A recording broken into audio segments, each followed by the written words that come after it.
Good morning, everybody. Just a short announcement. We're going to start in a few minutes then. Just waiting for everybody to be seated and that get ready, and then we'll start.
Yes, good morning, ladies and gentlemen, and all of the distinguished participants. I hope that you had a restful night after the party.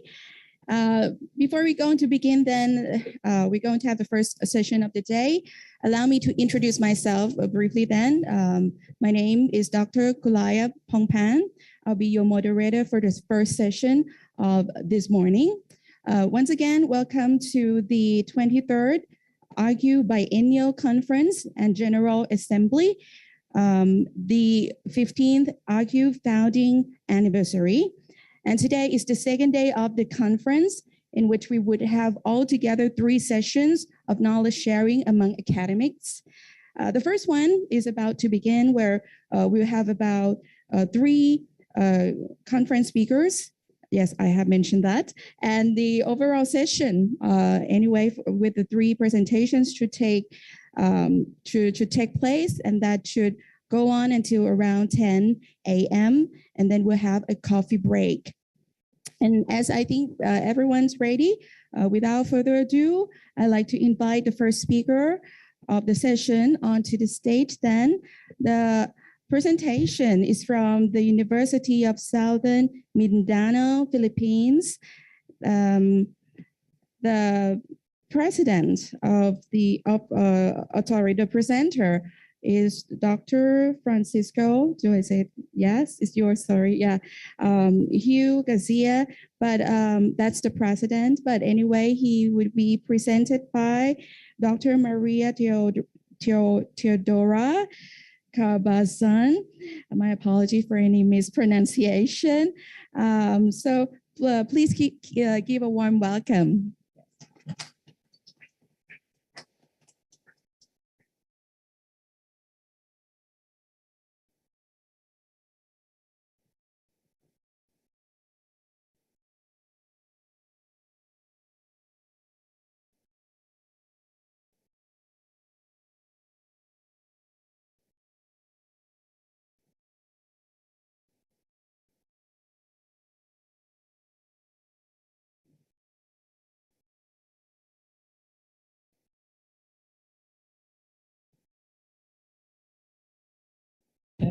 Works. You try to with my computer. Oh, yeah? No, it doesn't work. Yeah? Yeah? It works? Okay.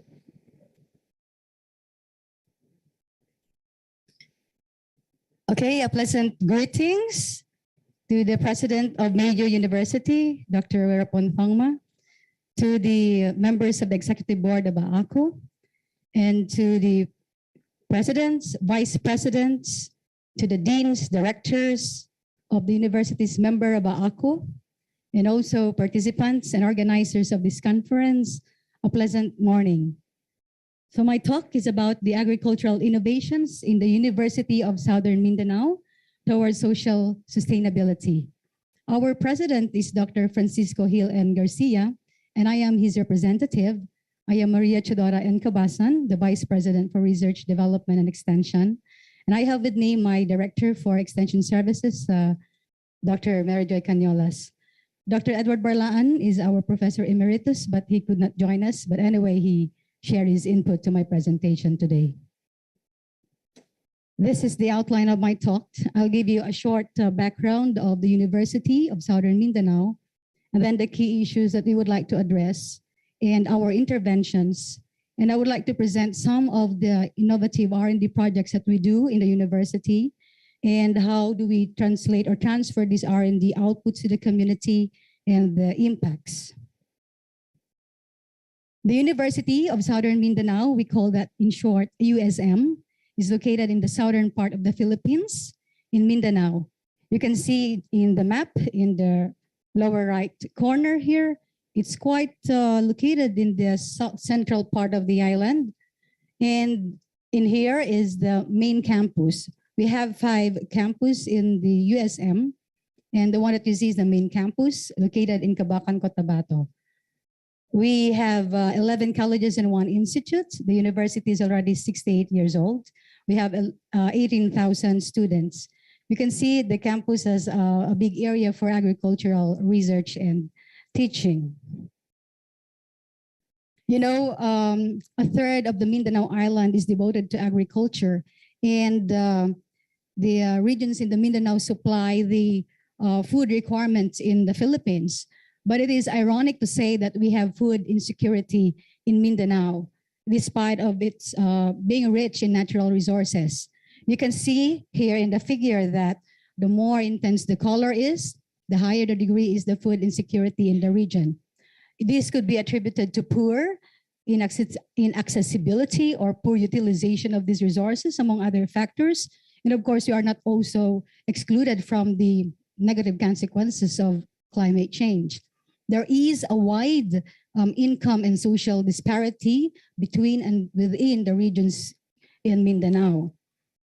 In the academy, what we do, so we work on an R&D that is focused on SDGs, particularly addressing hunger and poverty. And in USM, we work on these commodities. Our banner commodities are cacao, corn, high-value crops, and fruit trees. And part of our innovations, agricultural innovation, is the cacao nicer. We are the niche center for the cacao research and development in the region. We also work on smart and digital agriculture technologies for these high-value crops. And these R&D outputs are transferred to the community and stakeholders in industries, which I will later tell in the next part of my presentation. In USM, we have the Agricultural Research and Development Centers with laboratories specific for agriculture. We have the Research Hub, the Crops Research Building, and the S&D Building. You can see that we also allot areas for these plantation crops, which also provides income to the university. This is one project that we do. The cacao production in the Philippines is increasing, but there is no verified, genuine, high-yielding varieties from these nurseries.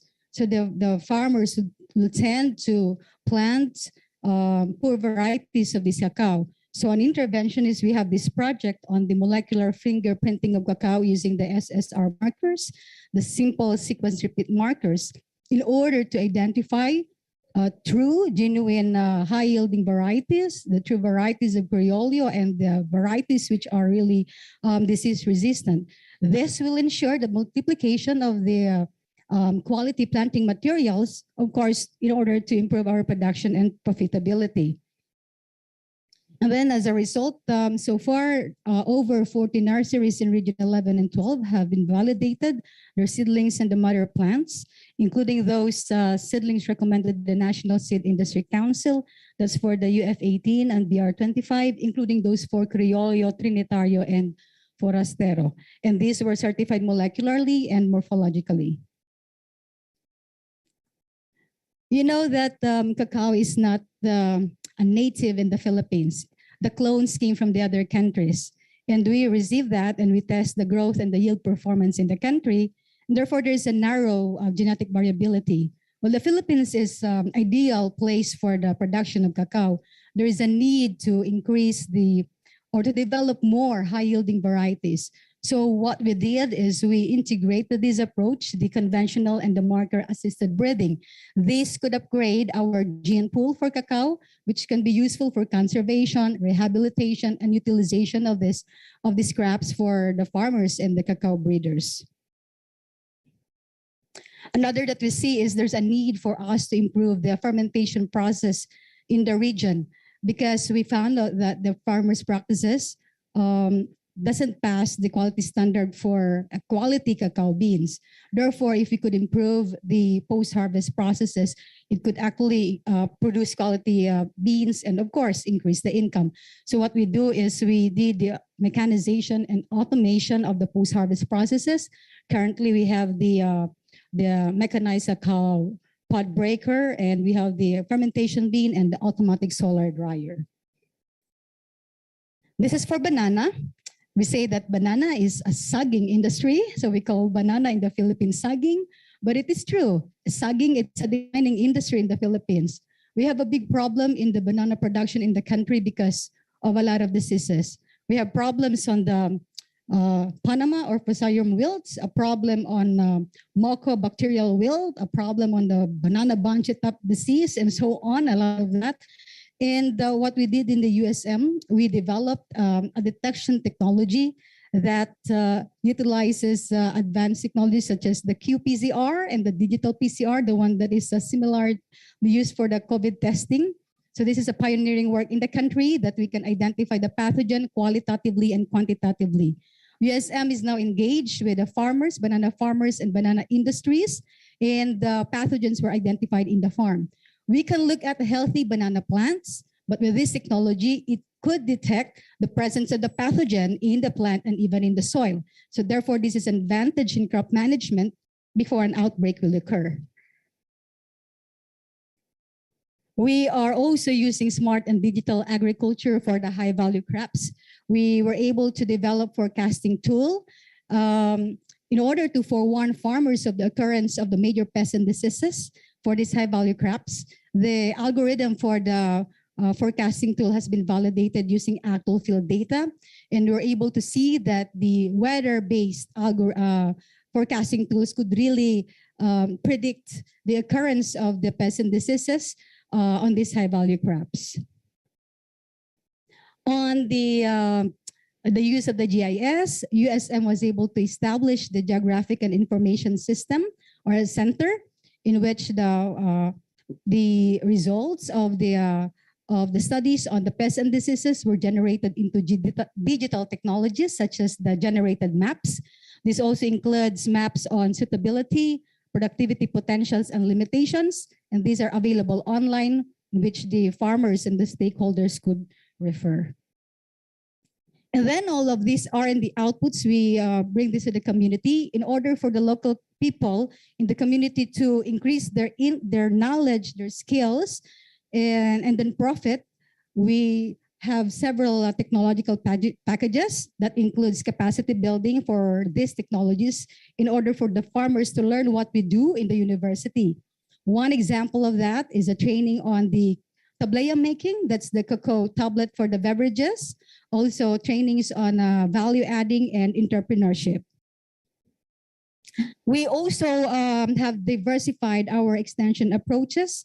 So we use social media, we use radio programs, also printed materials, and of course, face-to-face interactions with the clients and the farmers.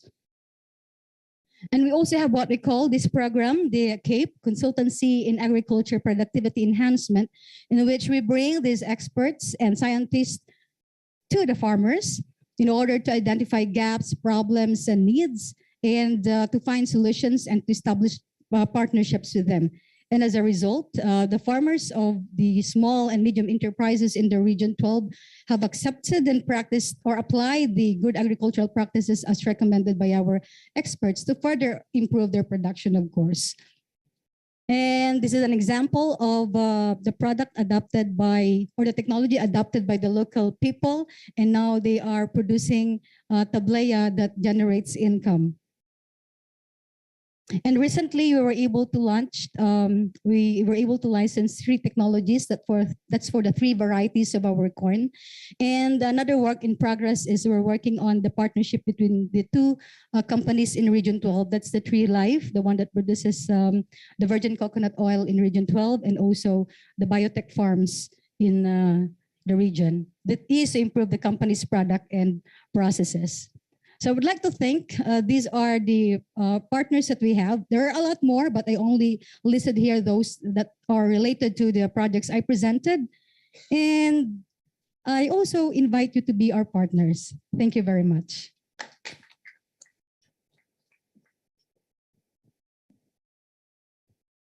Thank you very much for your excellent information and sharing. Once again, shall we give a big applause to the presentation? And next, we're moving on to the next presentation then. This presentation is from University of Eastern Philippines. So may I now take this opportunity to invite the speaker onto the stage, please?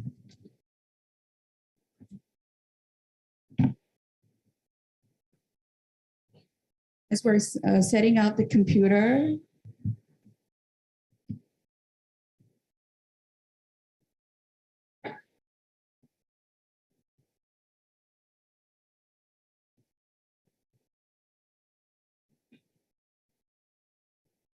Yes.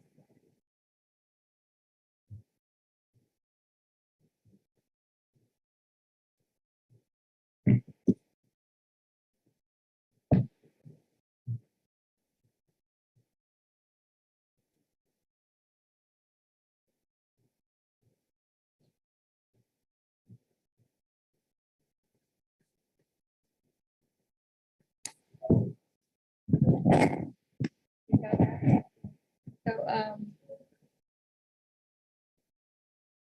so shall we give a warm welcome to the next speaker, please?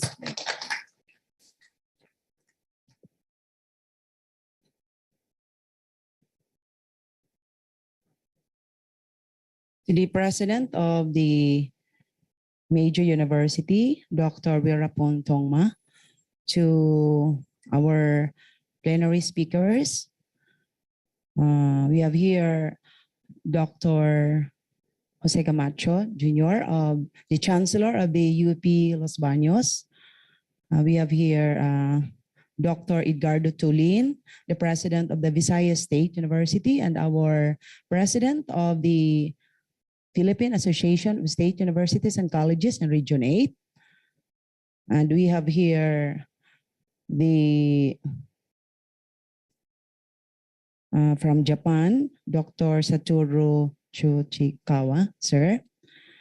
And we have here from Malaysia, Dr. Nur Azura bin Adam. To the presidents of the state universities and colleges of the Philippines, faculty members, delegates, blessed morning to all. I would like to present the institutional experiences and agricultural innovations towards social responsibility of the University of Eastern Philippines. The University of Eastern Philippines is tagged as the first state university in the Visayas. Next slide, please. The University of Eastern Philippines has an available 516 hectares of land, which are utilized for in the fulfillment of our mandates in terms of instruction, research, extension, and production.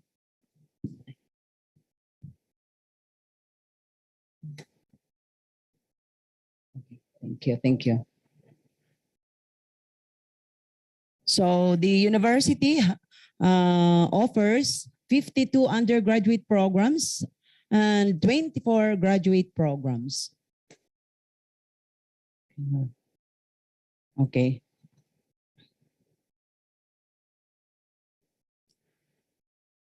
The banner curricular program of the university is the College of Agriculture, Fisheries, and Natural Resources.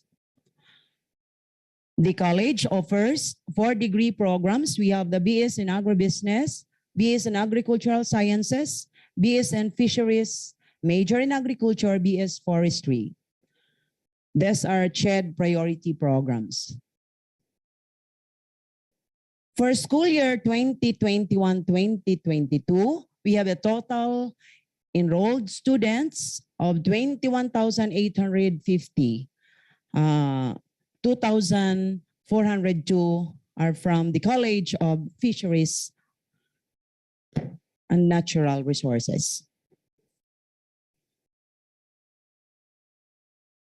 So all the degree programs offered in the College of Agriculture, Fisheries, and Natural Resources were accredited by the AAACU and by the CHED RQAP. The faculty members in the College of Agriculture, Fisheries, and Natural Resources were very active in terms of attending seminars, conferences through virtual approach due to the pandemic COVID-19.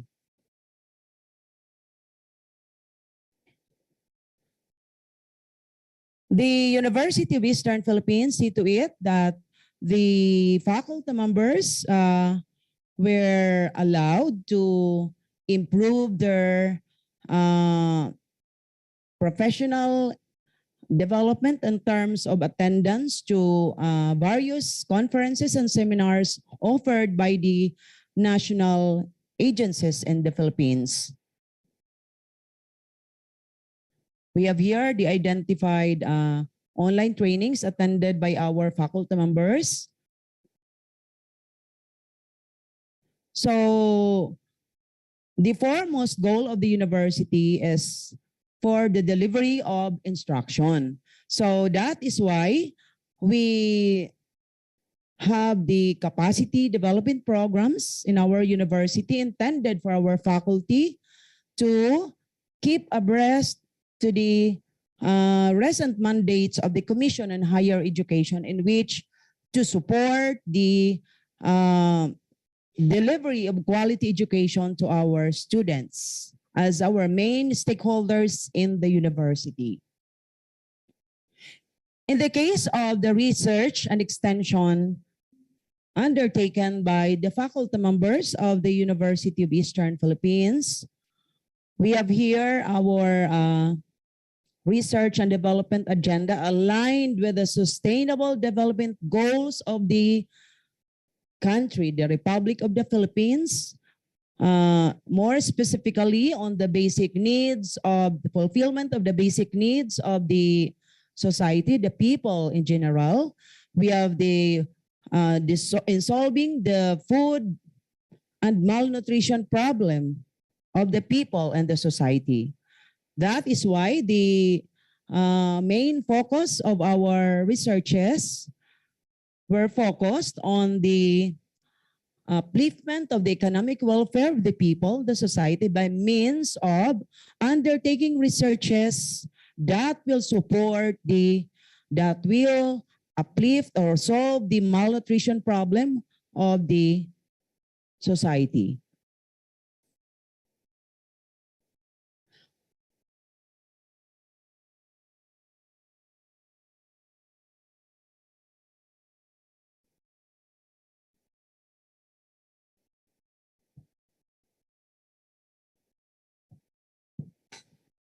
We have here the research grants implemented this year by the University of Eastern Philippines. We were able to receive funding from the Commission on Higher Education to utilize our underutilized resources in the province, such as the abundant available resources of NIPA, which is very useful in terms of producing sanitary items and other needs of the communities. So through this research, we're able to have an approved utility model in order to look for the substitute of a cling wrap made of not made of plastic but made of an organic material, which is NIPA. This is an innovative way of finding more sources or a substitute product, an organic product that will really cure the problem of increased pollution in the society. So through this cling wrap made of NIPA, we could say that the university will be producing a product that is an innovative, a product that will allow the consumers to say that they are utilizing quality products free from pollution. And we have also the development of natural products funded by the Commission on Higher Education in order to solve the malnutrition problem in the province of Northern Samar, because currently we have more children in the province of Northern Samar that are malnourished. In order to support the needs of the LGUs, the provincial government of Northern Samar, a pool of researchers research the possibility of developing natural products in order to solve the problem of malnutrition in the province. So the formulation of natural products we will again utilize some abundant materials, abundant natural resources in the province like the malunggay, squash, and other vegetables that will make the formulation more healthy to our children in the province. So this is our innovative way of utilizing our abundant resources in order to cater the needs of our communities by way of utilizing lower cost of materials, cost of inputs in order to produce a more viable product, a more product that is very affordable to the communities. So if we could produce products that have lower prices to the communities, the welfare of the communities will be uplifted. They have higher economic welfare in which they have more access, more opportunities for the consumption of those innovative products coming from the university. And other research grants funded by the Commission on Higher Education in order to support the flexible learning modalities of the University of Western Philippines.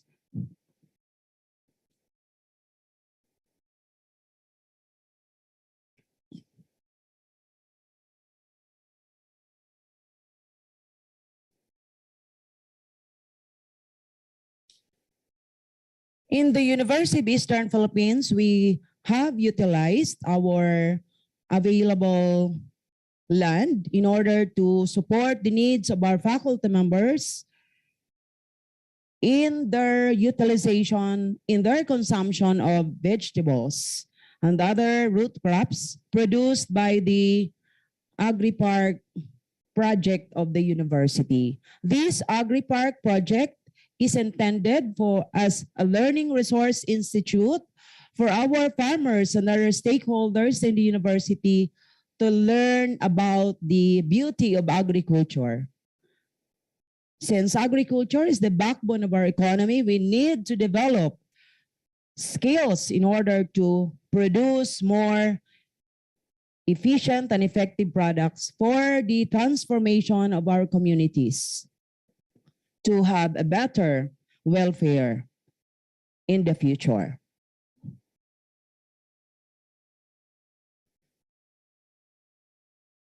So we have a continuous production of our sanitary items in order to ensure the safety and protection of our faculty members and students in the university.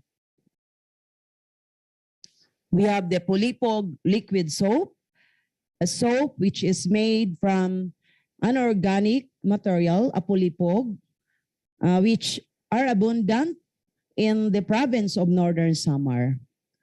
We have an approved utility model for this project.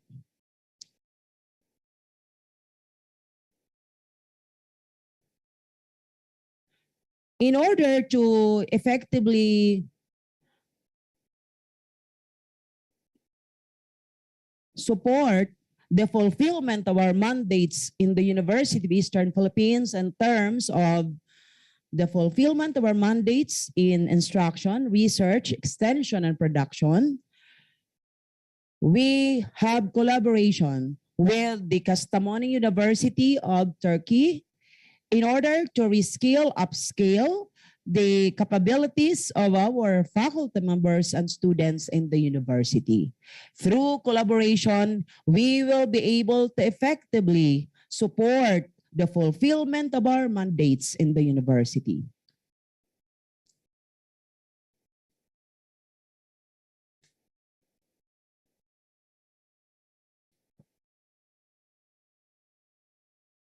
In terms of our linkages, we have linkages with the government and non-government institutions in the Philippines.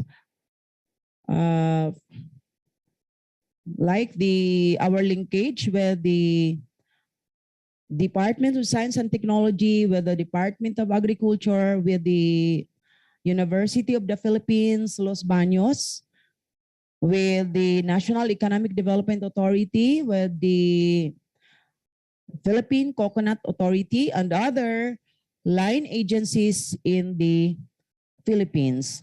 And we have an active collaboration with our state universities and colleges in Region 8 and in other regions in order to support the fulfillment of our mandates, more specifically in instruction, research, extension, and production.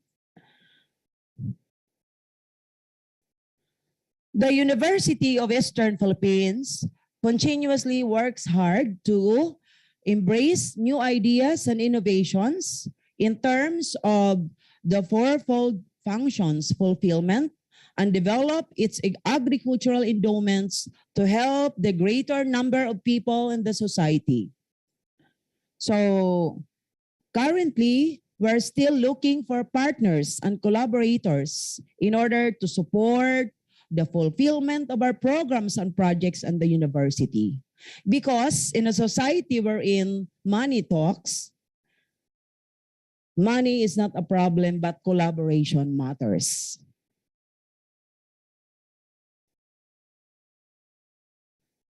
So, in order that the University of Eastern Philippines could further improve the delivery of quality services to our stakeholders, we need collaborators in order for us to move forward. So I am encouraging, or I am really welcoming our delegates, the presidents of the state universities and colleges, both in the national and international arena, to please collaborate with us in order for us to have a more improved services to cater our communities in not only in the province of Northern Samar, but in the entire Philippine archipelago. The University of Western Philippines has this tagline, UEP Cares, in which C represents caring to capacitate, action with compassion, are research-based innovations and initiatives, E, enhanced economic opportunities, and S, symbiotic sharing of productive resources. This is our tagline, UEP Cares, in order to really emphasize to our communities that we are here always in the university to really cater their needs for technical services from the university.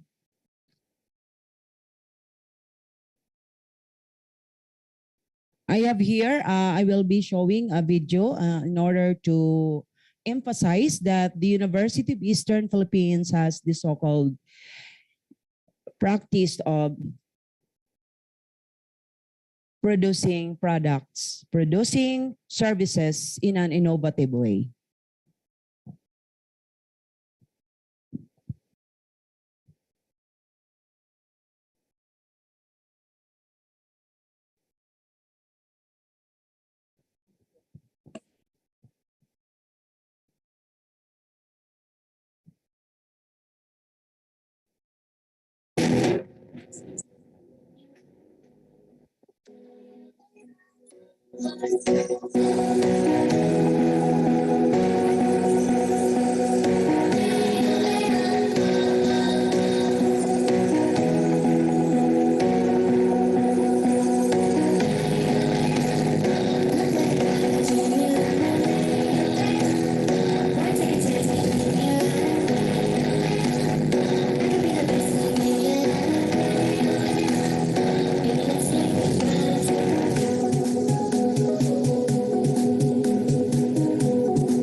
Thank you.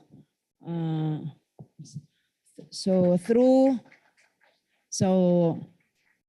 a famous quotation of Simon Mainwaring, and I quote, effectively, change is almost impossible without industry-wide collaboration, cooperation, and consensus. As an academic institution, the University of Eastern Philippines, with available limited resources, we are open with collaboration with national and international agencies, both in the national government and international agencies, of course, for the improvement of our programs for public good.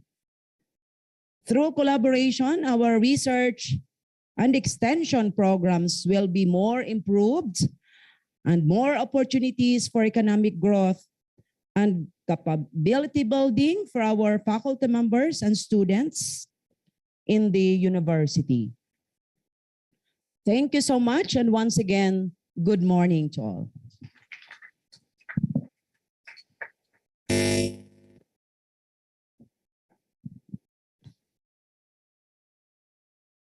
That's indeed very interesting. And thank you very much, Dr. Shari Utraf, for sharing with us and being with us this morning. And then up next then, before we go to have a coffee break, may I introduce to you another presenter this morning. The presenter is from Mindoro State University, Philippines. May I invite the presenter, Dr. Levi B. Arago Jr. onto the stage, please.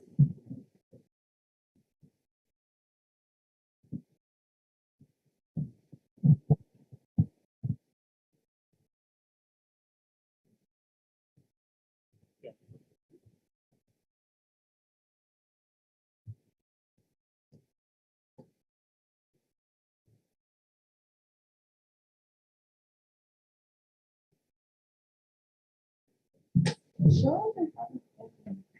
Everyone, please give him a warm welcome.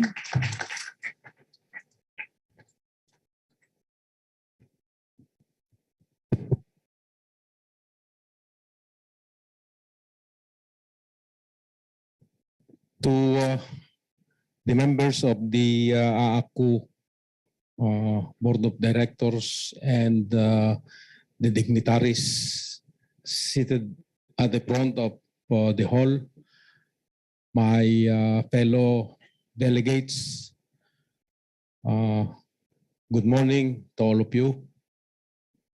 Assalamualaikum. What I'm going to present is the status of the research and development and extension of the Mindoro State University in the Philippines. Thank you. As you can see, the Mindoro State University is situated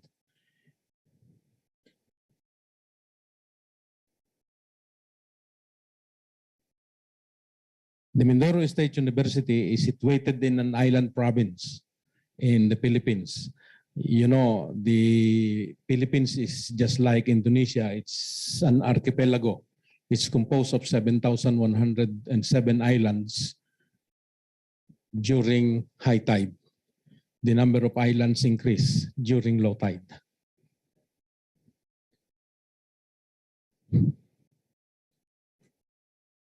Okay, so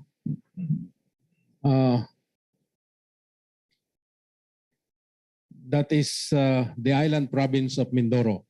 It is composed of two provinces in one island, the Oriental and Occidental Mindoro, and the Mindoro State University is in the Oriental Mindoro or the eastern side of Mindoro. Mindoro State University actually is a very young university. It was only converted into a university last March 16, 2021, exactly 500 years after Magellan discovered the Philippines in March 16, 1521. So we have three campuses. The main campus is in Victoria, and there is another campus in Calapan, and the third campus is in Victoria, in Bungabong. And we have an extension campus in the southernmost part of the province in Bulalakaw. The three campuses have different specializations or flagship programs. The Calapan campus specializes in industrial technology. The main campus in Victoria, at the middle of the province, specializes in agricultural technology, while the southernmost campus in Bungabong campus, it specializes in fishery technology.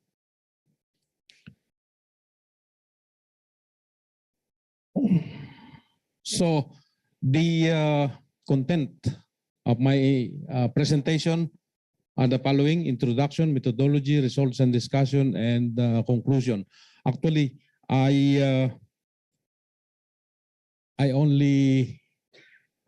have only served the university as president for more than 3 years. So I requested my staff to conduct a research regarding our research, development, and extension activities, so that I will have an idea what is the impact, or what the impact of what we are doing in our research and development program. So we consider the research and development unit of the university to be at the forefront in continuing search and utilization of information. Now, the MINSO research program aims on working for the generation or development of priority technologies, actually appropriate technologies, that will result to the development of economically feasible, socially acceptable, and environmentally sound and technology-based enterprises. Our core functions are instruction, research and development, extension, production in the areas of agriculture, fisheries, and industrial technology. Now we consider the research and development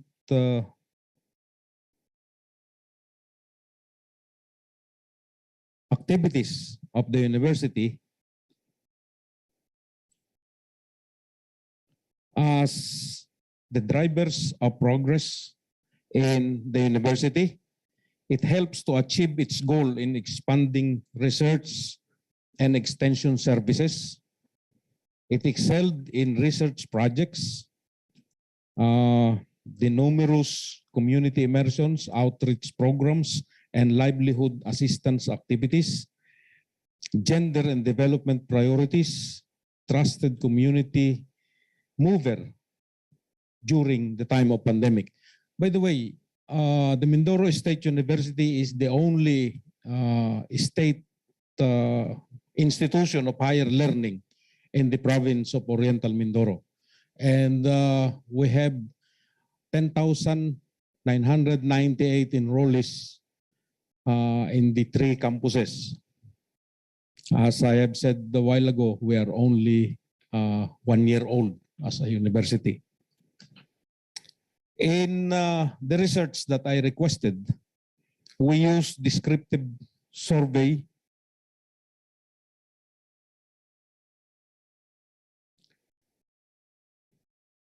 and the research local is, of course, the RDE unit of the university, and we use the primary and secondary data from the RDE department. And we found out that the Mindoro State University in its 3 major campuses has been committed to the upliftment of community extension service programs, which are the basis for which the research outputs in the different areas of specialization.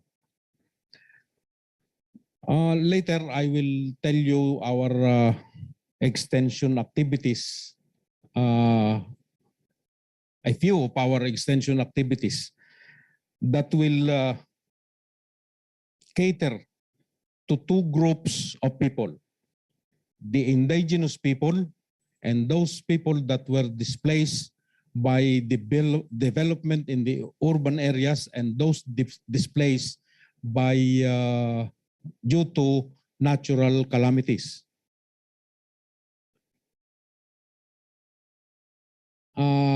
MINSO has been committed to the upliftment of community extension programs. Also, improvements in the area of research and extension services are now pouring in, and its main thrust focuses on sustainable agriculture, fishery, and technology. The RDE unit of the university promotes the growth of agriculture and fishery sectors, the province's research and innovation university. It generates highly knowledgeable and skilled human capital for the province's agri-industrial development. It aspires to be the province's leader in agricultural digitalization and in developing demand-driven and market-oriented research and extension system. And lastly, the ongoing studies on the purposeful impact of the top technologies they have developed, as well as extensive targeted research to produce relevant technologies that will make farmers and fishermen more competitive.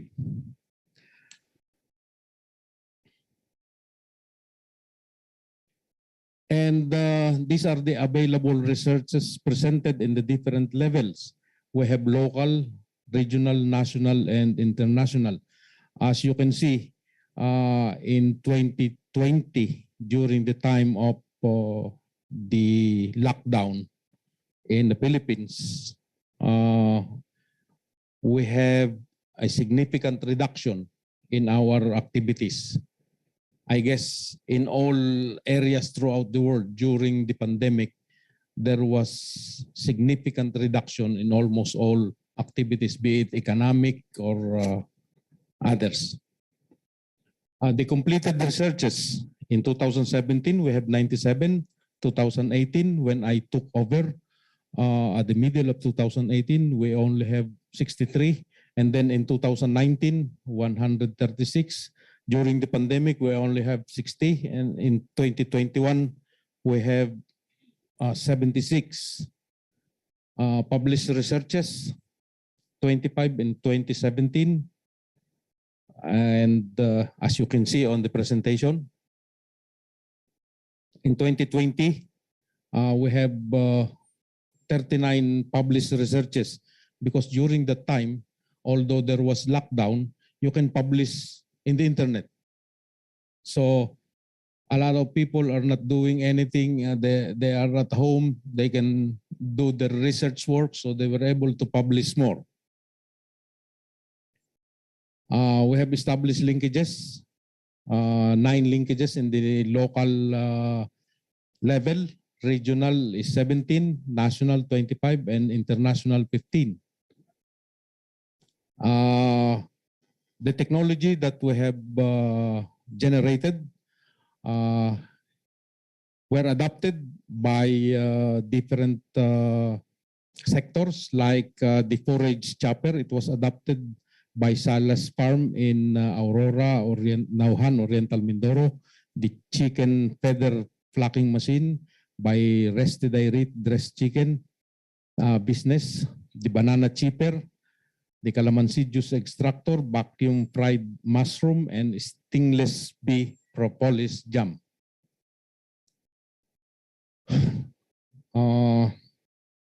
Some of our technology generated were also commercialized, like the calamansi juice extractor, banana wine, oyster mushroom chips, Cagliali herbal soap, Sea Hunter fish paste, Sea Hunter sardines, and stingless bee propolis. By the way, perhaps you are not aware. Some of the people in Asia are not aware of what calamansi is. It's similar to a lime. It's not lime, but the juice is very sour. It's a member of the citrus family. You do not eat the calamansi. You use it as for sinigang, or to instead of using vinegar in cooking, you use calamansi. And Oriental Mindoro is considered as the calamansi capital of the Philippines. We have plenty of calamansi plantations in Oriental Mindoro. That is why some of our researchers focus on calamansi, because Oriental Mindoro is also considered as the fruit basket of Luzon. We are producing a lot of fruits, rambutan, lanzones, durian, calamansi, banana.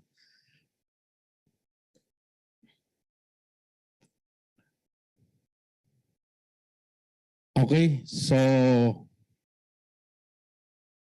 now we have done a lot of researches, but if you are going to introduce innovation, you encounter a lot of challenges. And these are the challenges that we encounter, like agriculture innovation systems, productivity and sustainability, characterization of local systems, governance. For example, if you develop a kind of machinery, you have one of the challenges is for the farmers to accept, because in Mindoro we have what we call talok ani. In Tagalog, it means if you hire a group of farmers to plant the rice, they have the right to harvest the same. You will hire them also during harvest time. You cannot hire other group of farmers. So that is what we call talok ani. But in the introduction of machineries like rice planters, combine harvesters, a lot of people became unemployed. People in the farm, because let's say 100 rice planters, you only need one mechanized planter to do the work of 100 manual planters. So what will happen to those people? That is one of the challenges. If there is innovation in agriculture, you have to do something about it, how the farmers will be able to adjust to the changes.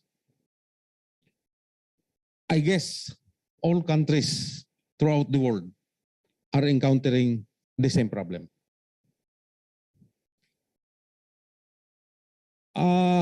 By the way, I had an experience to study a short course in Beijing, China, and when I visited a 600-hectare vegetable plantation farm, I saw a lot of people doing manual labor. And then in one of our tours, I saw factories of heavy equipments, farm equipments. And I asked the professor, how come a lot of people are cultivating the soil? You are using manual labor, and yet you have factories of farm equipments. And they told me that is one way of solving the unemployment problem. We export the machines and we employ manual labor.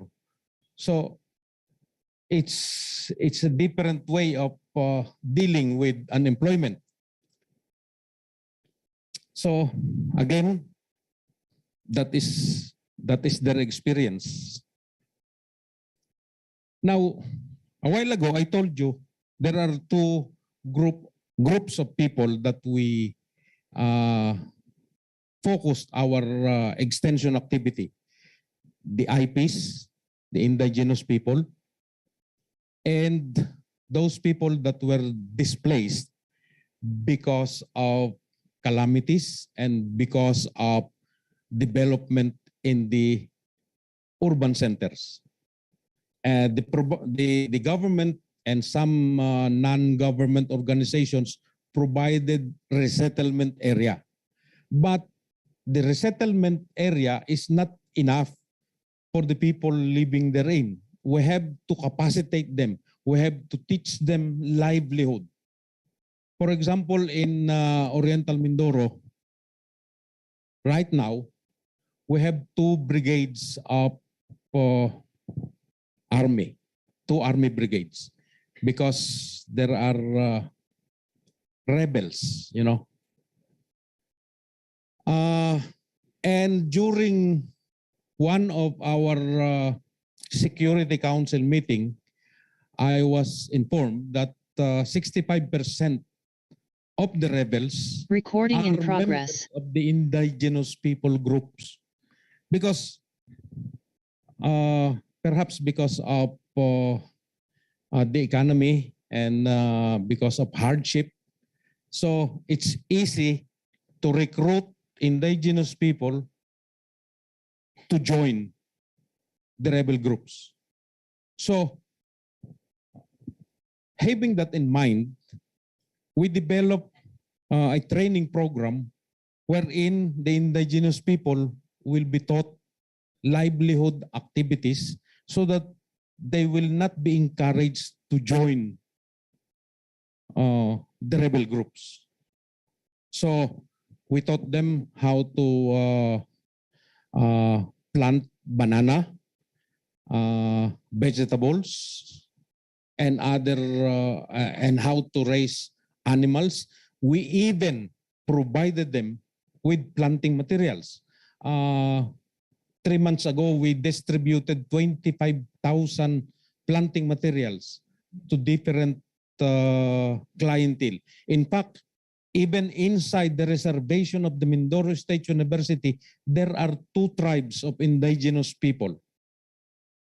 So we consider them as our extension site.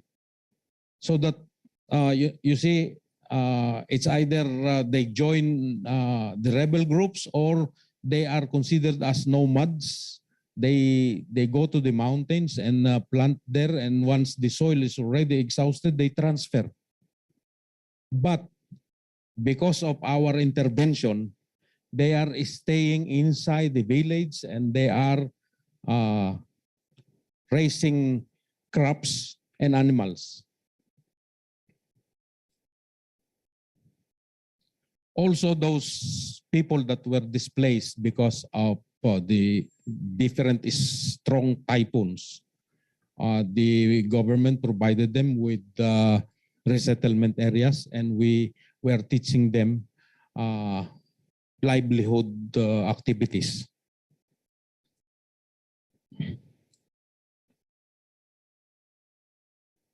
So these are some of the indigenous people. Those are the people that were displaced by urban developments and calamities. So these are some of our activities. We also included literacy training because the indigenous people, most of them are illiterate. Because of our intervention also, we have already accepted around 97 indigenous people in the 3 campuses of the university. In fact, in one of our graduations, one member of the indigenous community requested me to wear his what do you call this? The traditional dress of the indigenous people. So I allowed him, instead of wearing the graduation gown, I allowed him to wear, because I saw that he is very proud of being a member of the indigenous community. So these are the number of people or persons that we have trained since 2017.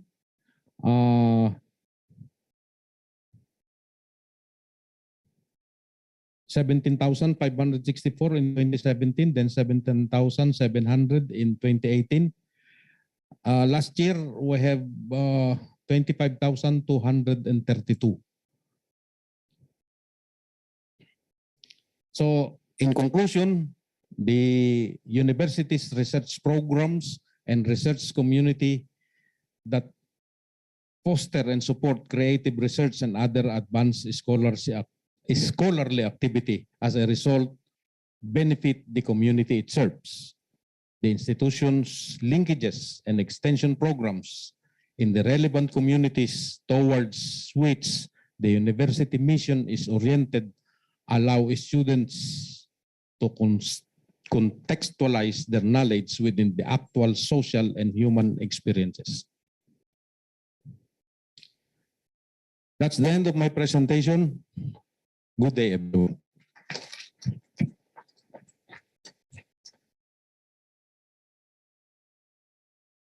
That's wonderful. And thank you very much for sharing with us. And can we have big applause for all of the presentations this morning once again?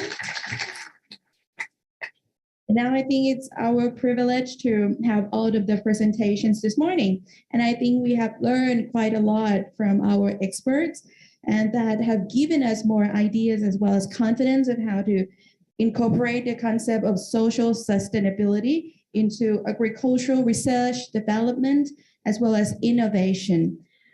And it is our, truly, that is our honor. All right, then, all participants, I think it's time for a short coffee break, shall we? So you're very welcome to go to the back of the room here to have some coffee, enjoy some coffee and some snack. And the break should be around 10 minutes. And then we'll come back here in this room again for another session. Thank you. Thank you.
ขอช่างเทคนิคคอมพิวเตอร์หน่อยค่ะเล็กซี่นั่งวันนี้กัน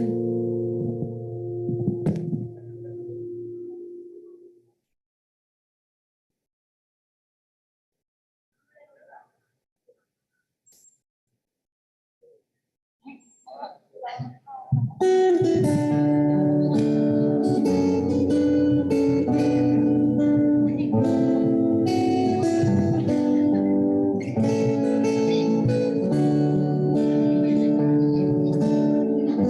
you.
Ladies and gentlemen, please be seated. We're gonna begin shortly.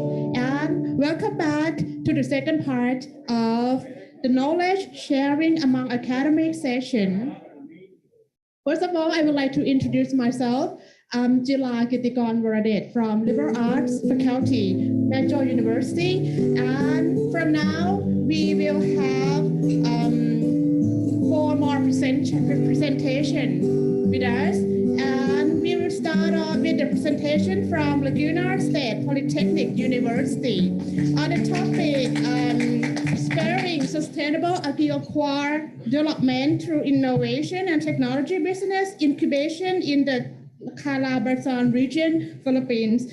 Please give a warm welcome to Dean Robert Agasep from College of Agriculture.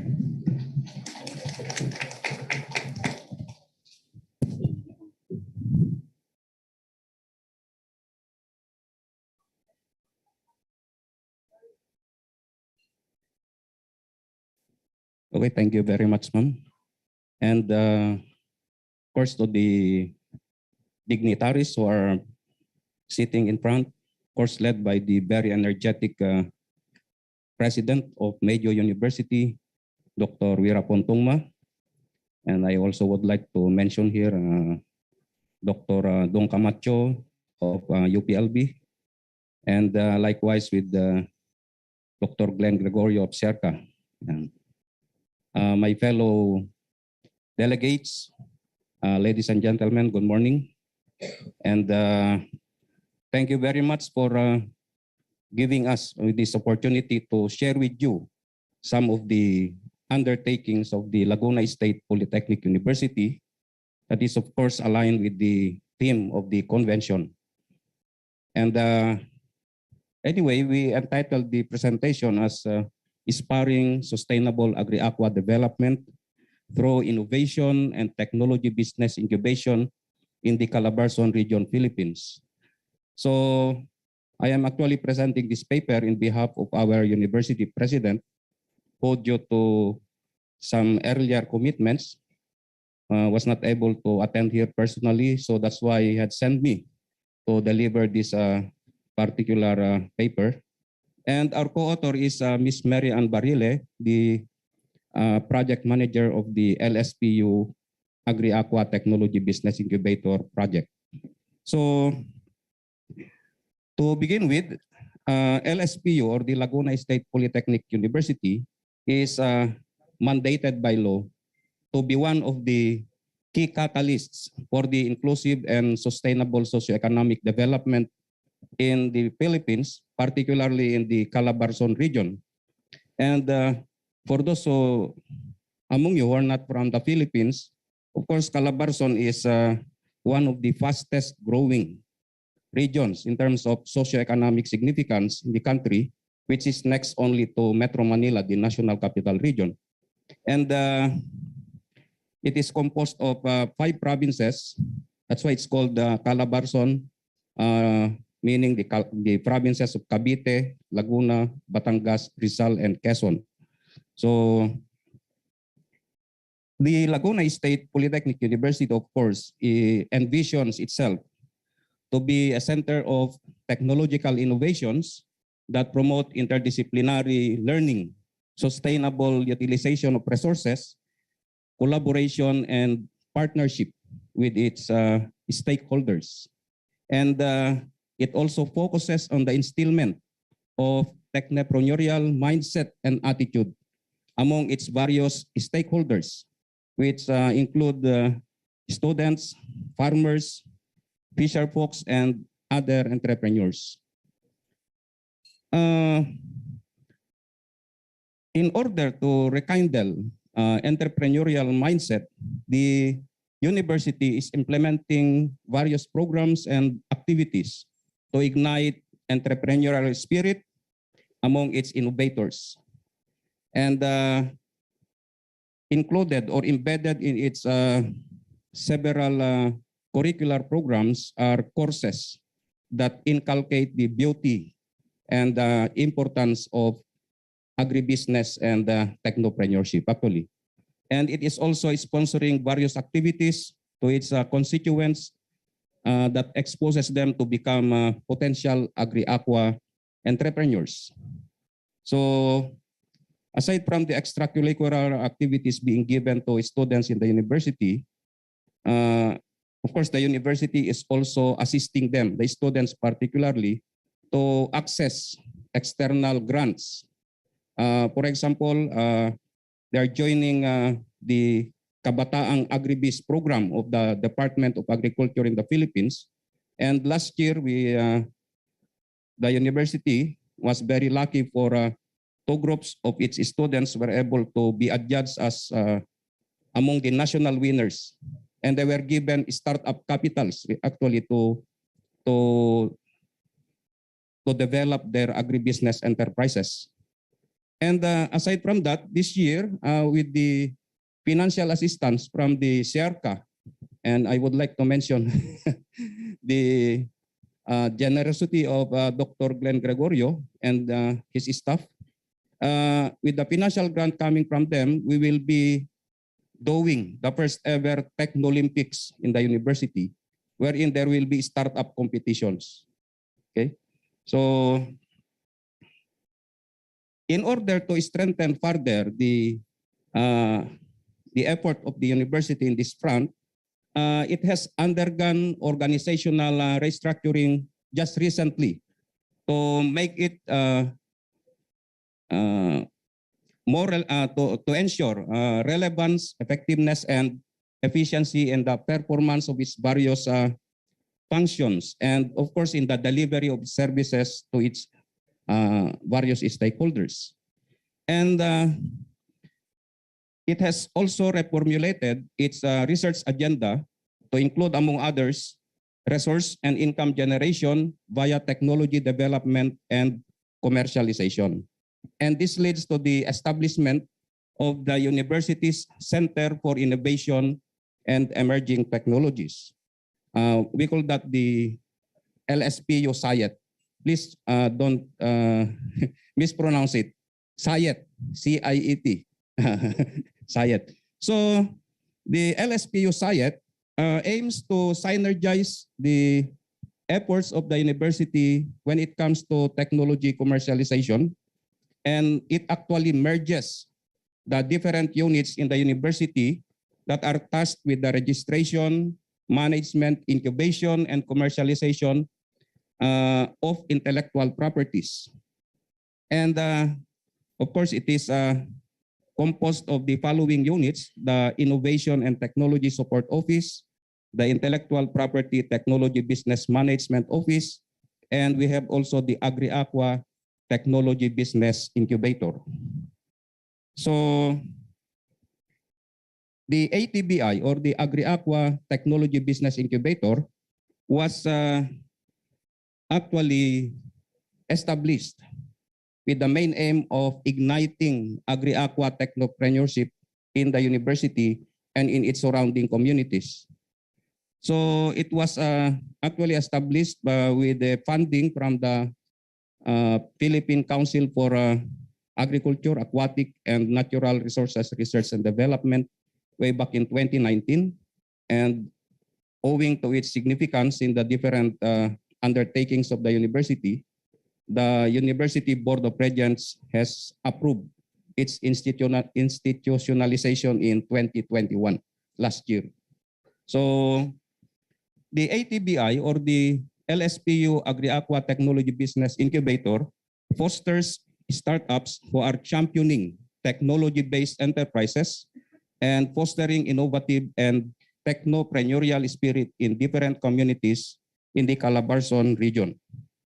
And at present, the incubator has been nurturing 37 active incubators who are composed of 3 spin-offs and 34 startups or MSMEs. And some of them, we have the university-based incubators, and we also have the startups, farmers and fisher folks.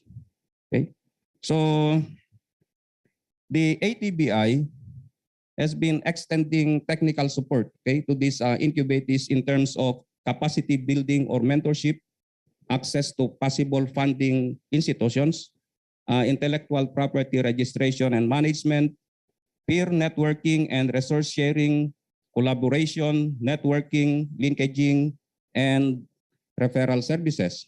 Likewise, it also enables our incubators to access the shared service facilities of the university and others, okay, like for example, equipment and office spaces.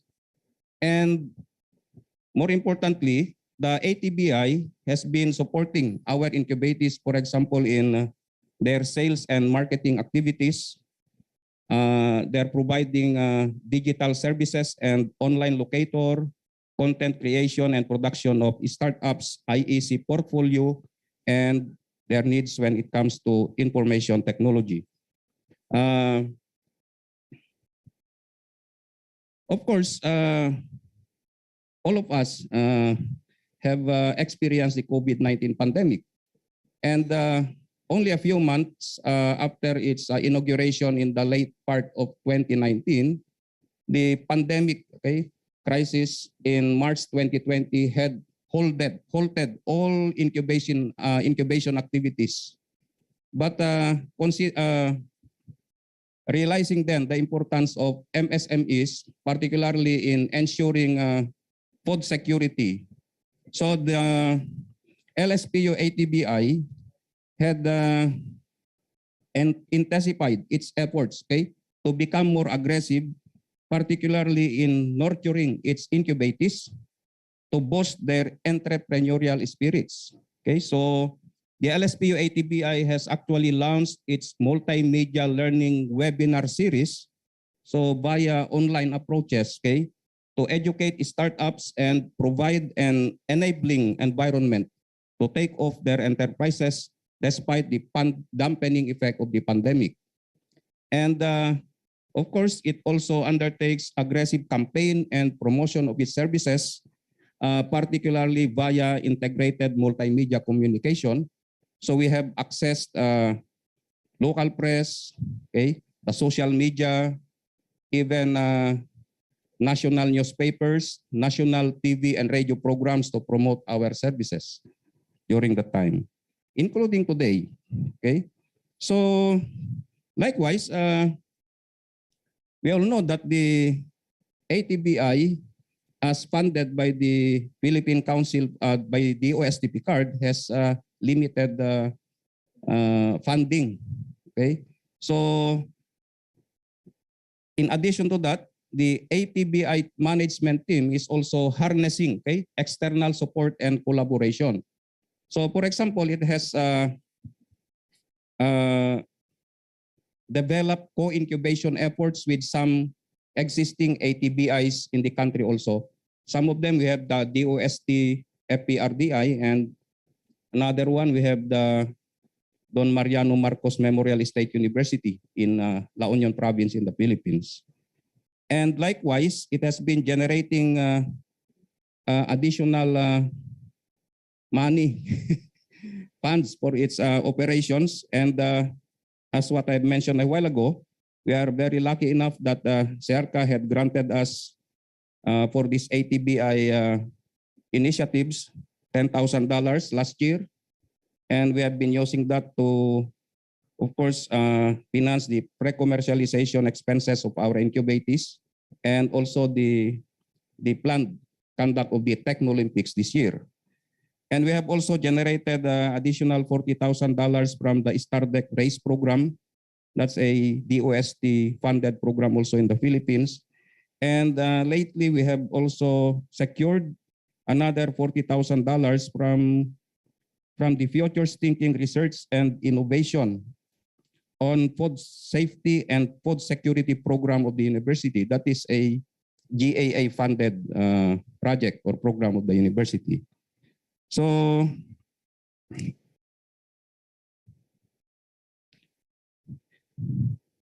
with the institutionalization of the LSPU ATBI, a lot of opportunities are being generated, okay, especially in the countryside. Okay, we have the establishment of the LSPU ATBI have paved the way for the establishment of a lot of MSMEs, okay, micro, small, and medium enterprises in the particularly in the province of Laguna, Batangas, and Quezon. Okay, and also that leads to the generation of additional job and employment opportunities, betterment of product quality, and more importantly, the ATBI project had ignited the entrepreneurial mindset and skills of university innovators, developers, technology developers, farmers, and fisher folks in the region, which I think is more important. Okay, so with the importance of technopreneurship nowadays, okay, we envision that the ATBI will be expanding its operation to include also other technologies of the university aside from the agriculture and aquatic-based technologies. Okay, because the university is also developing engineering, industrial, and information technologies. So maybe the plan is to also accommodate these technologies starting next year. Okay, so with that, we envision that there will be an increase, okay, in the needs for human resource and for additional manpower and resources. But of course, with the dedication and proactive efforts of the LSPU ATBI team, coupled with the generous guidance and support of the LSPU administration, the ATBI board of directors, as well as its diverse partners from the government and private sectors, we are very sure that these and other potential concerns will be addressed intelligently and successfully. So, like other AAACU member institutions, the university is also open for collaboration with you, our AAACU partners. So that's all, and thank you very much. Thank you very much for your impressive presentation. Next, we are moving on to the second presentation from Geneneral University. Please welcome Dr. Sukanya Ratana Thaptim Thong, Assistant to the President for Research, Innovation, and International Affairs.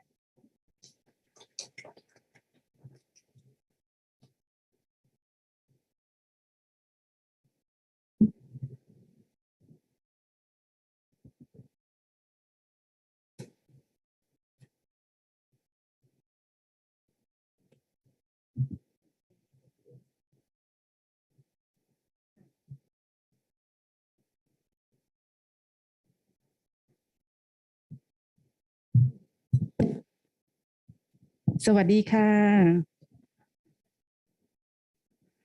So first of all, oh, okay, thank you.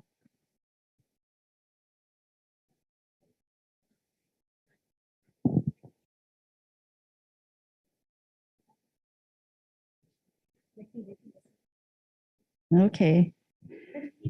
Wait a minute, please. we have some technical things.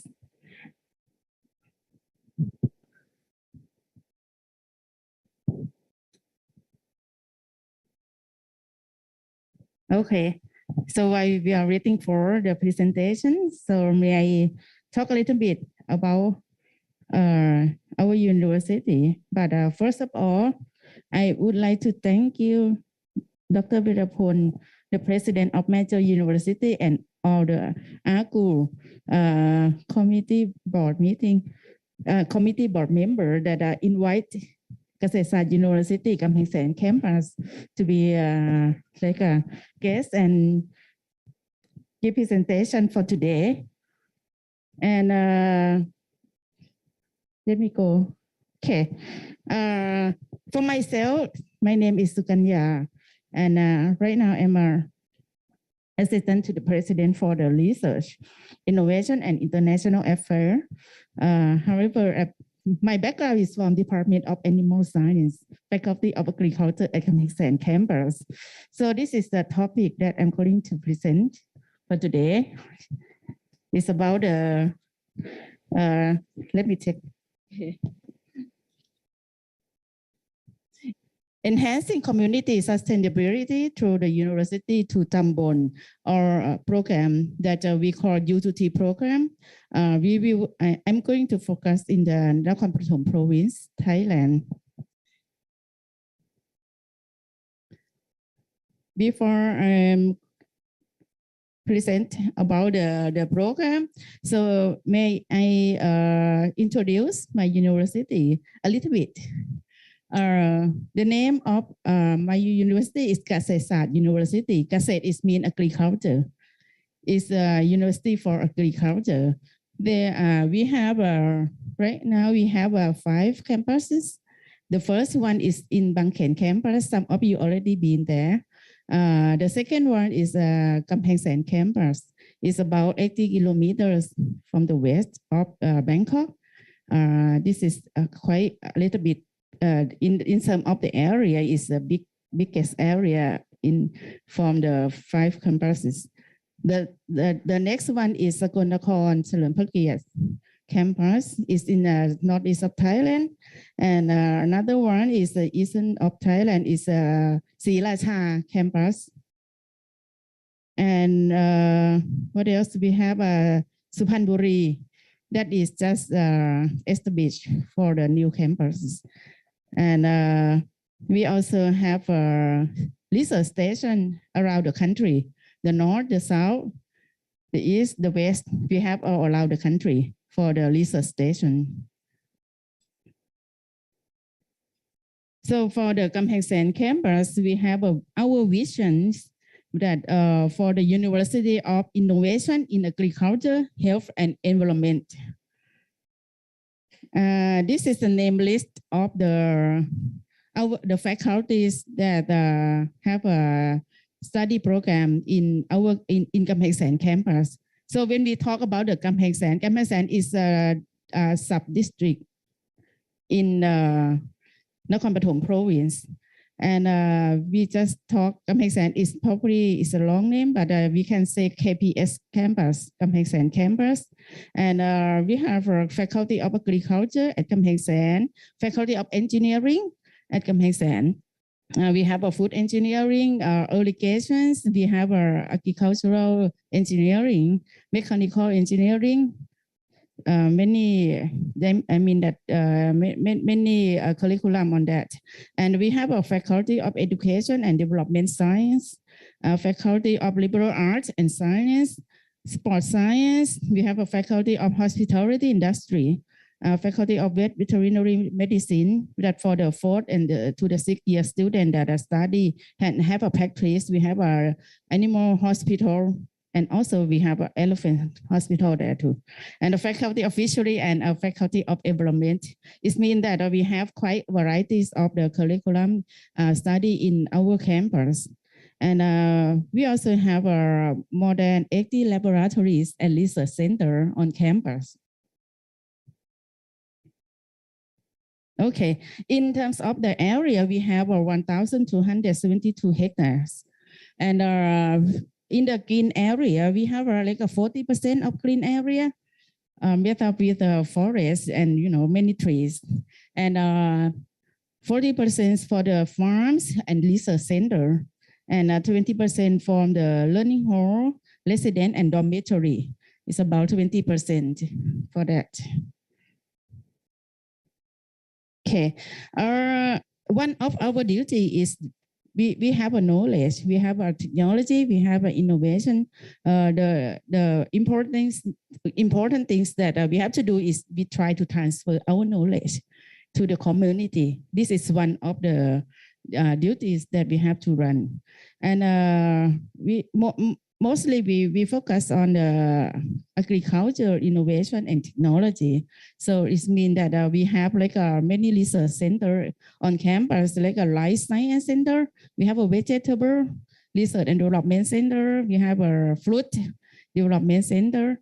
We have a mechanical research and development center, agricultural mechanical research and development center, and we have some others. Not only the agriculture, we also have something else like a sport science. The next one that we try to focus is health focus. So we have a sport science, and this is good. We don't think about not only the technology or innovation. We think about the human being too. So it means that health is very important. So our campus is also focused on the health issue. So it means that we try to encourage even the study or student or athlete, even the elderly, that we have to help them to have more occupation, we have more activity, we have a good health for that too. So on campus, we try to focus on health focus too. Okay. The next one, this is our scenery for the Kamhaesan campus that we call the very green campus. We have all the very beautiful scenery on that. You have to go and visit us there. And also we have a facility and service like a training center. We have a national training center on campus.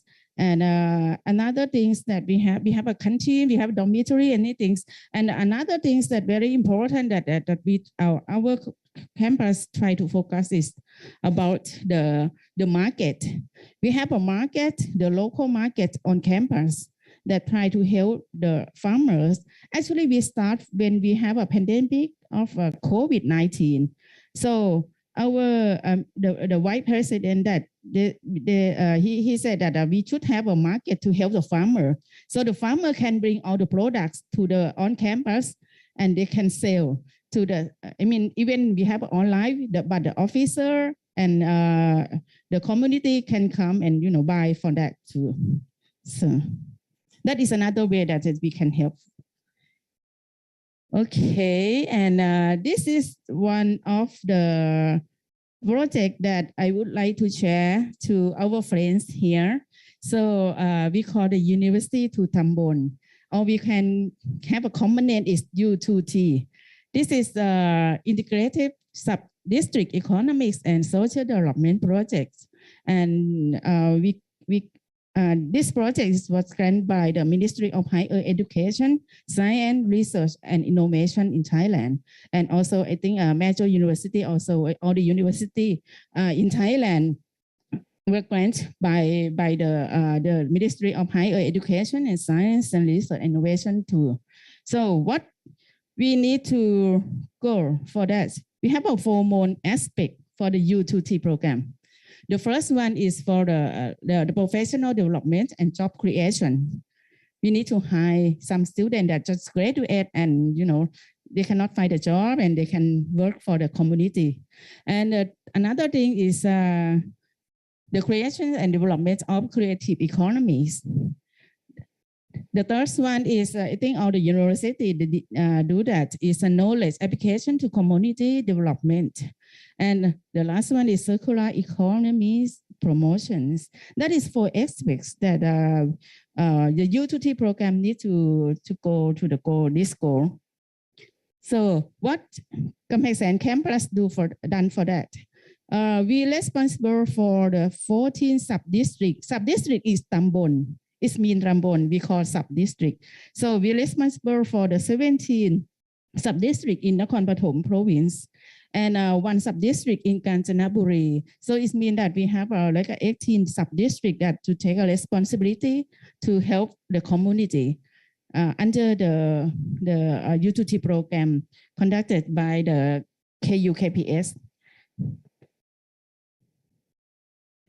Okay, in order to achieve the 4 aspects that I present earlier, that I think for university, for KU University, we have a knowledge, we have technology, we have innovation. I mean, not only the KU, I mean, all the university in Thailand, we have all these things. It's knowledge, technology, innovation.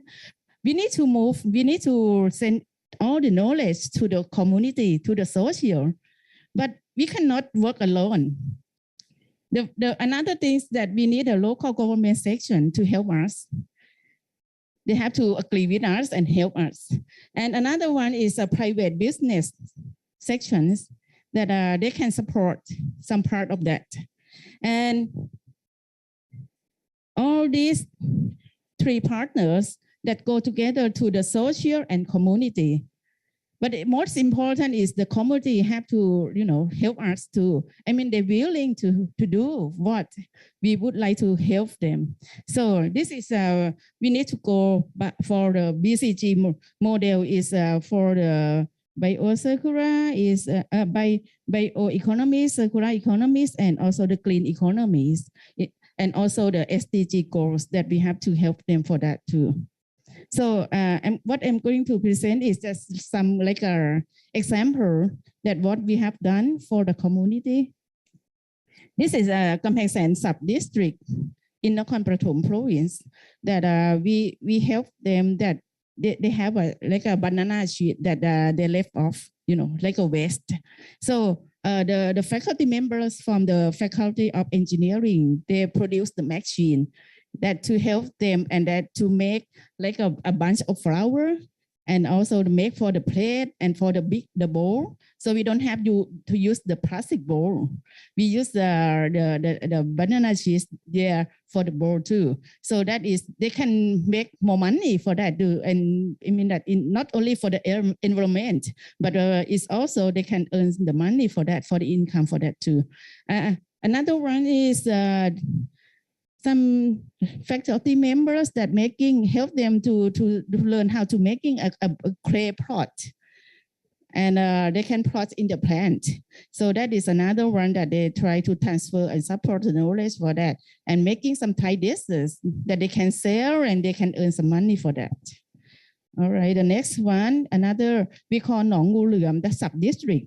This is one tambon in Nakhon Pathom province too, and during they ran the projects that what happened is that we have a high number of the COVID-19 pandemic. So what we have to do, we just do everything online. We connect all the people in the community by online, but anything that we can help, we help them. So we just try to transfer all the knowledge by online. Sometimes it's on site. In this sub-district, we also help them. We already have the products, but what we help them is just we try to use the technology for the packaging design to help them that to have a add more value on the products. So the packaging online, we try to help them for the branding and product development.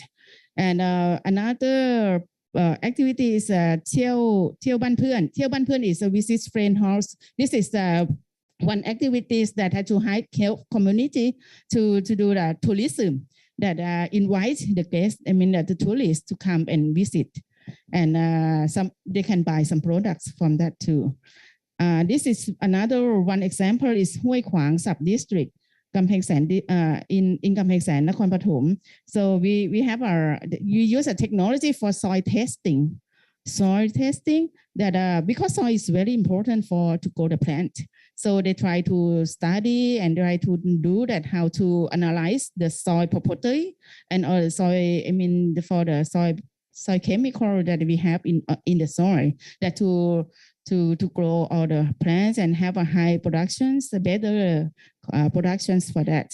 And for also the waste sorting beans, though, we can help for the temper too. And Sasimum sub-district, this area, they have a how do you call it, crab?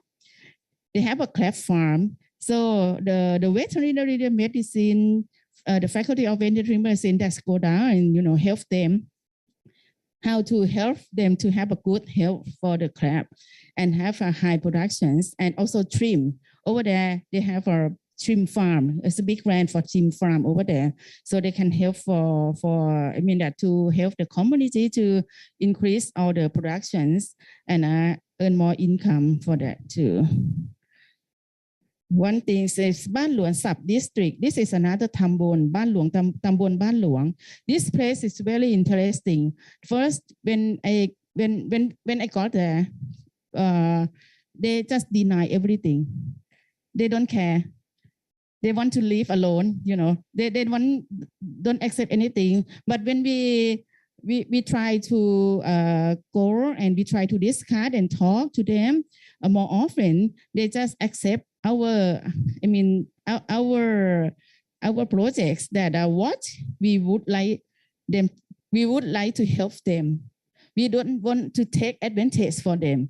So that's after they accept it, everything's fine. They can produce the new products. If I have time, I can show you for this Tambon. And this and another one is Sakati sub-district. Sometimes when we hire the student after they graduate, they cannot work only in the community. They have to go back to university too. And after that, they can learn more about innovation and everything that they can transfer, help us, not only the faculty members, all the students just graduate, they can go and they can help the community that they choose for that. And this is just a key strategic focus in year 2021 for the whole province, for Nakhon Pathom province. There were 5 universities that ran the project in Nakhon Pathom province with 74 sub-districts. But for Kasetsat University, we responsible only 17 sub-districts. And we have 1,480 applicants work high and work in this project. And we have a connectivities for 177 partners, even the office, the government office, the private sector, and some other that cooperate with together. And we found 46 leaders in the community.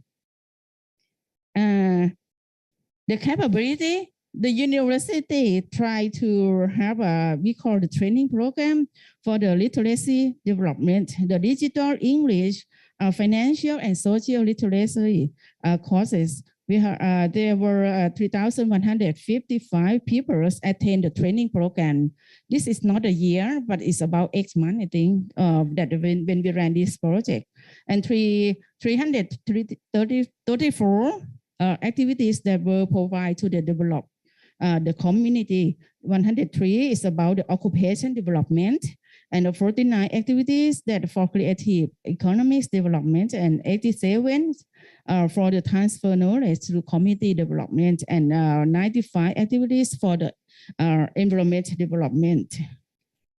The another thing, this is very important. Our goal is that to try to create the project, the products. So the products development and even the innovation and technology that we have are 83 innovations that for solving the problem with the 5 universities in Nakhon Pathom province, and 104 technologies that were applied to the communities, and 75 learning center training courses to solving the poverty problem in the community, and 114 for the product and services was developed, and 60 business and entrepreneurs were established within the 8 months, last year. So what happened after the project? At the end of the project, we try to we create and develop the new products and service and tourism, and we encourage the branding and marketing development and increase the income in household and community. That is very important, very most important in the community. And the another thing is we have a strong relationship in the community. We have house, family, we have a temple around, we have a school in the community. We have a strong relationship together, and we have a good collaboration among university, private sector, government offices. And the best thing is we solve the problem for them. Not all the problems, part of the problem, but at least we solve the problem for them. And really important, we try to enhance the social and community sustainability, that the community can survive and they can keep its sustainability. That's all. And do we have time? A little bit. Maybe. Okay, let me show you a little bit about the success story. But the success story, but it's in Thai, but you can see all the video and see.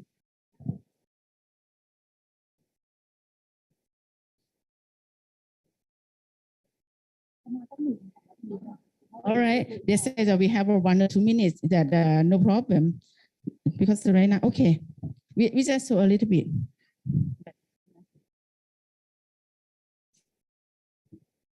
This is a success story that to tell you what we have done and what they earn, what they get from at the end of the project. Hopefully we can run on that, Mame.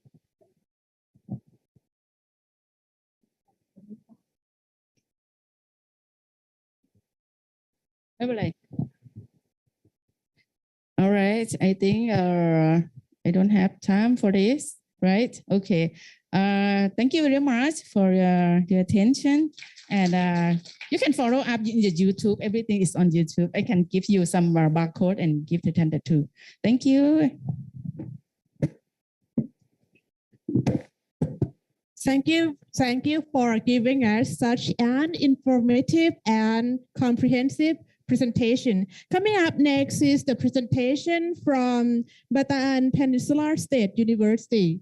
The topic of the presentation is Bataan Peninsula State University towards Sustainable Agriculture 4.0. And everybody, please welcome Dr. Homogeneous M. Pakil, the Vice President of Bataan Peninsula State University.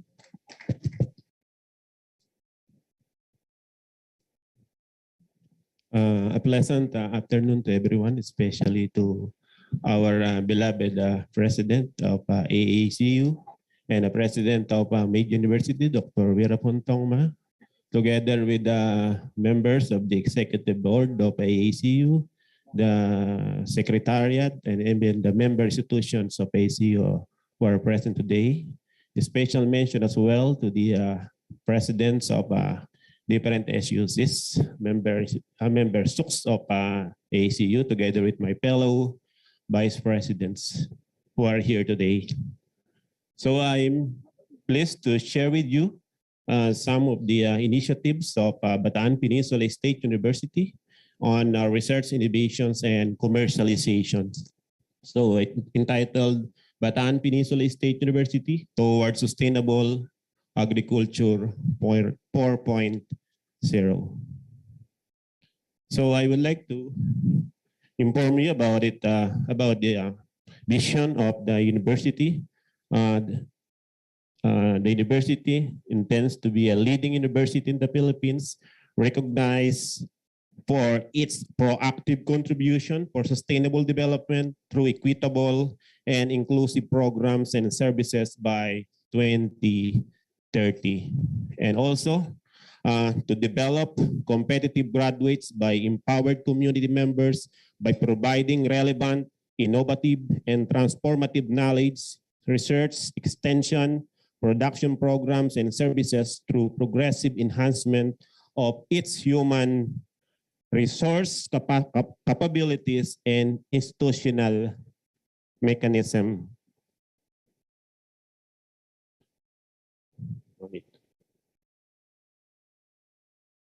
Okay, since my presentation is focused on research and development of the university, I would like to inform you as well with the vision of the Research and Development Office of BPSU. So it envisioned to become a globally recognized academic institution through sustainable entrepreneurial ecosystem and market-ready research innovations by 2030. This is actually the new approved vision of Research and Development Office of the University.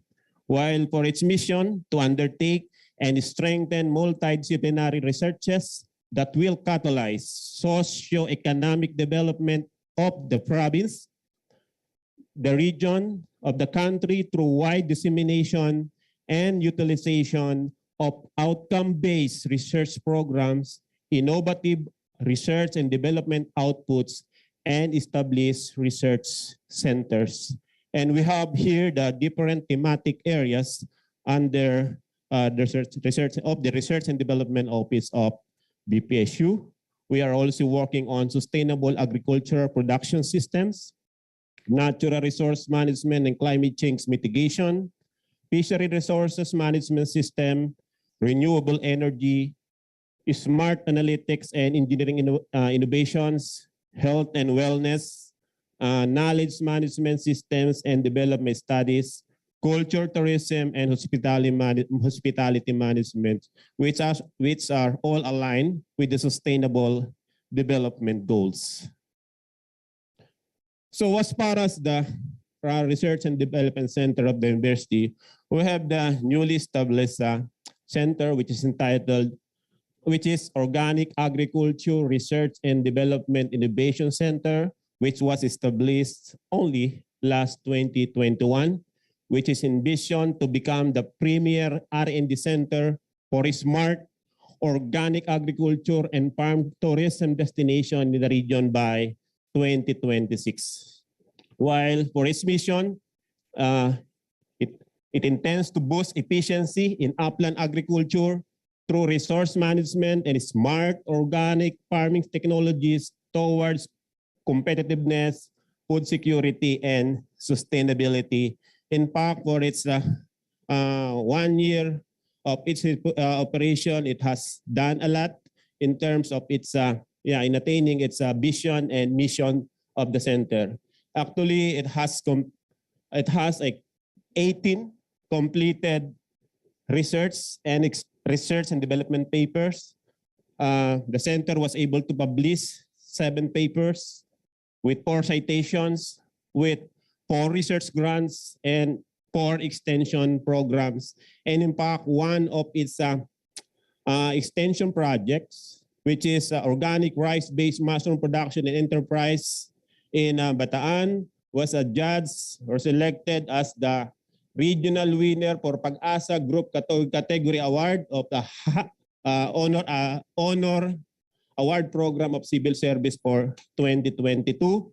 And of course, with its initiatives, the center was able to avail grant from DOST3 for the establishment and development of its mushroom laboratory amounting to 2 million pesos and many others. It has developed also these different products and have been submitted to FPA for accreditation.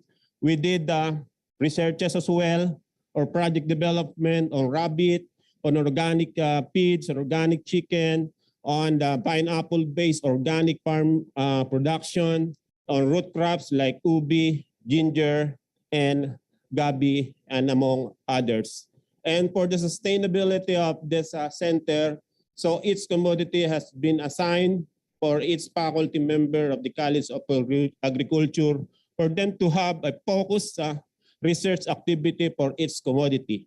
But then also we have one program relative to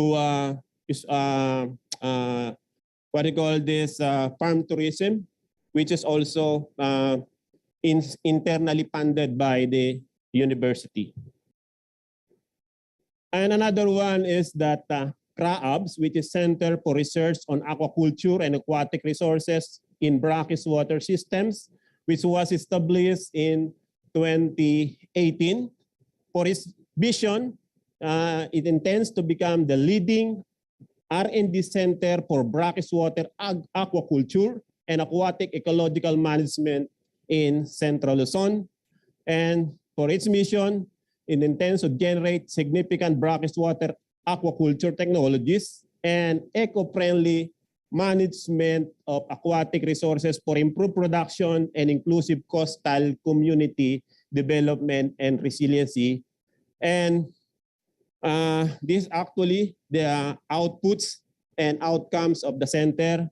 The center was able to have conducted and completed 26 research projects and studies with 7 publications, 6 citations, 8 research grants, and 6 extension programs, and developed 3 commercialized products, which are black chin tilapia fish loaf, bottled milk fish in a French style, soap bowl smoked fish, which are all commercialized already. And another one, this is one of the maybe top and performing R&D centers of the university, being the first R&D center that was established in state universities and colleges in the Philippines, which is the 3D printing or additive manufacturing technology. So the center is called Design Research Extension in Additive Manufacturing, Advanced Materials and Advanced Manufacturing, which was established in 2018. This was initially funded by DOST PSHERD for that. Initially, it was an AMRER or additive manufacturing laboratory, but then after the completion of the project, we have established or translated that laboratory into R&D center. And so far, since its establishment, the center was able to have 22 completed papers, 7 published papers with 556 citations, 2 research grants, and 3 extension programs. And in fact, we have formulated a 100 million peso project for DOST NICER program, and that evaluation was already passed with the General Council, and we are just awaiting for the release of the budget. And this is a pet project actually of Secretary De La Peña of DOST. We had partnership with PASE, the AMSEN, the Bataan province, which is Bataan. We also established that project, which is Bataan Advanced Science and Technology Ecosystem for Sustainable Development. And in fact, we have gone through with the mentoring of faculty members from the College of Engineering of Pangasinan State University on additive manufacturing, and for those who are interested to avail the services of the Dream Center, this additive manufacturing in terms of research mentoring and capacity development, you are free to signify your intention, because we would like to extend, of course, the services of the center in different sectors, especially with our partners SOCs and HCIs in the region. And this is the Dream Center roadmap, of the 5-year roadmap of the center, right? So you can see the directions of the center in 5 years time. And another one, this is a newly established center as well, which is Research and Innovation Center on Climate Change and Sustainability, which is called RICS. This is RICS, and it was just established in only this year, 2022. Though it is new, we have forged several partnership for the operations of the center. Actually, for the first time, we got a grant from the Provincial Environment and Natural Resource Office amounting to 10,500,000 pesos, and another grant from the CHED, amounting to 4 million pesos. And we have established and procured several laboratory and equipments for the operation of the center, like for water testing and the like. And we have also a partnership with De La Salle University relative to one of the mandates and programs of the center relative to water management and resource management initiatives. Okay. And for smart farming projects, we are pleased to inform you, to inform everyone that BPSU has spearheaded the first smart farming project or precision agriculture project on mango in collaboration with the ICT International in Australia and University of New England in Australia as well. So that project was funded by DOST 3 and with the intentions and goal to establish the fundamental understanding of mango water use at specific locations with minimized canopy, edge effect, and within identical climate and soil types. Identify the key parameters in introducing interventions to improve the yield performance, the fruit quality through measurement of key environmental parameters, and develop a recommendation for irrigation management in the knowledge mango tree plantations. All right, so the project actually produced this outputs like publication, patents, policy, and established several partnerships as well and extension services. So another one is that BPSU automated soil culture system, which is funded by the DA-BAR. This is already institutionalized in the university. Oh, right, with an initial funding of 5 million pesos under ASAP. So we have here the financial indicators of that project. And in fact, we have already adapters of this technology. We have 4 adapters already of this technology. And aside from that, we have a clear operations of that Research and Development Office. We have that ITSO, and from 2019 to 2022 alone, we have acquired 13 registered utility models with 14 applied utility models, 6 registered trademarks, and 3 applied inventions. And for TBI, we institutionalized the TBI through the establishment of a technology-based incubation of the university. We are lucky to avail, like what you have presented before, presented by Western Philippine University and Laguna Polytechnic University. We are also a recipient of the AAACU Technology-Based Incubation, or ATBI. And just recently, we are also qualified and have been selected recipient of the HIRIT program of DOST Fishered. So we call the program CCAT for the HIRIT and SINAG for Agri-Aqua TBI. And we have also the TTKO, that's a newly established office. And in fact, since though it's new, we have transferred 2 technologies produced by university. The first one is soft-bone smoked milk piece, and the other one is development of the oiling equipment for deep-fried peanut and garlic chips, which it is now being used by one of the food processors in Bataan. And now we have also research and development, the Peninsularis Research Ethics Committee, we call it PREC. This is registered and accredited by PREB, no? So it is responsible for the scientific soundness and ethical standard review of the research proposal of faculty, graduate school student, and undergraduate students. And we have also the Journal and Publication Committee, They are responsible for IEC development and production of the university. And we have also the technical evaluation and monitoring committee under also the research and development office of BPSU.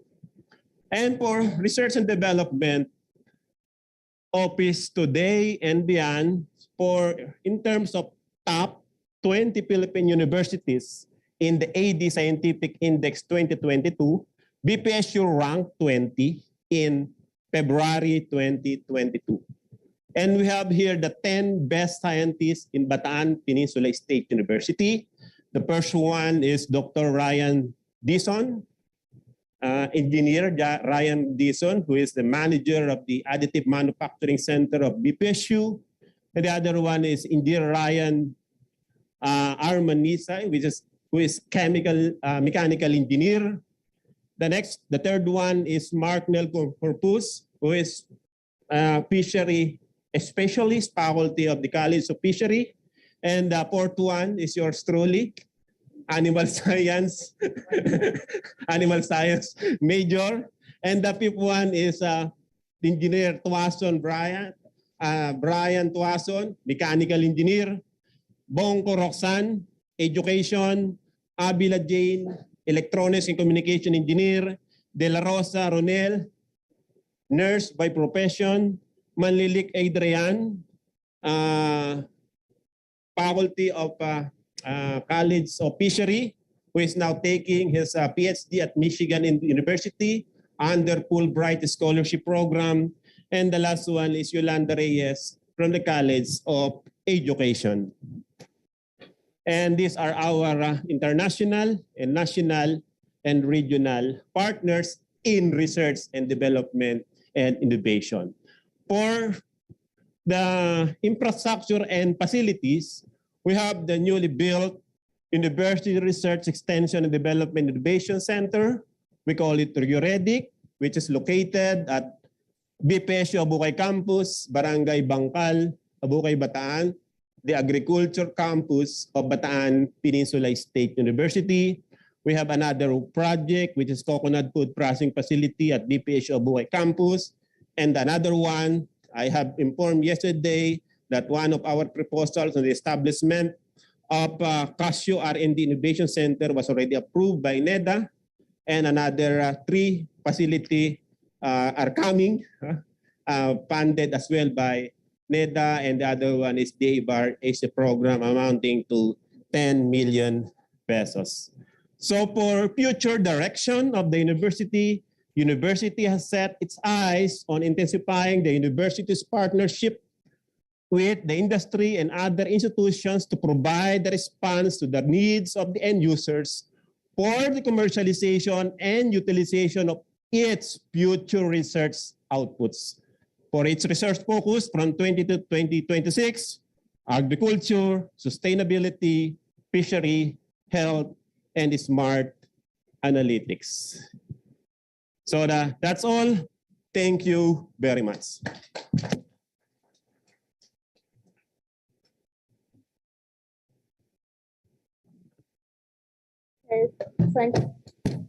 Thank you very much for your wonderful presentation. Our participants, we are now have come to the last presentation of the morning session. The presentation is from Central Mindanao University. Yes, and to begin with, I would like to invite Dr. Jesus Antonio Derrihe, the president of the Central Mindanao University, to give a speech. Thank you.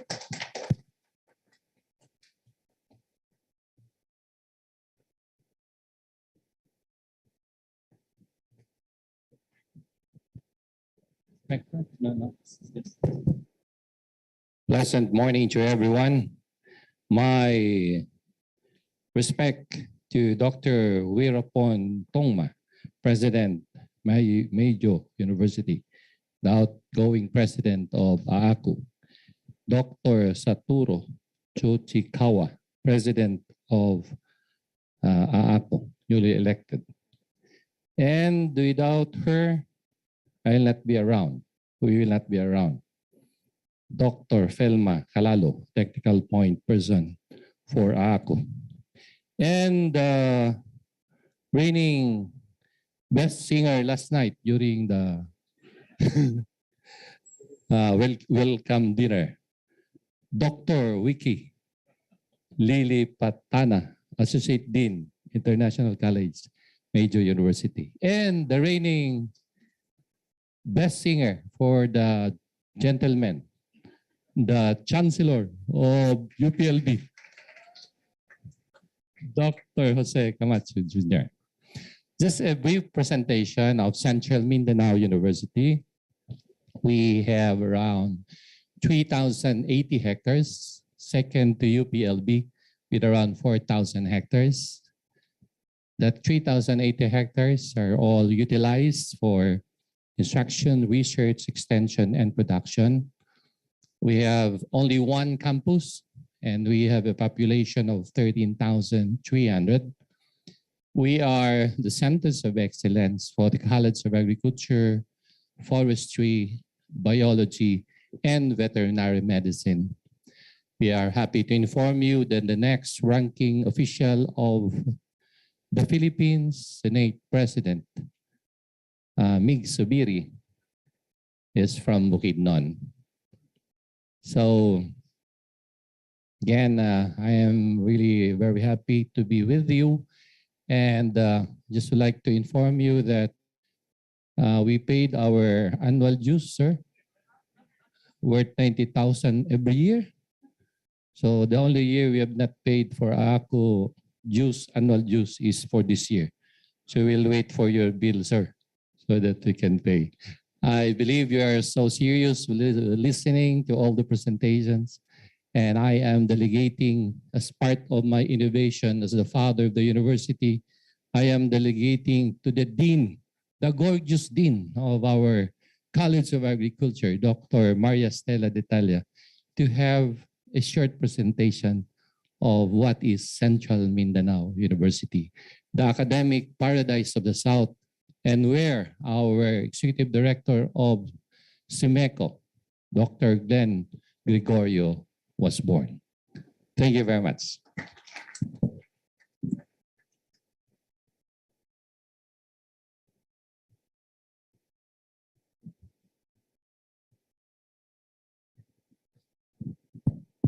I beg your pardon, ladies and gentlemen. I'm not gorgeous, I'm just beautiful. Thank you very much and good morning. My respects to our dignitaries, the President of Meiju University, Dr. Werapun Tongma, to Dr. Professor Tsutsi Kawa Sensei, Ohayo gozaimasu, and to the officers and dignitaries of the Asian Association of Agricultural Colleges and Universities.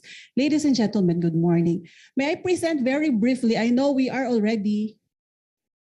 not yet hungry, right? So may I just present a brief presentation from Central Mindanao University, and we have titled our presentation, Embracing Social Sustainability Through Research, Development, and Innovation, the CMU Experience. Before we move to the next slide, this is actually Central Mindanao University. We are 3,080 hectares all in all, and that mountain you see there is a beautiful landmark of the university. We call that Mount Muswad, and that is part of the 3,080 hectares of Central Mindanao University. Next slide, please. Oh, I'm sorry. I'm supposed to be the one who should be clicking. So we have just a very brief overview.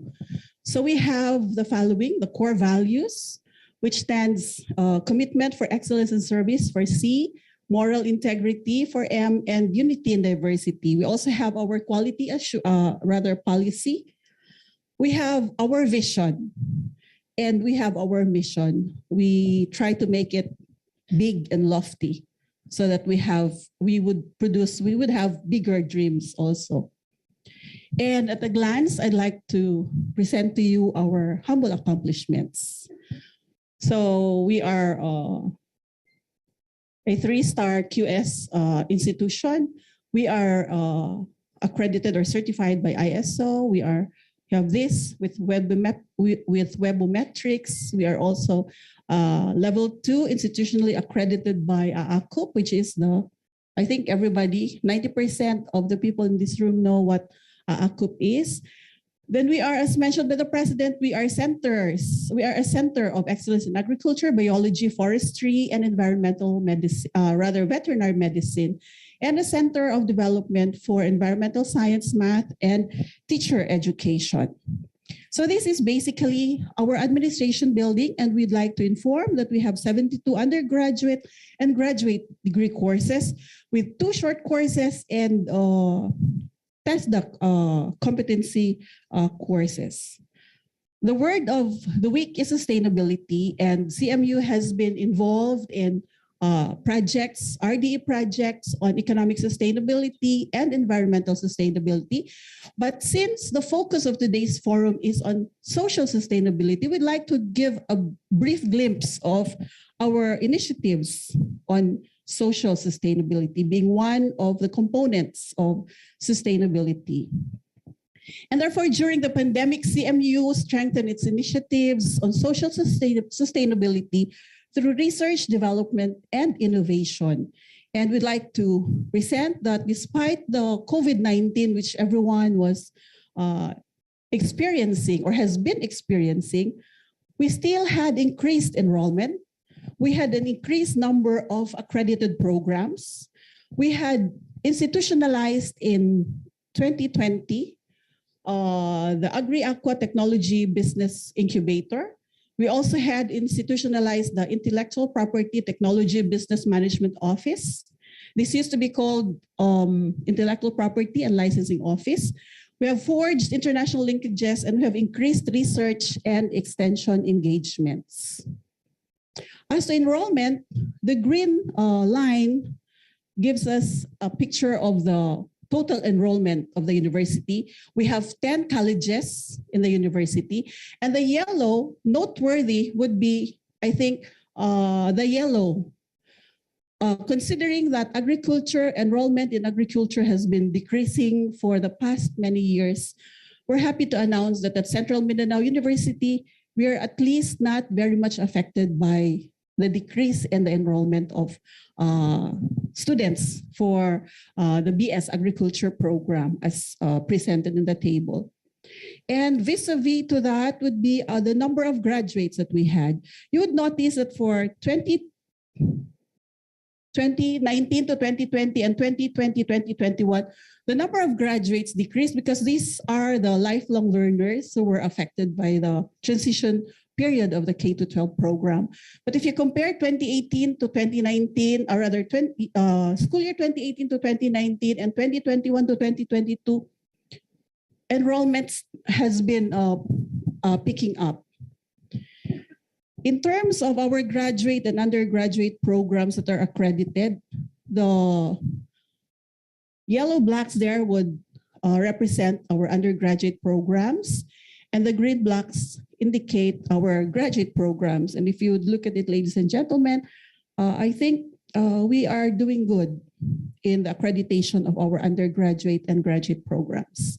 As a matter of fact, we were given the certificate being the top 1 performing SUC with the highest number of level 3 accredited programs in 2021, with 36 programs all in all. Also would like to present that we have institutionalized the CMU Agri-Aqua Technology Business Incubator, which I think everyone is very familiar, as we have been hearing this for the past many presentations since yesterday. And so I think I need not discuss more about this, but rather I'd like to present the outputs. So this particular project was able to come up with publications.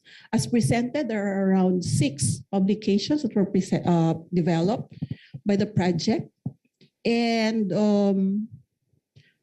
we were able to develop 4, or rather 3, modules. And if you notice, the modules are not in English because these are in the Binukid, the native language of Bukidnon. So we have there the topics and other details of the curricula.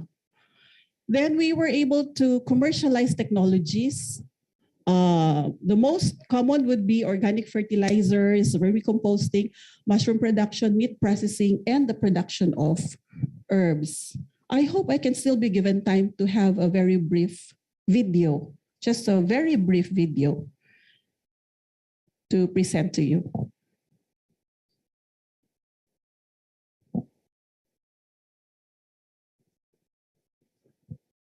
It cannot be heard.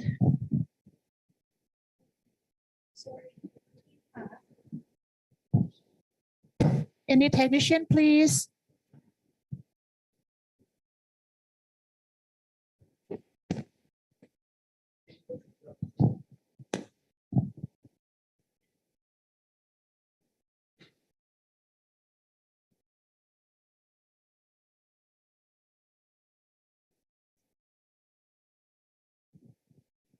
Never mind the audio. I think the picture would speak of itself.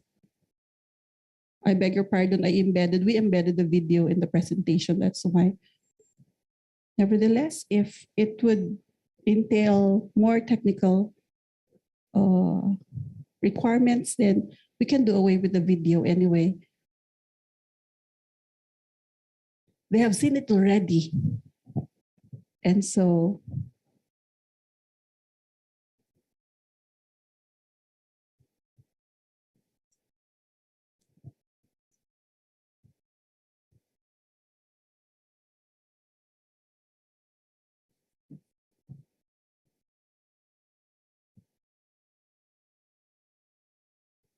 City is managed by the brothers Don and Ed Imado. They are accredited by the Agricultural Training Institute. City is a farm dedicated in the production and processing of oyster mushrooms and development of technologies that are easily adaptable to the farmers. The Mushroom City is managed by the brothers Don and Ed Imado. They are accredited by the Agricultural Training Institute as the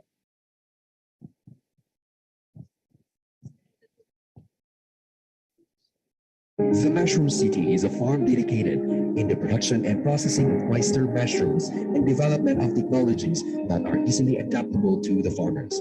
The Mushroom City is managed by the brothers Don and Ed Imado. They are accredited by the Agricultural Training Institute as the learning site and TESDA accredited for their mushroom production curriculum.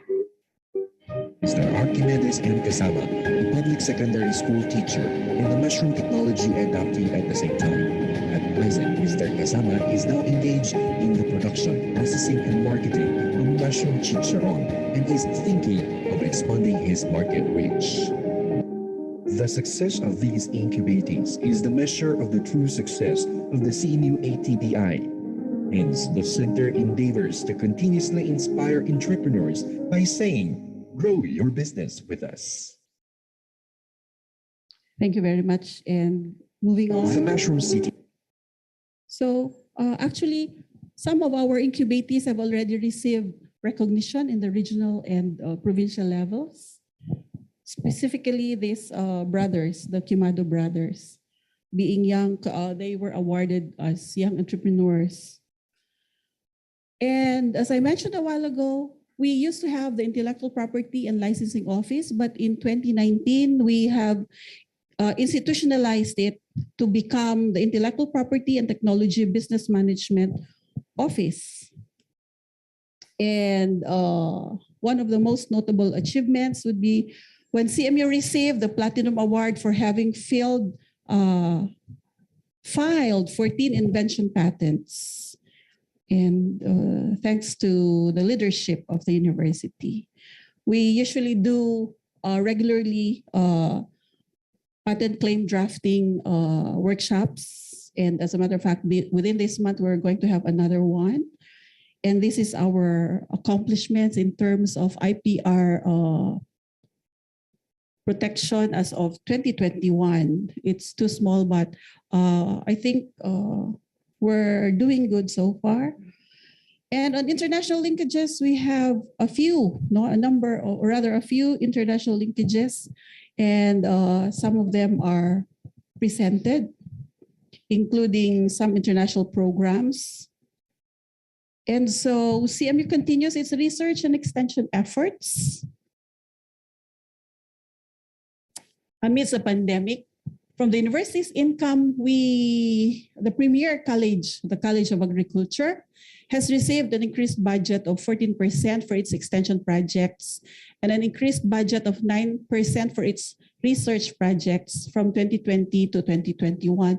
This actually amounts to around 7 million. It's just taken from the internally generated income from the tuition of students based on, I think that's CHED Memorandum Order number 20. And for external sources, we have for 2020, because it was a pandemic, there was little activity.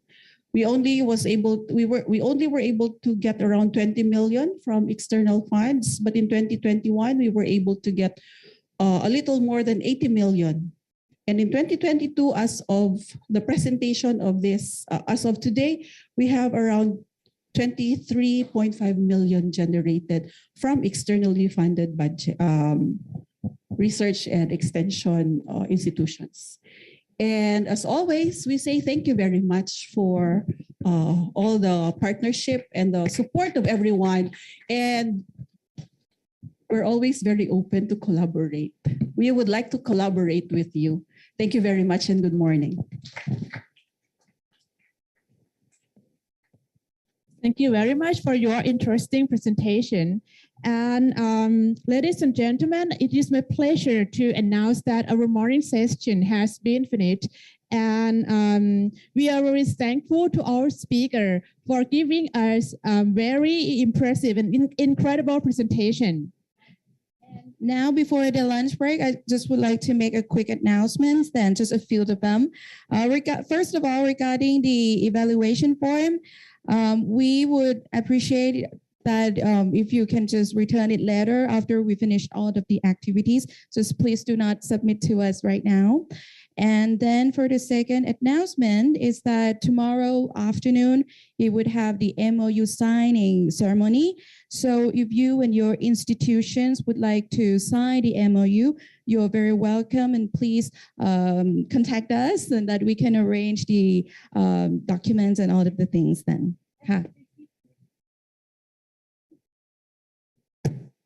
And now it's time for lunch. I would like to invite all of you to proceed to the first floor to have lunch, and then we will come back here in this room at 1:30 p.m. I hope you enjoy your meal, and then we come back here. Thank you so much.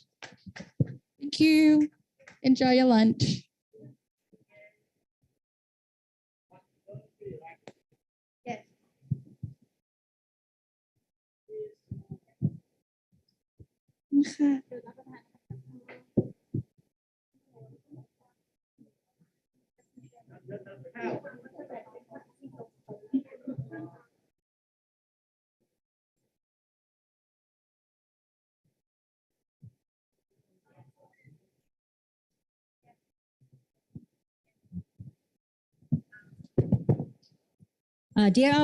Dear our guests, once you finish your lunch, if you still have time, please feel free to go to see the innovation exhibition room. Okay, we have so many things to show you there.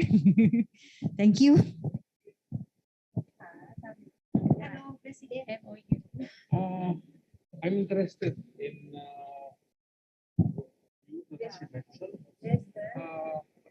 I'd like to know what it's all about. Yes, we will show you the Recording stopped.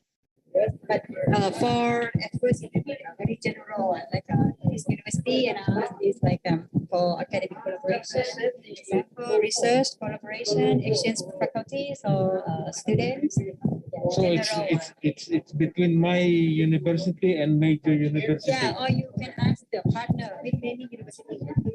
Okay.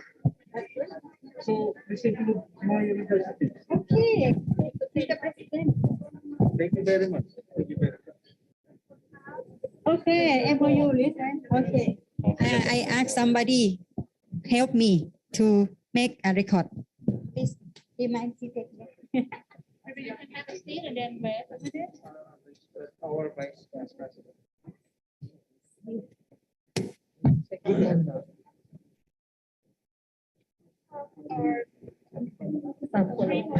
Anytime po.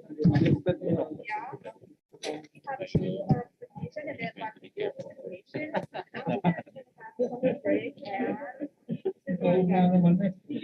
Napakalaki ng itinulong sa akin para maging university.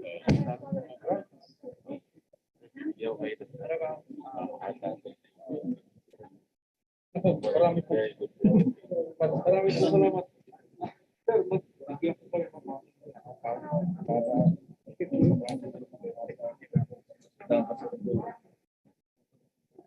makakuha ng dami ng tapos ito yung kay division. And so right now, if any of you are interested in the MOU signing, we're having a little discussion in the front. Yeah, so please this way, just shortly then before the lunch break.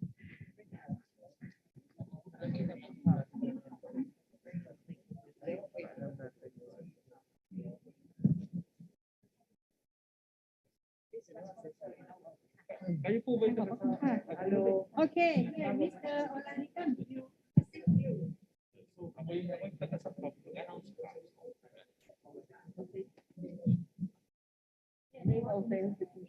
Yung under ninyo. Lagay kayo ng ano. Okay lang. Thank you. Join the lunch. No more. คนนี้เขาส่งแต่ว่าอันนี้ Mag-introduce ka lang.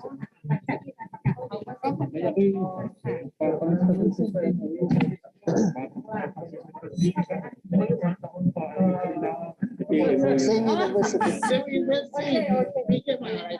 Research collaboration. Lahat na.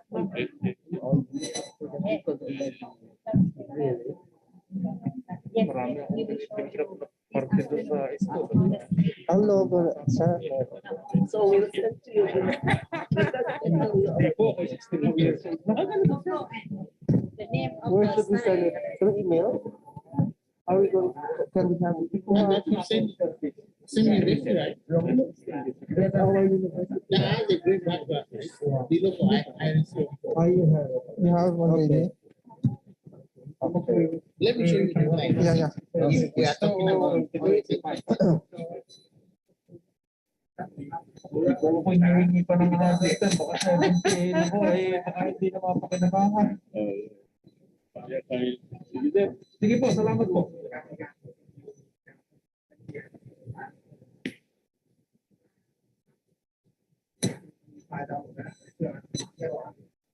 Nasaan yung listahan ng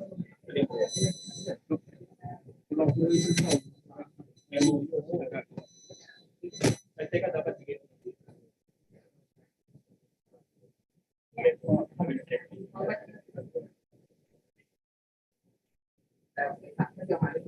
Don't forget my school.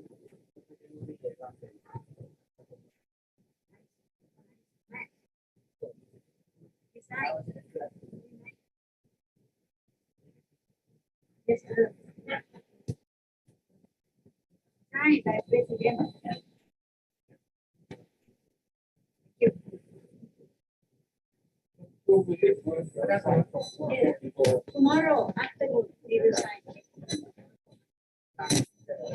I'm honored to be part of the. Thank you very much. Very good. Going back to the Philippines,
ต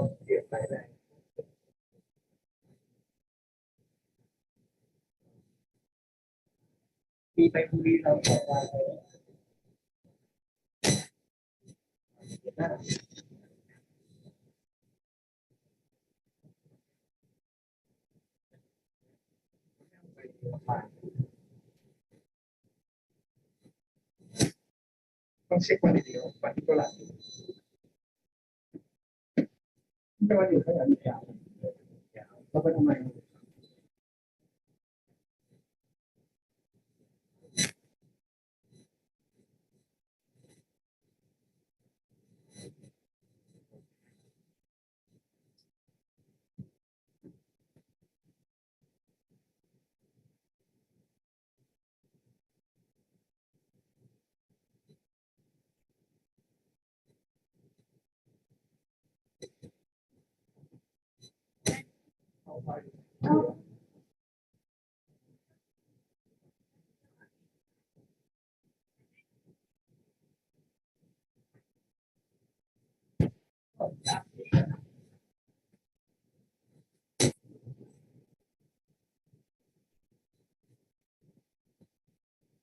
เอาไว้แฟน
แล้วก็มิกติ้งวันเสาร์ครับเดี๋ยวมาตีเพิ่มเนี่ยนะ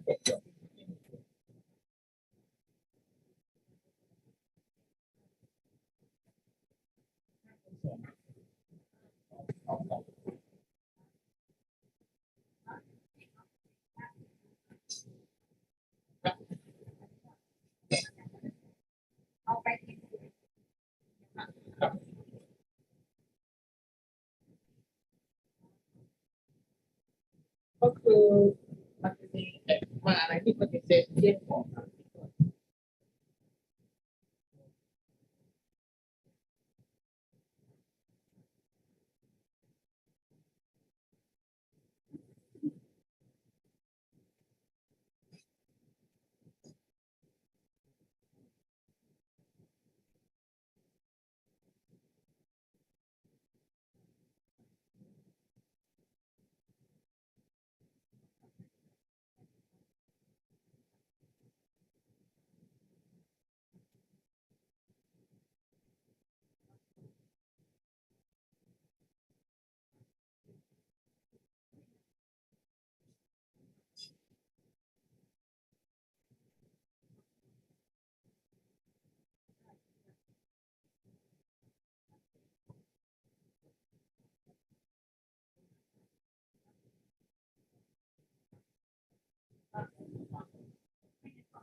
A pleasant day to the participants of the 23rd AAACU Biennial Conference. I am Dr. Dora C. B. Soleta Nantes, President of Southern Luzon State University.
President of Southern Luzon State University in Lucban, Quezon, Philippines. I am pleased to present to you our paper entitled The Role of University Research and Extension in Agricultural Innovation and Technology Transfer Towards Increased Community Productivity. The case of Southern Luzon State University. The next slides will show how Southern Luzon State University's purpose of generating innovations, instruction, research, and extension in agriculture that are important to national and global development remain intact despite many environmental and institutional challenges. I will emphasize 7 projects of our institution that help to transform agriculture as source of economic growth.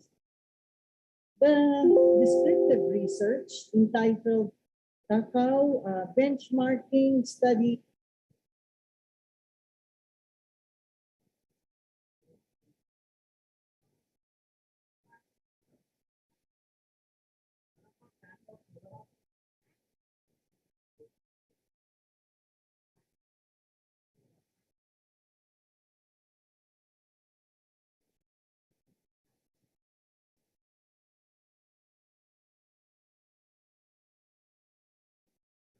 Pleasant day to the participants of the 23rd AAACU Biennial Conference.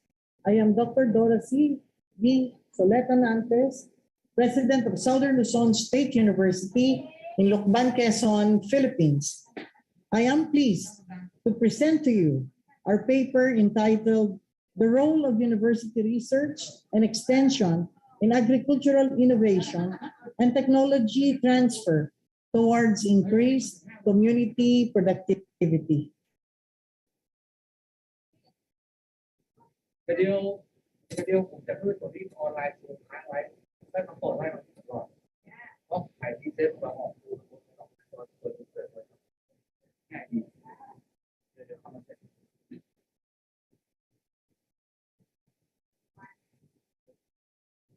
ไม่กล้า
โอเคแล้วเป็นไงบ้างโลกดีขึ้นหรือยัง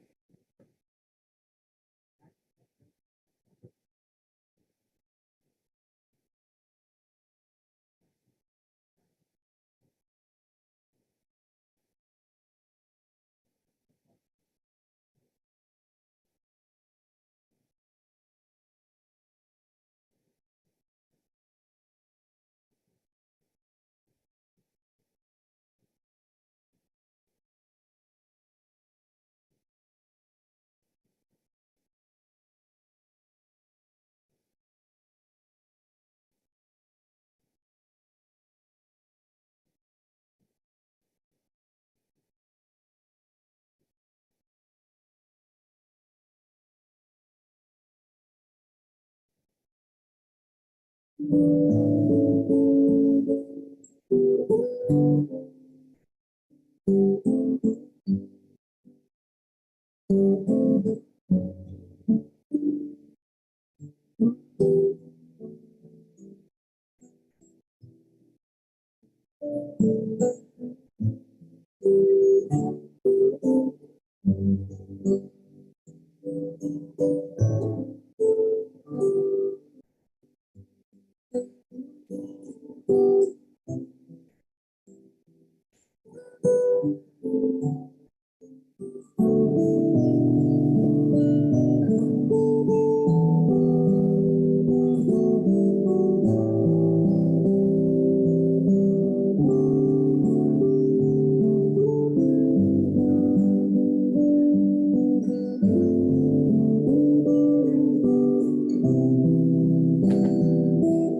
ไกลพอเสียงมันออกซูมนี่มันติดเข้าไปในห้องยังไงผมเลยต้องถอดสายเสียงออก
Pleasant day.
Recording in progress.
Good afternoon, ladies and gentlemen.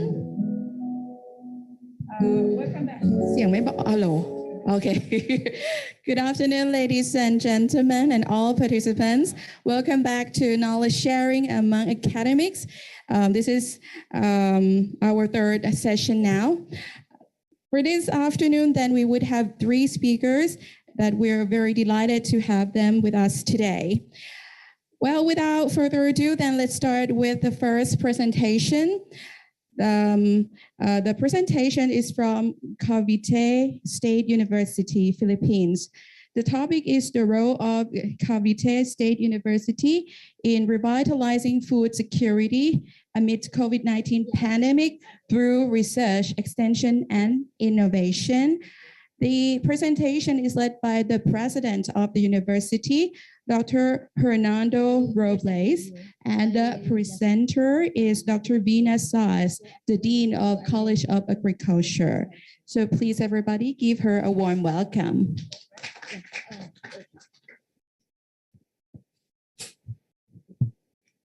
Good afternoon, everyone. On behalf of the Cavite State University President, Dr. Hernando Robles, I'm Veno Saas, the Dean of the College of Agriculture, Food, Environment, and Natural Resources. So my presentation is all about the role of Cavite State University in revitalizing food security amidst COVID-19 pandemic through research, extension, and innovation. So for the the overview of our university. Let's watch this video.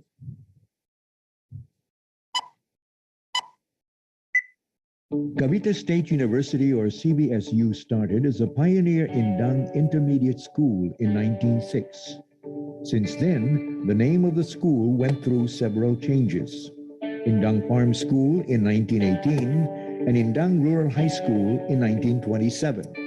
In recognition of the contributions of Don Severino de las Alas to the community, to the province of Cavite, and to the country, the school was named Don Severino National Agricultural School in 1958. In 1964, the school was converted into a state college called Don Severino Agricultural College, or popularly known as DSAC, by virtue of Republic Act 3917. Finally, on January 22, 1998, DSAC was converted into Cavite State University. CBSU is strategically located within the historic town of Indang, Cavite, which sprawls on 76.6 hectares and is the administrative seat of the whole CBSU system. The Don Severino de las Alas campus, which is the main campus located in the municipality of Indang, maintains 10 colleges, offering 108 undergraduate, 28 graduate, and 13 non-degree programs.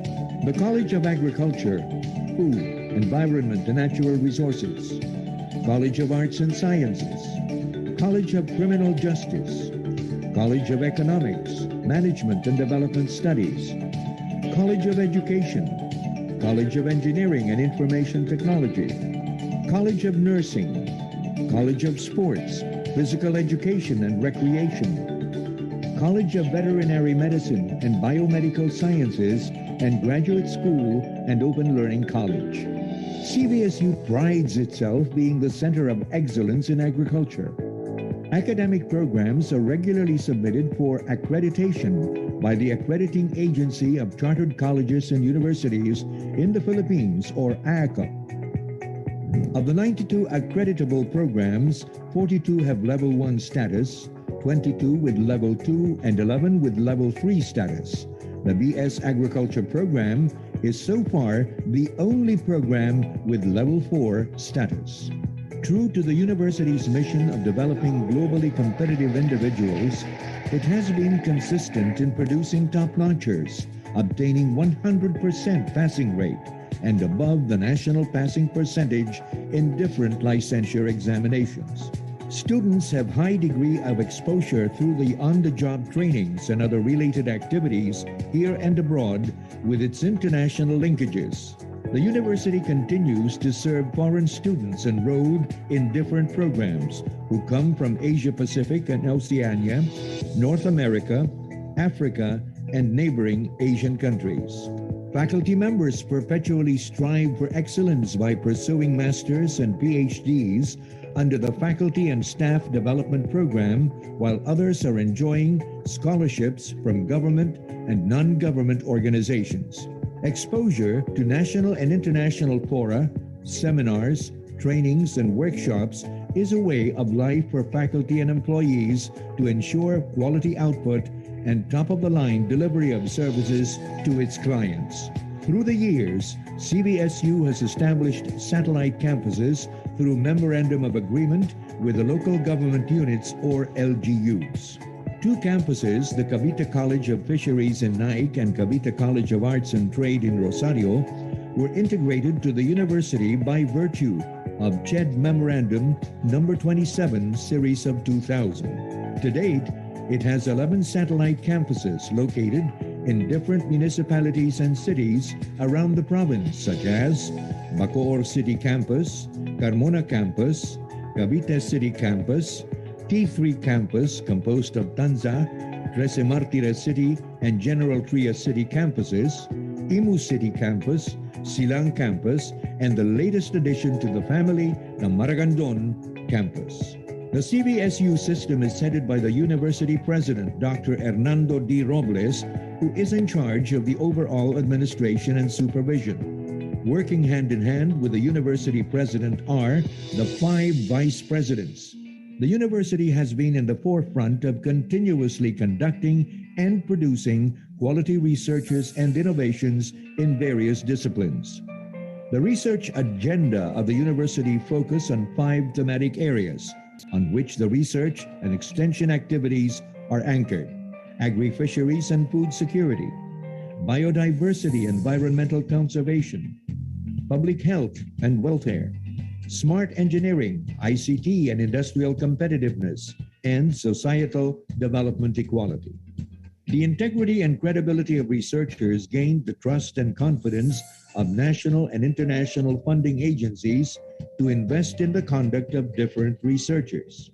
Likewise, researchers are given the opportunity to present their papers in local, national, and international arena, and are even encouraged to publish their research outputs in national and international refereed journals. Innovations, new technologies, creative outputs, and intellectual properties are also protected through patent applications.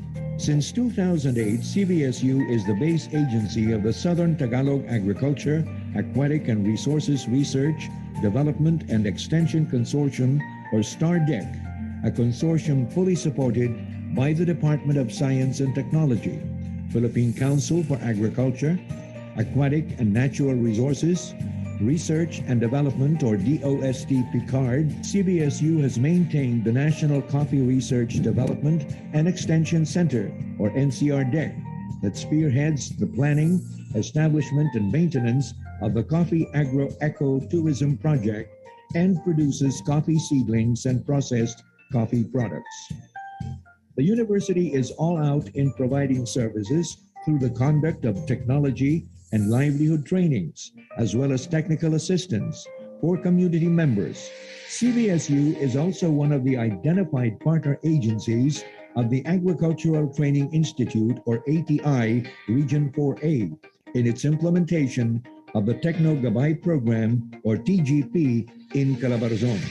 Through the extension services of the university, ATI gets assistance in establishing farmers' information and technology services for FIT Center. In a memorandum of agreement signed by the university president and the provincial governor, CBSU has now established the Cavite Water Testing Laboratory, aimed at monitoring the quality of groundwater and surface water to safeguard water security and improve the well-being of Caviteños. The university maintains its various services, sustains its operations through income-generating projects, and manages pure business enterprises. CBSU is also generating considerable income from its flagship product, the Aguinaldo Blend, a major coffee product made from the combination of 4 varieties of coffee: Robusta, Arabica, Excelsa, and Liberica.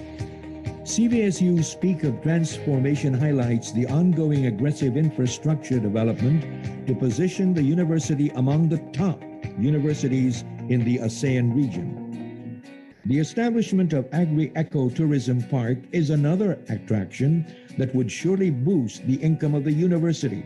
It is a farm and ecology-based project that will showcase the existing resources, designed to highlight new technologies and boast the natural beauty of the university. Likewise, the construction of CBSU International Conference Center will pave the way for local, national, and international functions and events. Hostel Tropicana is second home to local and international guests and visitors while enjoying their stay in the university, especially during seminars, trainings, conferences, even business and social gatherings and other activities. It is also an ideal venue for different functions, relevant to the operations of the university and a training ground for undergraduate students of related discipline. Clear to its vision and mission, CBSU was hailed as the top performing state university by AAACU in terms of quality assurance, ensuring students of globally competitive programs. In its continuous and concerted effort as it moves forward in one direction, CBSU is now ISO 9001-2015 certified. For 4 consecutive years, CBSU is still the champion, being awarded as the most outstanding state university in gender and development implementation in Calabarzon, a recognition accorded by the Regional Development Council, or RDC. CBSU is currently in transition of strengthening its educational standards, shifting from output-based to outcome-based quality assurance and facing the new challenges of K-12 issues and concerns. Now, facing the challenges to be a global university, CBSU remains to be Level 4 State University in Calabarzon in SUC leveling. For more than a century now, Cavite State University continues to defend the tenets of truth, excellence, and service, vows to uphold its vision and mission, and affirms its commitment that in the next years to come, it will be too fast and too serious in transforming the university into a global university through academic breakthroughs, outstanding researches, remarkable extension services, and updated facilities worthy of global recognition and commendation.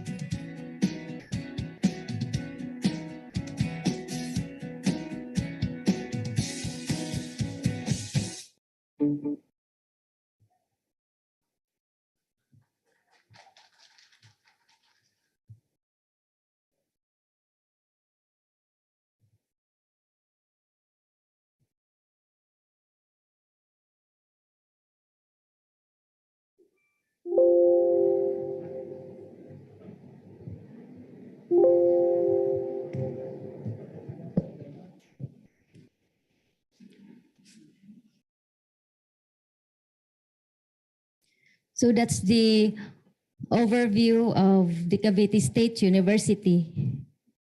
So based on the video presentation, Cavite State University is the primary university in the province of Cavite that offers undergraduate and graduate programs of agriculture, considered as a center of excellence by the Commission on Higher Education.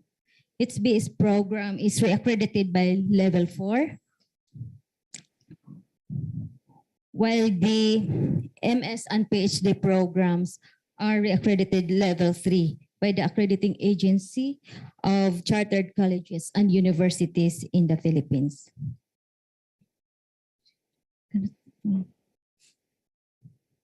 So the mission of the Cavite State University shall provide excellent, equitable, and relevant educational opportunities in the arts, sciences, and technology through quality instruction and responsive research and development activities. It shall produce professional, skilled, and morally upright individuals for global competitiveness. So its vision is the primary university in historic Cavite is recognized for excellence in the development of globally competitive and morally upright individuals with the university endeavors who are able to conduct relevant research and development activities along with agriculture and natural resources, implement effective training and outreach programs, and manage agriculture enterprises, projects, and technology incubators.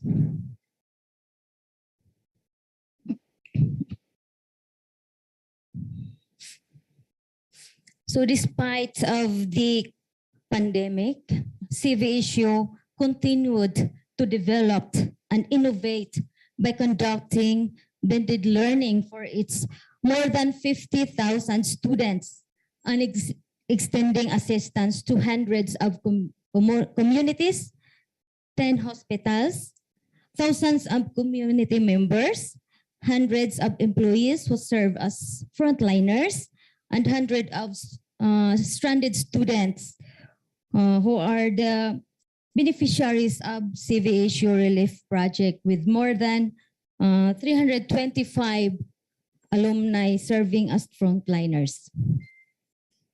This CVSU initiative is a collaborative efforts with the research and extension lives challenging for the empowerment of the Filipinos through the Bayanihan Balikatan para sa Bayan. So the Cavite State University through the College of Agriculture also distributed seeds and seedlings with IEC materials for cultural management practices to sustain food and to revitalize food security in the region. So another initiative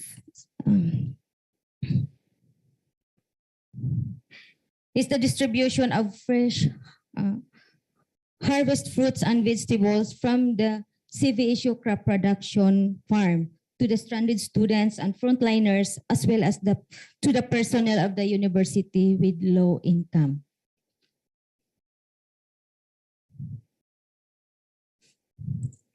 Another initiative by the university is through the rice programs. So this is done through the collaboration of the National Coffee Research Center. This is the distribution of groceries, conducted webinars on coffee trainings and seminars, online monitoring of technology, adapted and extension projects, and as well as develop videos for online promotion of technologies.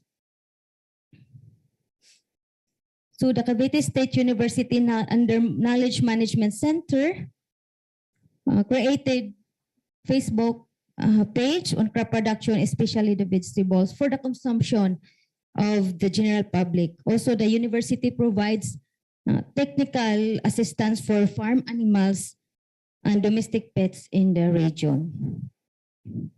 So other medicinal plants found in the crop production area of the university, like the balimbing, camellias, ginger, or lemongrass, were utilized and processed into a ready-to-drink immuno-boosting juice for frontliners.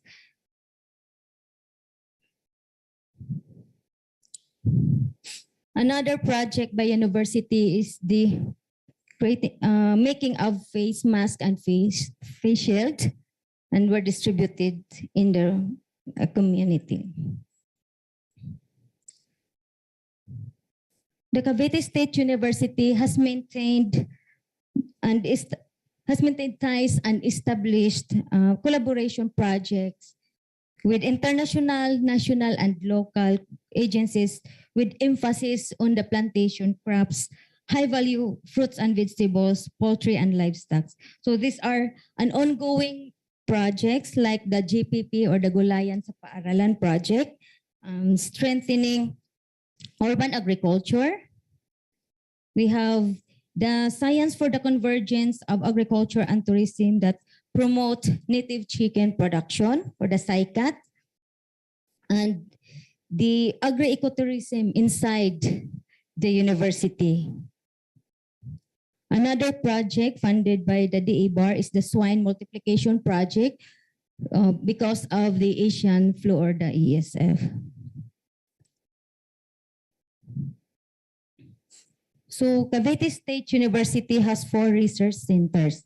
The Makapuno Center, the Sprint Center that involves the sugar palm or the kaong, the Coffee Center, and as well as the Bee Farm Center. So that's end my presentation. So despite the challenges of the Cavite State University, it remains resolute to innovate knowledge to improve lives and globalize impact by coming up with some programs and projects that will benefit not only the community, but the whole society. So that's end with my presentation. Thank you very much. So CVSU is very willing or open to future collaborations also. Thank you. Thank you very much, Dr. Venus, for sharing your insightful knowledge with us this afternoon. Once again, can we have a big applause for the presentation, please? Right, and then up next, we're delighted to have another presenter, but I believe that It would be a video. Pleasant day to the participant. So this presentation is from the Southern Luzon State University. We're setting up the video then. Thank you very much. The topic is the role of university research and extension, and that is in agricultural innovation and technology transfer towards increased community productivity, the case of Southern Luzon State University, Philippines. Yeah, and if there are problems or questions, ready? Biennial Conference. Okay. I am Dr. Dorothy B. Soleta Nantes, President of Southern Luzon State University in Lokban, Quezon, Philippines. I am pleased to present to you our paper entitled The Role of University Research and Extension in Agricultural Innovation and Technology Transfer Towards Increased Community Productivity. The case of Southern Luzon State University. The next slides will show how Southern Luzon State University's purpose of generating innovations, instruction, research, and extension in agriculture that are important to national and global development remain intact despite many environmental and institutional challenges. I will emphasize 7 projects of our institution that help to transform agriculture as source of economic growth.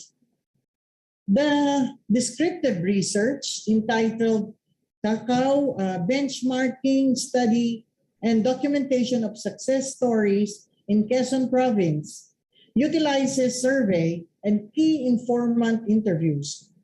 The project was conducted by the Southern Luzon State University and was funded by the Philippine Rural Development Project under the I-Plan Component 1.2.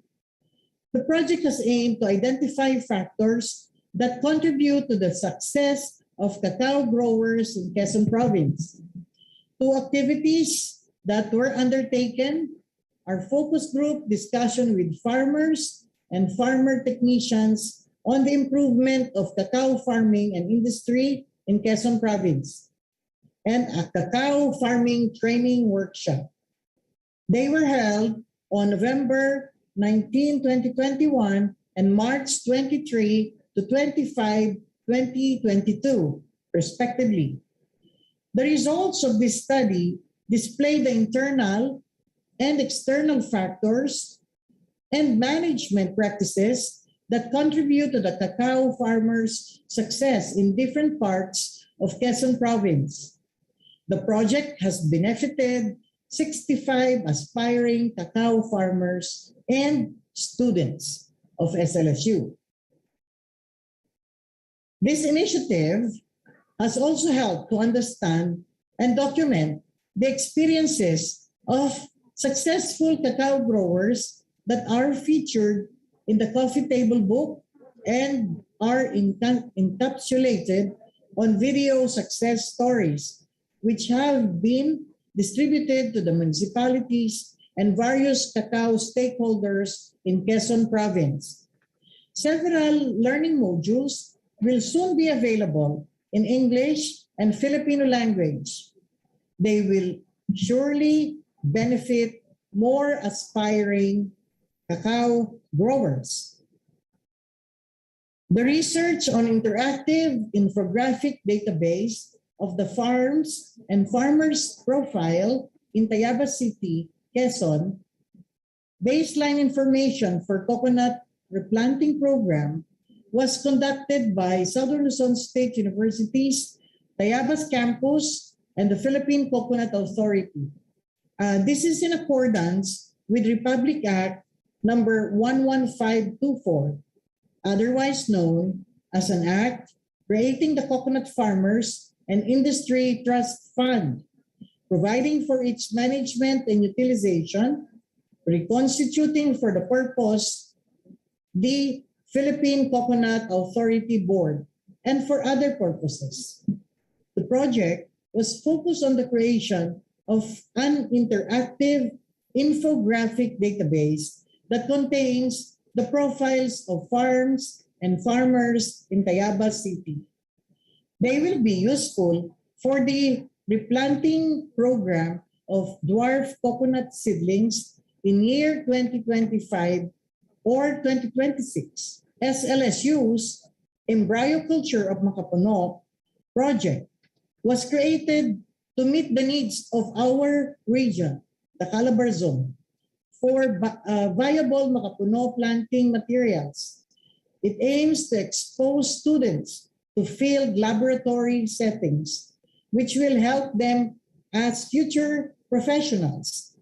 This would help them understand the value of tissue culture as a technology aiding in the propagation of high-value crops, such as Makapuno. This project sought to benefit local communities by generating income for them by turning Makapuno meat into delectables, confections, and other marketable goods. Currently, Mr. Rolando Oblenida, a collaborator of SLSU, is in charge of monitoring and maintaining our plantation with an initial number of 52 dwarf trees.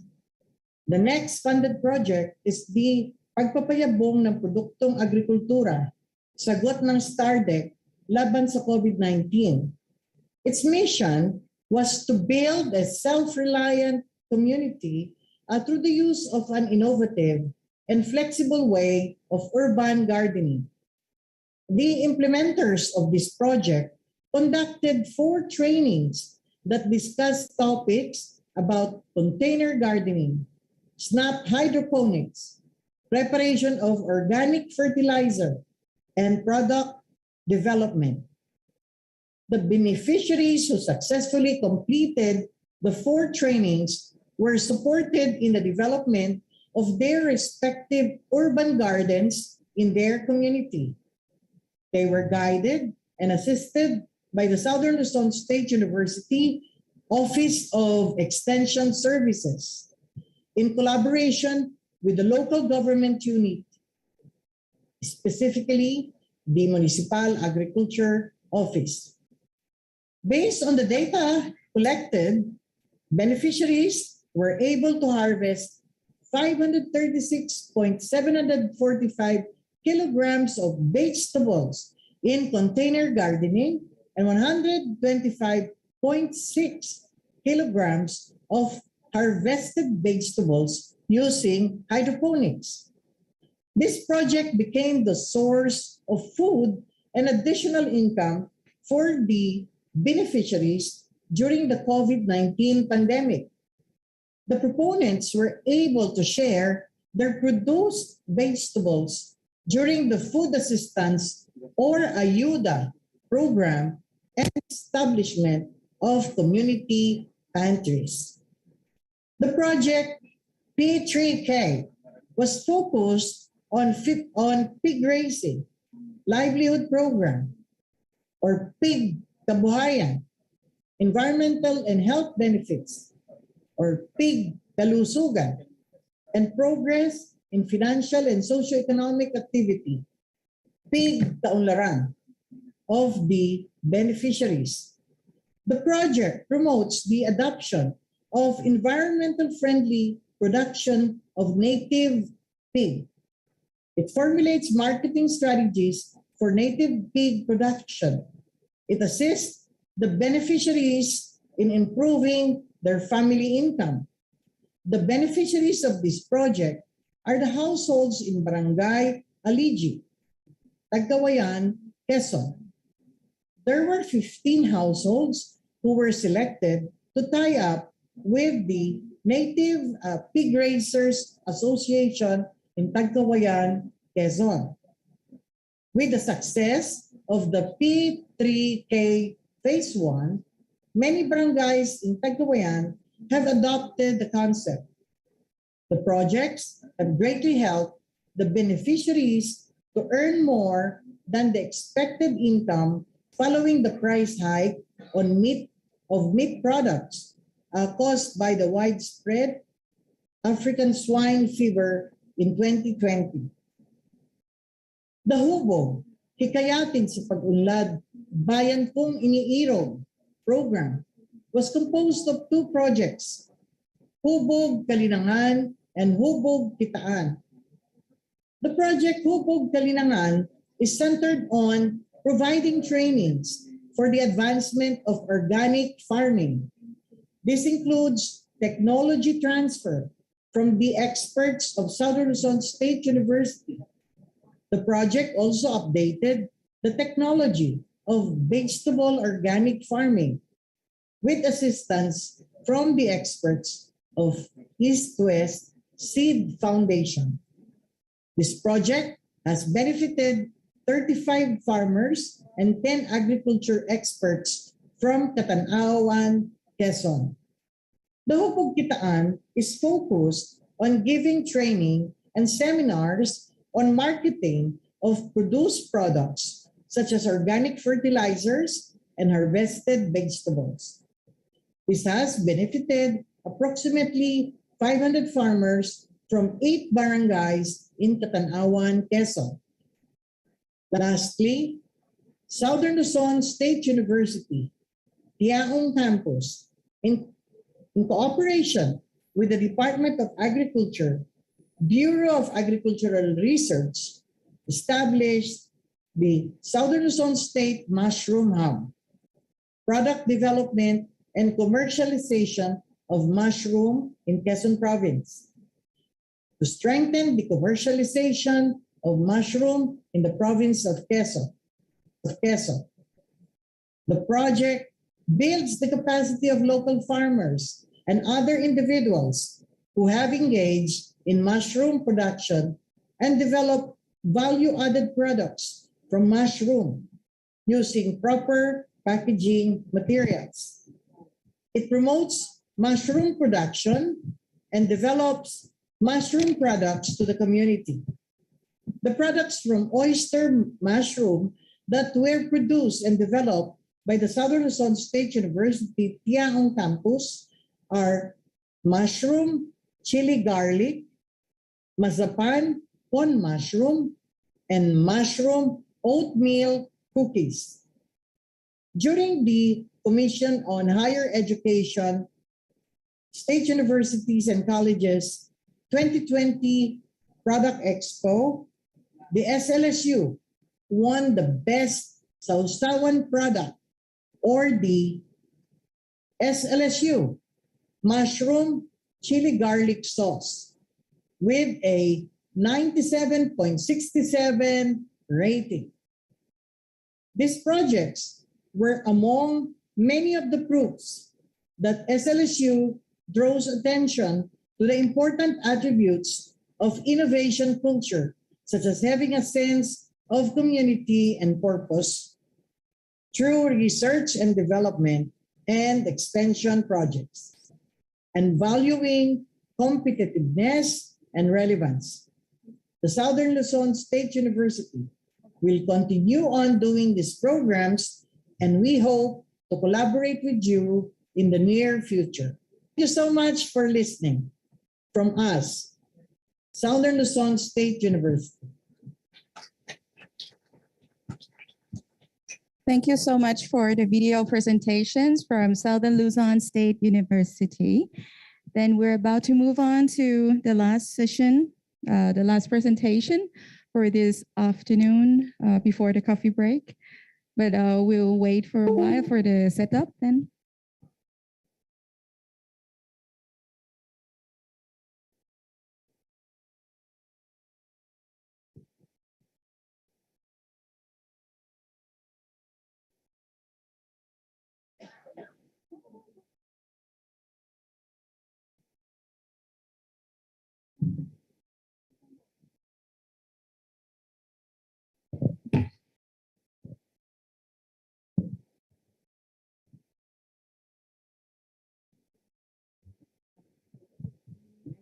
Press.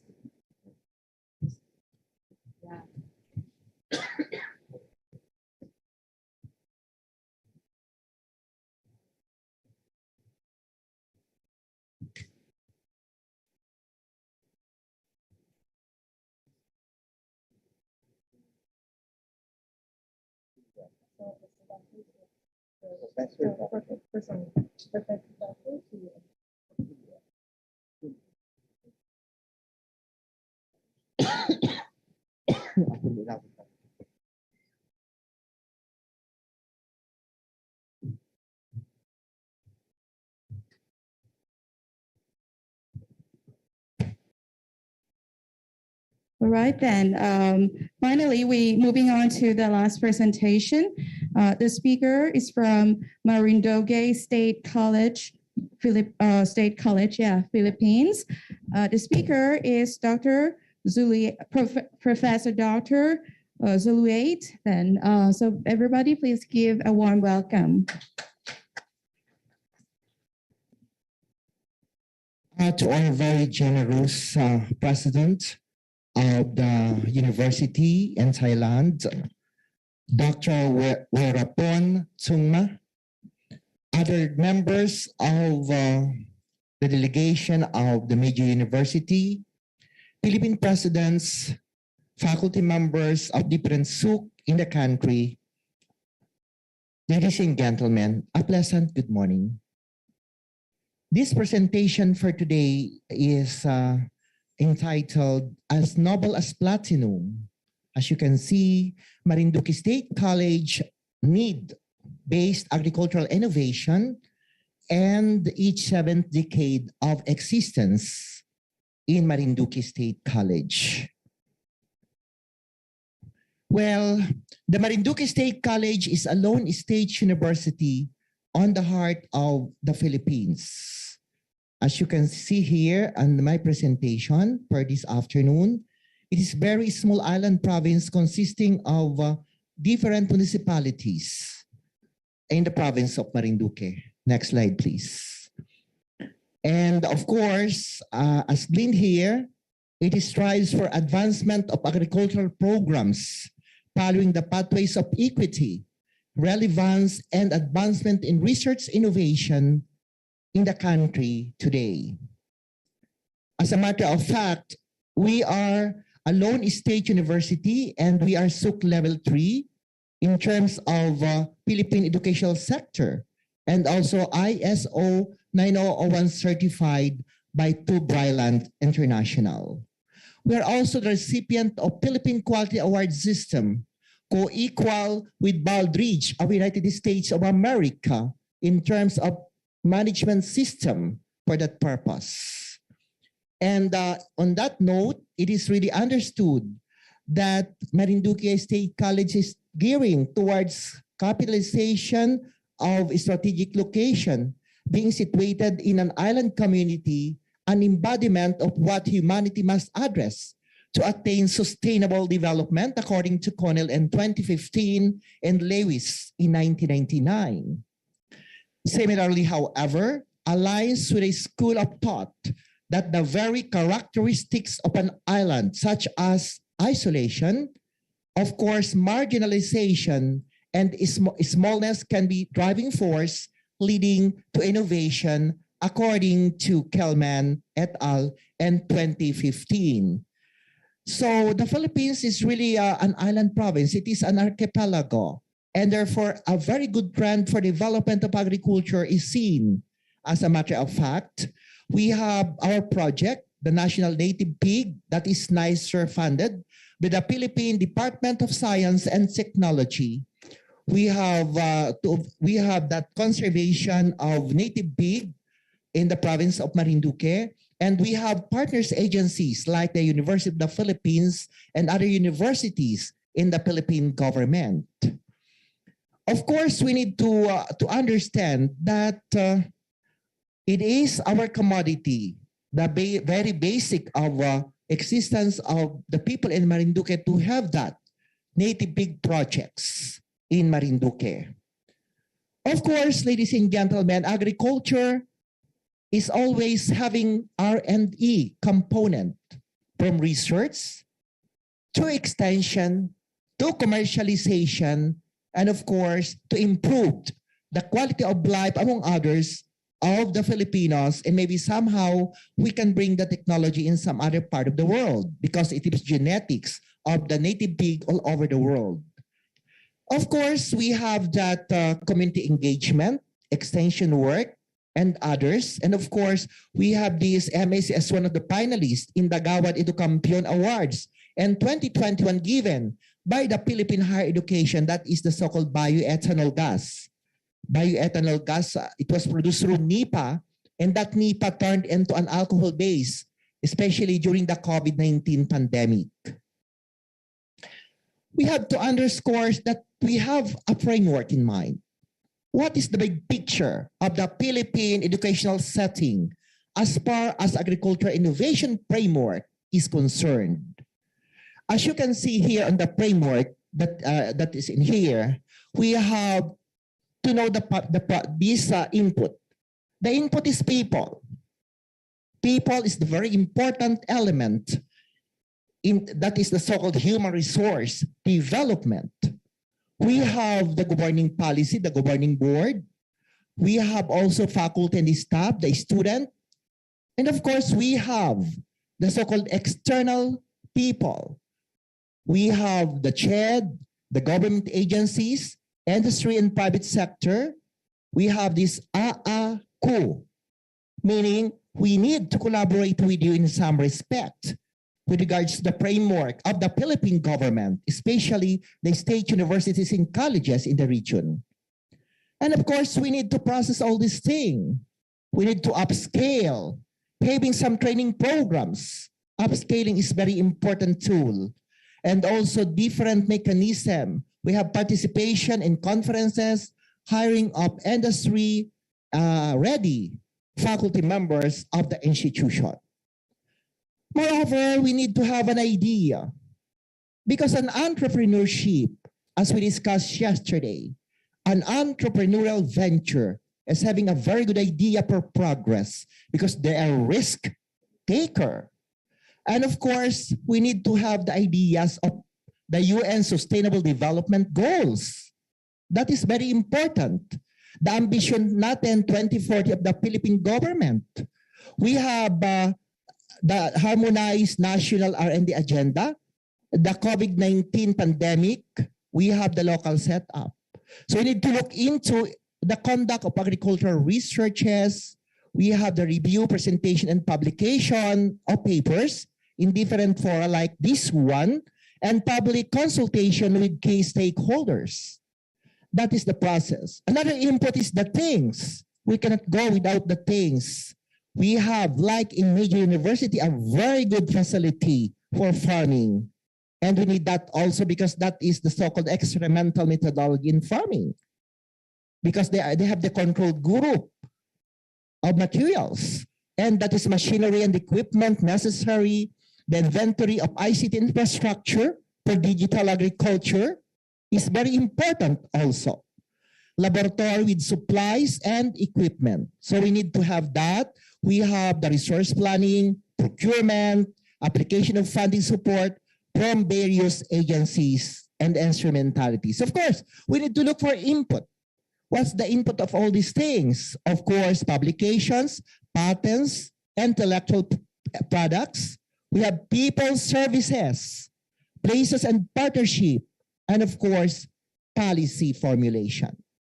Because CMO 2019 of the agriculture in the Philippine setting is we need to revise curriculum as an impact, an input. Revise curriculum in the Philippine setting wherein we have to involve subjects in digitalization because we are agriculture 4.0. And we need to do now the change into its paradigm. As you can observe, we have so many publications. As you can hear, Lithium Science. We have here, as you can see, different referee journal. We have percentage of that, which is necessary for our universityhood. And of course, for our AAACU, for Philippines, the so-called accrediting agencies for charter universities and colleges, necessary for us to transform our college into level 4, and some other level 4 will be for Center for Excellence, and like other universities, autonomous university in the country.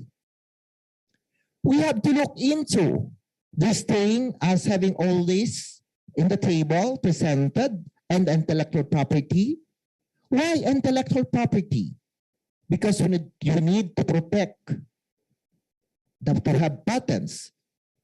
It is important not only to protect our intellectual rights, but to at least in the Philippine setting, we have the NBC 461, National Budget Circular number 461, wherein some associate professor will become professor by having evaluated in terms of publication, referee journal citation, and ISI Scopus journals of publication.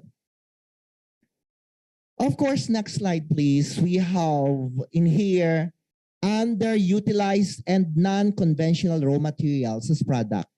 We have the mushroom, the arrowroot, the mango, the ginger.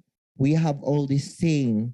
So in us, what we're going to do is to have a research on that, to find out how we can commercialize this product into a very marketable system wherein we can have our production aspect.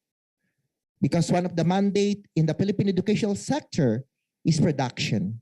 And production is really very important because we produce and we need some funds for funding our 164 project that is for income of the college or university for us to fund for the necessary transformation and our facilitation of procurement for different kind of machinery and equipment for that purpose. Also, we have health, medical, and the industrial purposes. We have powdered hibiscus, and we have this all this powdered thing and bioethanol from NIPA as one. And now we are selling into the local government units, and we're going to apply for some copyright or intellectual property in order for us to be protected by that products that we are going to innovate. And of course, using farm waste and neglected resources also, we have the coconut coir, dust, we have wood vinegar, and handicrafts from arrowroot waste, which is also being utilized by our institution for purposes that is for others waste, but in us, there's no waste because we try to use that for purposes of production. Of course, people and services, we have in here people working with us, the number of persons engaged in research productivity experiences. From associate professor onwards, they are mandated to conduct research, to publish papers in publication, whether or not it is for the benefits of their NBC 461 or for the welfare of the institution. We have that numbers as presented. Of course, as shown a while ago and yesterday, we have collaboration also with different universities across the country. And I had one collaboration from University of Houston in the US for our engineering and nursing. And we're going to have our Washington Accord for Engineering as a Center for Development in different programs of offering of the institution in the province of Marinduque. Of course, we have some policies. As you can see, we have our native pig as a center. Before it is nicer funded, but because of its terminal, magti-terminal report na po kami. Therefore, we're going to the new one that is the so-called nicest, NICEST, nicest in the Philippine government. That is for the Department of Science and Technology to continue progressing this project and to become Center for Development in our province as we are vying towards each university status. So we are really doing that during my 1 and 7 months presidency at that college. And of course, that policy formulation, we have that impact because in the framework, it's not only output that we have, but the outcome or impact. That is the big picture in the mind of people in Philippine setting of educational sector, because all of us in the Philippine sector is having at least studying almost postdoctoral in AIM, Asian Institute of Management. We have new framework. We have the outcome or the so-called impact of what we are doing in the Philippine setting. And we have this. We have to increase our awareness on in our initiative. We have also to increase, we have increased the so-called food during the pandemic. We have mitigated the climate change. We try to mitigate climate change as an output of all this endeavor. And of course, we have we conserve natural resources. This because, as you know, Marinduque is a mine tailings catastrophe in the 90s. It is the Marcopper Mining Corporation devastated a Canadian business enterprise for gold and copper. Mined out tailings is there in the province of Marinduque that need some remediation. Therefore, we are appealing and we are continuously appealing to the government of Canada to give us some funds for purposes of the so-called rehabilitation of mined out tailings in our rivers in Marinduque province. Of course, we have this increased income and opportunities for our farmers. That is our impact. Marinduque State College is really into the community and they feel really our presence in the area. And of course, conserved genetic resources. Because like native pig, like any other commodity, like any other animals in the world, some are extinct. And of course, we need to transfer the genes of that. We need to, no? We need to transfer it. That's why we need to conserve genetic from plants and animals for that purpose. I think we are now having a new framework, and I think I shared something which is our experience in a very small island province, and our college is only having a students of almost 10,000 students. But however, we have already our certification, sir, from the Bureau of Immigration in the Philippines that we can accept foreign students at this time. And we are ready to face the world of accepting foreign students from you, and you may accept ours. And we are to collaborate in terms of students collaboration, in terms of faculty exchange program, because almost also all graduates of my university is graduates of your alma mater, the UP Los Baños also in terms of our agricultural sector. The one who handled this one is a graduate also of UP Los Baños. That's why we are very eager to share, and almost all the souk in the Philippines is willing to share, even though we have a very poor resources because the inflation rate and the trillions, almost $2.9 trillion is our loan from foreign countries, but we are very willing with that of the President Bibi and the President Bongbong Marcos is willing to help us to that endeavor. Thank you so much for listening. God bless us all.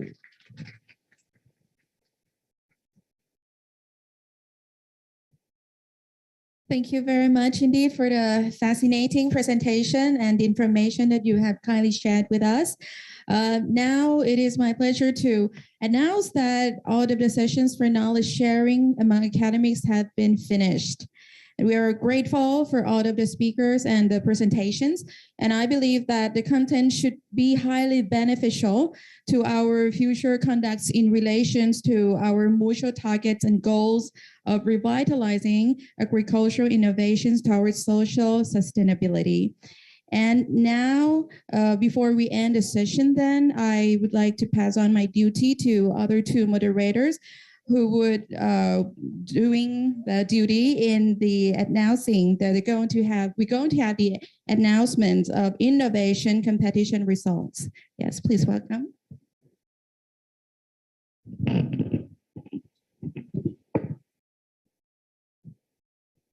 Good afternoon, everybody, and welcome, ladies and gentlemen, to the participants of innovation competition. And let me tell you, there will be 3 categories of the awards: gold, silver, and bronze. And all competitors who win this award are well selected from our professional committees. So in order to not waste the time, I would like to take this opportunity to welcome Associate Professor Dr. Wirapon Thongma, the President of McGill University, to present all certificates to the competitors. But please wait for a moment. We need to leave the screen up.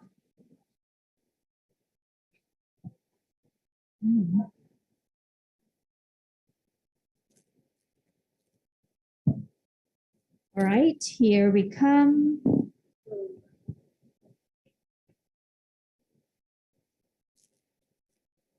So everybody, please give a big hand to Associate Professor Dr. Virapon Thongma.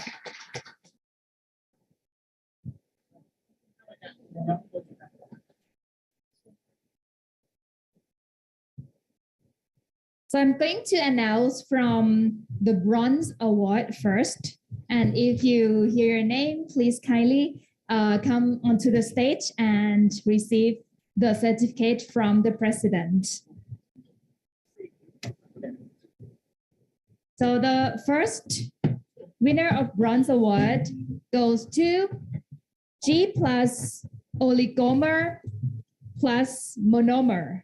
Please give a big hand to the participants.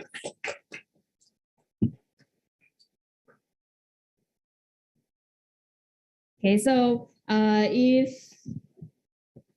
he or she is not here, so I'm going to, okay, here we are. On stage, please.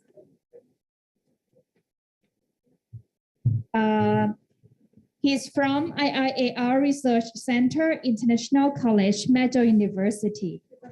Please come, please.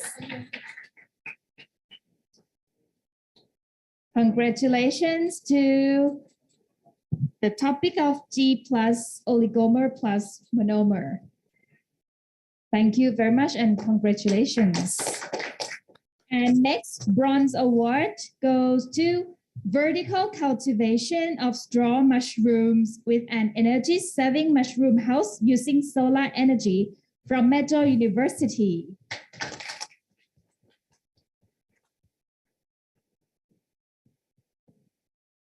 Congratulations. And another bronze award is presented to Garlico Innovative Garlic Extract from Non-Chemical Process and Non-Solvent Extraction from Faculty of Science, Major University, Chiang Mai, Thailand, and F&B Organics Company Limited, Thailand.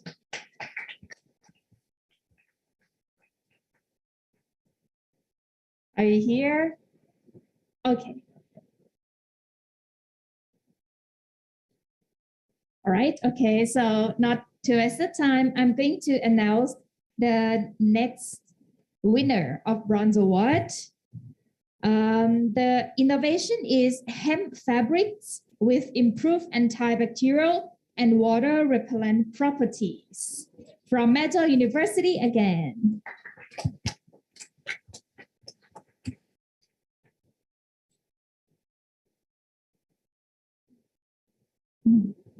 Please on stage. And another winner of Bronze Award goes to Coutumier Cordata Extract Spray for Accelerating Pet Wound Healing from Major University as well. Congratulations.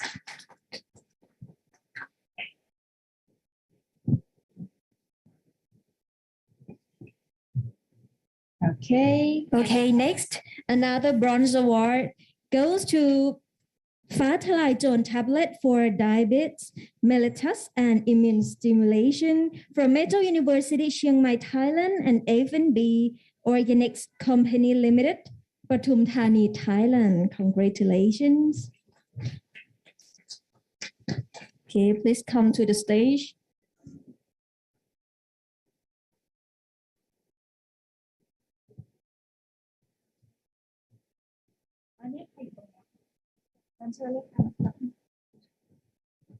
Okay, and next, another bronze award is presented to chemical turmeric extract in tablet for healthcare from Major University.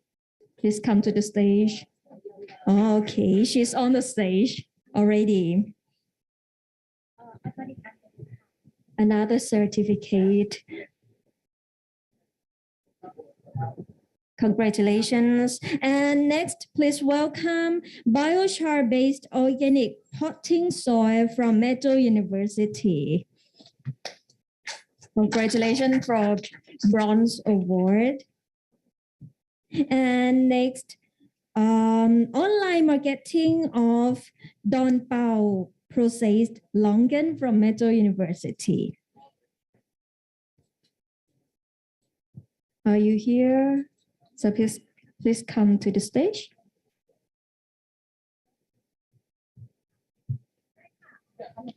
Okay. And last but not least, for Bronze Award, I would like to congratulate MJ Humus from Meadow University. Okay. Okay, congratulations for all the bronze winners. Okay. And now let's move on to the silver awards. The first silver award goes to Smart Gift from Meadow University. Congratulations. Let's come to the stage. And next, an intelligent drying system from Meadow University.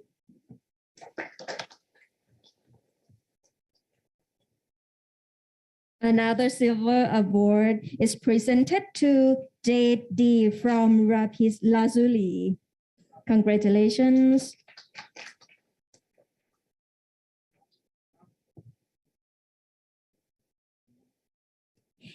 And the last silver award goes to Matcha Latte White Grachai 3-in-1 from Meadow University. Congratulations to all silver winners.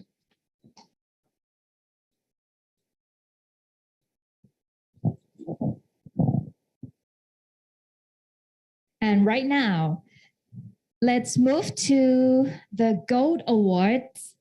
And the first winner of Gold Award goes to Also Hybrid Solution from International College, Meadow University.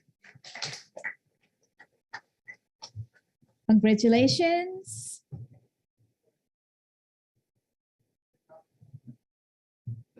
Fist bump, please. All right. And next winner for Gold Award is presented to the Treasure Collection, Vanit Company Limited. Congratulations.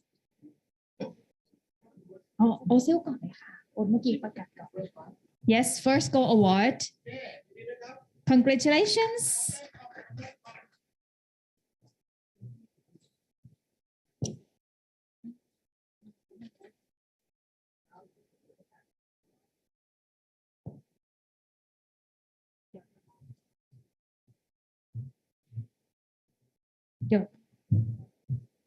Next Gold Award goes to Split Gill Mushroom Essence supplemented with herbs.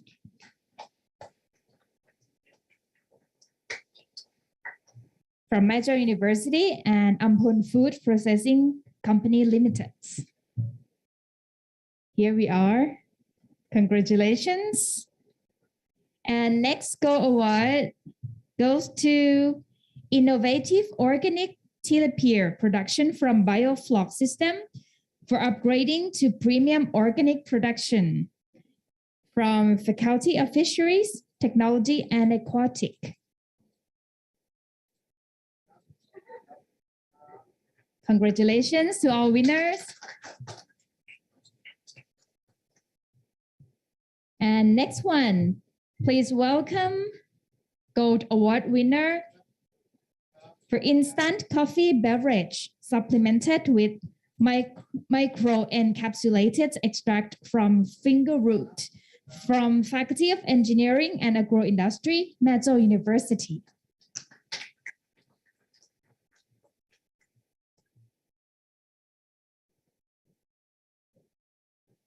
And the last Gold Award goes to Personal Healthcare Monitoring System from Tech Care Company Limited.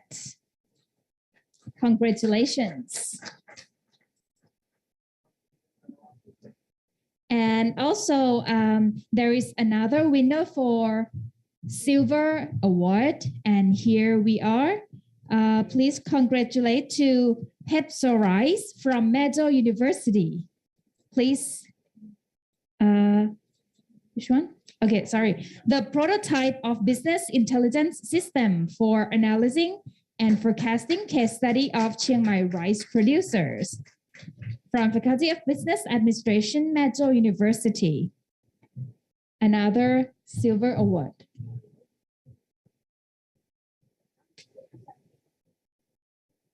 Okay. We will wait for the certificate for 1 minute. Okay. You can stand by here. Okay, so while we wait for the certificate, oh, here we are. Okay, please go on the stage. Congratulations.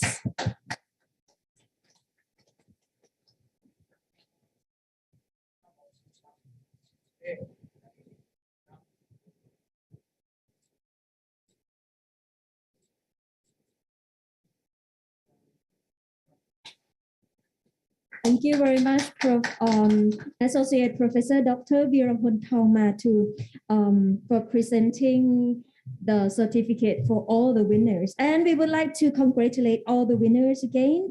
And next, I would like to ask everyone who received the certificate to take the group photo together on the stage. So please, everyone who received the certificate, we will have a group photo together on the stage before the coffee break. You can be on the stage or down here. It's okay.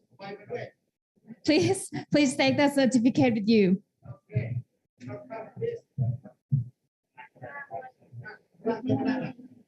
You can be up there or down here.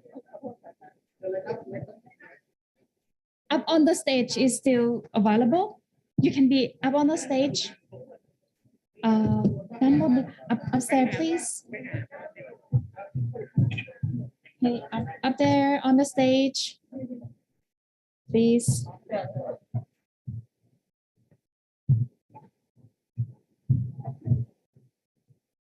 All right. Please present your certificates to the camera. Yes, please, the Vice President and the Deans of Meadow University. Ajahn Phon.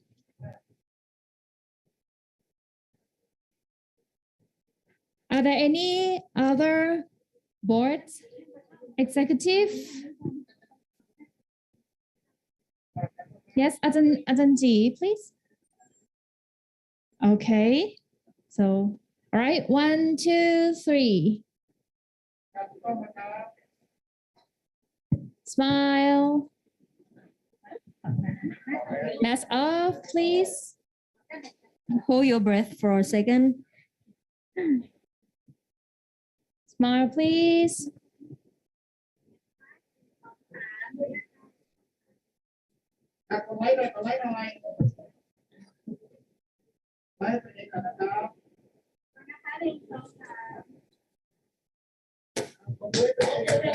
Congratulations, everyone. Okay, one more, please.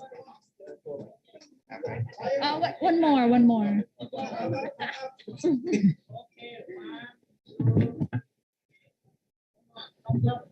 Thumbs up for yourself. Mini. Thank you very much and congratulations, everyone. Okay. You can breathe now. Okay, thank you everyone for being with us. And right now it's a short break for coffee break. So let's enjoy our snack right there. And we will be back again about 10 minutes for oral presentation session. So thank you very much. Thank you.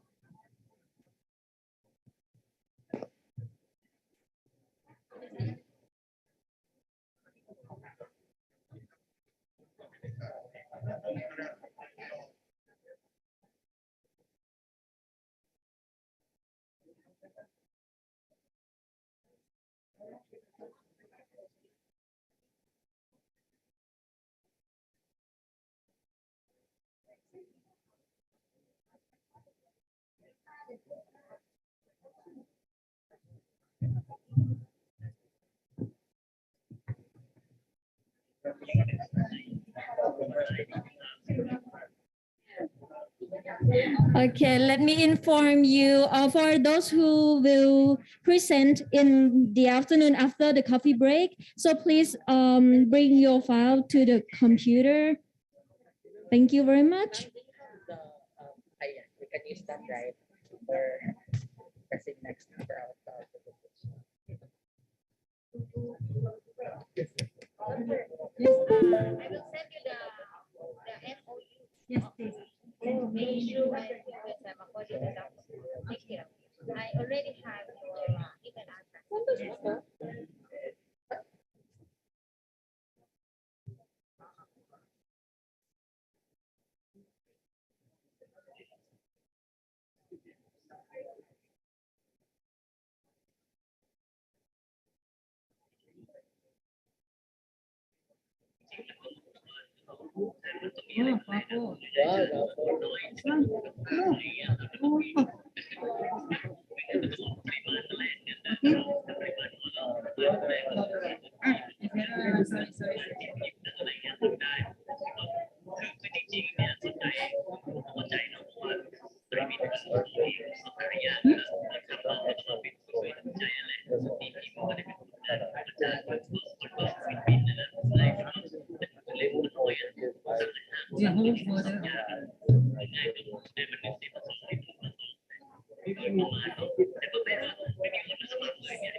Oh, you know yourself.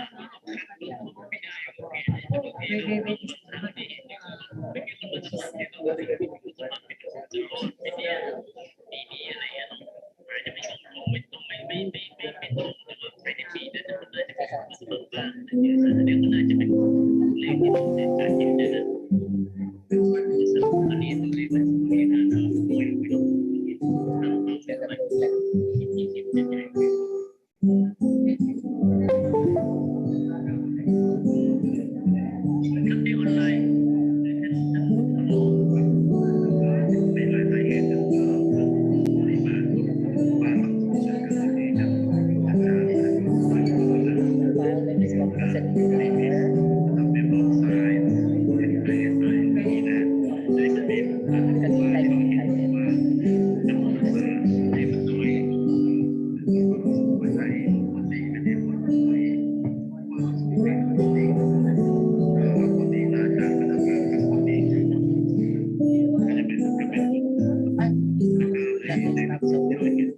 Are there?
โอเคค่ะเดี๋ยวบอกมาลาว่าน้องวันเรียบร้อยรวมในห้า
ซื้อบัตรหน้ากับหน้าแต่เดินนั่งไม่รับ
Recording in progress.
Hello, good afternoon to everyone.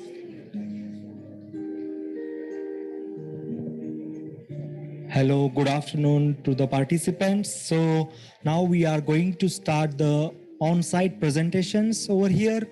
And here we are going to get a 15 minutes of time. Okay. And you need to present for 10 minutes, not more than 10 minutes. So we are having the students who is going to guide you for the time limits. Every 5 minutes, she will show you the paper that your 5 minutes already done. The paper will be like this. So after 5 minutes, she will show you. Then after that, 10 minutes, she will show you. So we are having many participants. So please try to concise your time in 10 minutes. And then we will have question and answers for 4 to 5 minutes. Then we will go to the next participant. Still, if any participant not submitted their presentations, they can send to this laptop or they can start. So now we are going to start with the first presenter, development of Plankster, gamification of learning, botanical education.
Dr. Puranjan Mishra.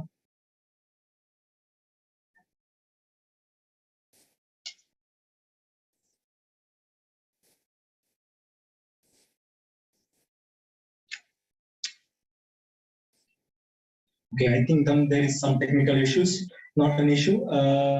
So I just would like to ask you, like, you already had this development you already had the chips developed already?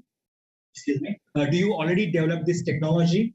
Yeah, actually, we do have the technology, and we have tested it for phase one for the student. They have already taken examination for it, and it was proven to be effective that it produces good score for the students in terms of, well, basic agriculture and botany.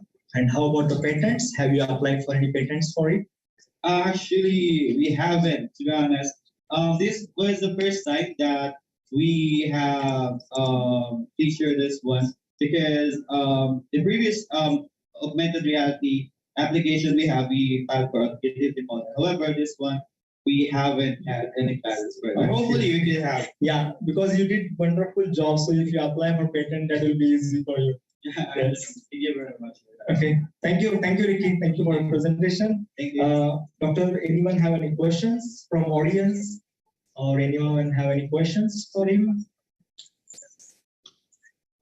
We do have one question for. Yes. I think.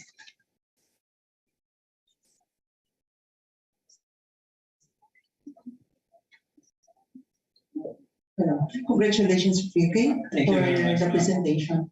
How many species have you developed? I mean, have you tested for this kind of application? And the second question is, do you think at this time you can use this application for college students? Thank you very much for that question. Actually, for the phase one, we have decided to do fruit-bearing species. So we have, I think, 12 up to 12 fruit-bearing species for the phase one. And we think that you can actually deploy it in the college level because we have tested it for professionals and it was actually proven to be entertaining and enticing for the student. So we're actually planning to seek for collaboration for implementation site of the system because we only have camp or college of fisheries and agriculture in our university. However, we're actually looking for any other implementation site that contains other species that could be like rare or unique to that certain area. Yes, thank you for that. Because if I may suggest, you can use species that are really into the agriculture sites, like the weeds, especially for the weeds, because some of the agriculture students have difficulty in identifying weeds in, say, in rice fields, in the corn fields. So may I suggest that you use those plant species so that will be useful for the college students taking agriculture subjects. Yes, Thank you. Thank you very much. Thank you, ma'am. Thank you for your questions. So thank you, Ricky, for your presentation and answers.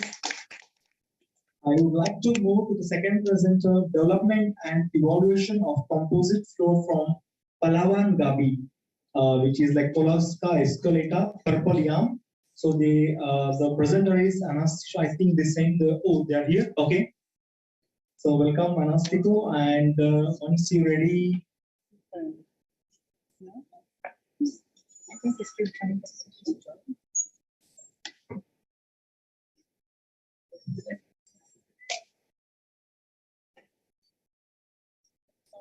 Okay. Your time starts now. It's not working? Oh, working. Okay. You can start your presentation. Sawadika. I am Anastasia Torres Cagabian III, a faculty member of the Western Philippines University and the project leader of this research study entitled Development and Evaluation of Composite Flour from Palawan Gabi, Purple Yam, and Lumabong. So this research study is actually under the project entitled Development of Composite Flour from Palawan Indigenous Crops. So this is actually funded by the Department of Science and Technology and is under our Research Development and Extension Program of the Home Economics Department of our university called Food Research and Innovation for Extension, Nutrition, Development, and Sustainability, or what we call as FRENS. So composite flours are a mixture of flours, starches, and other ingredients intended to replace wheat flour totally or partially in bakery and pastry products. It is considered to be advantageous.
extraneous materials, was soaked for 2 hours at 1:5 weight per volume water ratio and was manually dehulled. It was also dried at 60 degrees Celsius for 10 to 12 hours, and its moisture content were also checked, ensuring that this was less than 12%. Then it was milled using our flour miller. Now for the preparation of the composite flour from Palawan Gabi, Purple Yam, and Lumabang, these were actually based on the augmented simplex lattice design as shown on figure 4. Table 1 also shows the experimental combinations of the composite flour, also based from the simplex lattice design. Now for the analysis, specifically for the physicochemical analysis, standard procedures were used for the determination of its pH and total titratable acidity. The same methods were used for the functional properties of our flour. Standard methods were used for the determination of its bulk density, swelling index, and as well as for our gelation properties. Now let's proceed to the results of the study. So figure 5 shows the flower blends of our Palawan Gabi, Purple Yam, and Lumalban flowers, wherein it can be observed in treatment 1 that the color of the pure Palawan Gabi is off-white, whereas the color of the pure Purple Yam, or shown in T2, was found to be purplish. Moreover, color of the pure Lumalban beans was found to be brown in color. Now let's proceed to the pH. pH is actually a sign of acidity or alkalinity of our products, and it greatly affects the performance of many flours in many food processing applications.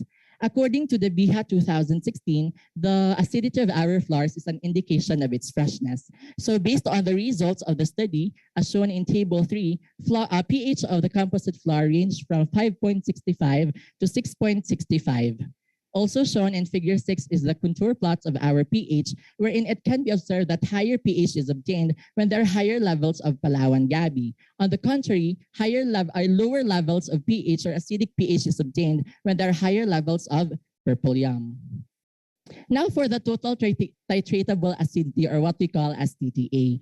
So TTA is actually a measurement of the acid present in our food sample, and it is of significant importance, especially for flours, because it would determine the extent of our fermentation and as well as the acid developed in our resulting product. So also higher TTA values would indicate a strong fermentation flavor for our resulting product. So table 5 shows the TTA value of our composite flour expressed as percent lactic acid, wherein it can be shown that TTA ranges from 0.03% to 0.30%.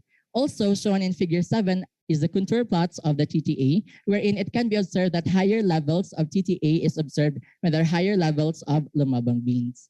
Now let's proceed to the functional properties of our composite flour. So let's start with the bulk density. So bulk density is also very important because it determines the heaviness or lightness of our flour. It is also of significant importance for determining the packaging requirements, material handling, and as well as its application in the wet processing in the food industry. Also, higher bulk density would indicate that our flour would be a good sign as a thickening agent.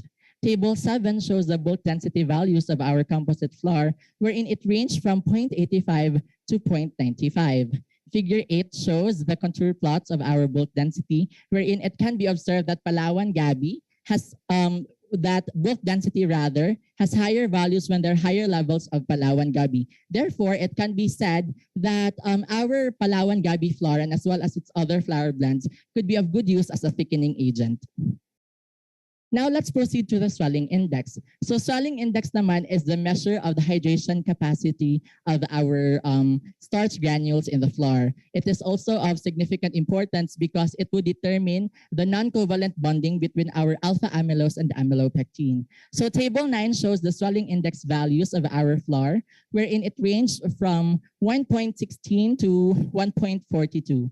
Figure 9, on the other hand, shows the contour plots of the swelling index, wherein higher levels of or higher values of swelling index is observed when there are higher levels of lumabang and purple yam.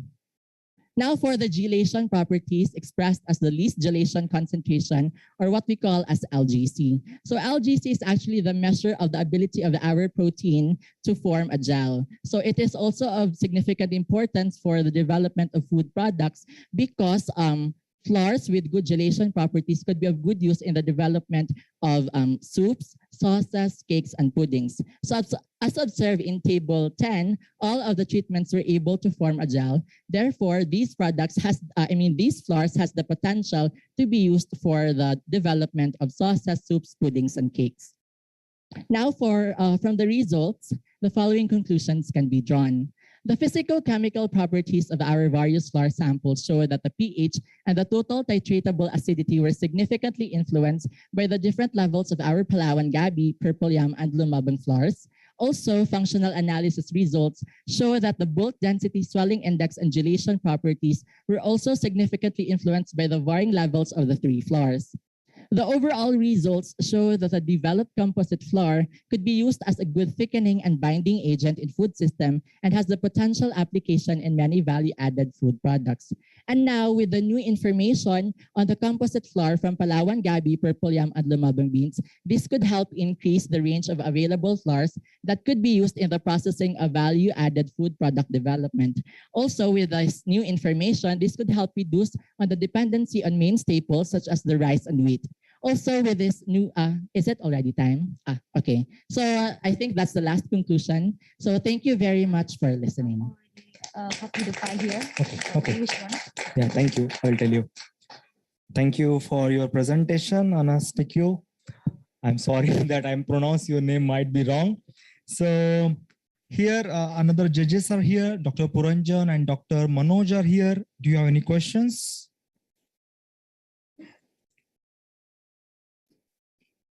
Dr. Puranjan, you can go ahead. The presentation was really nice. Okay, it's a very good presentation. I have one very small question. We can hear you. Yeah.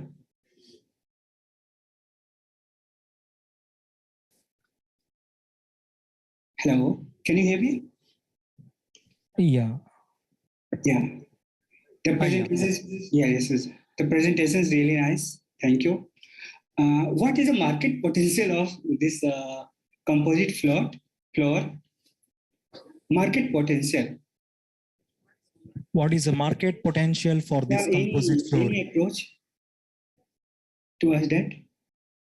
So actually, this composite flour is actually to reduce the dependency on wheat flour. And actually, we already had a meeting with one of the food processing facility in Palawan province, which is the Adventist Food Products, wherein they are interested to use this composite flour because price of wheat flour is actually really increasing. Whereas we have observed that these composite flour are much lower in prices, and that the composite flours are also much more rich in nutrients. Okay. I think before that, you have to go to the food and safety department as well. Again. How about FDA approval, Food and Drug Administration? Actually, this research project is just one phase. We are actually planning first to also conduct the application of these composite flours into several food products, such as the use of extruded snack, formulation of noodles from these composite flours, and many others. And maybe perhaps after that, we will proceed with the FDA. But right now, we are actually on the process of determining the proximate composition of our products in terms of its carbohydrates, proteins, and other proximate contents of our flour. But the process is still ongoing. We are still submitting our samples in the laboratory. Okay, thank you. My best wishes with you. He's saying his best wishes with you. Thank you, sir. Dr. Manoj, do you have any questions for him? We are having 2 minutes. I have a question. Yeah. Yes. I think the presentation was really good, and the topic is more interesting given the food crisis we might face after 2050. So I only have a question related to economic and environmental aspects of it. So have you considered doing any TA and LCA of this approach? Life cycle assessment. And techno-economic assessment? We haven't done it yet, sir, but I think it's a very good suggestion that we consider doing that. Yeah. I think you should do it because you have like a composite mixture. So definitely you could try to see what is contributing to the environmental footprint of this flour. Yeah. Yeah, that is well noted, sir. Thank you very much for the. Yeah, thank you so much. And all the best for the research here. Thank you. Anyone have questions from the audience? Anyone have questions from the audience? Okay. Thank you for your presentation.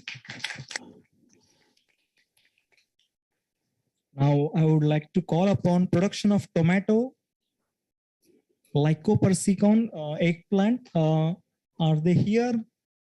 Harvey A. Dulai. Production of tomato, eggplant, long pepper using cocoa fiber based.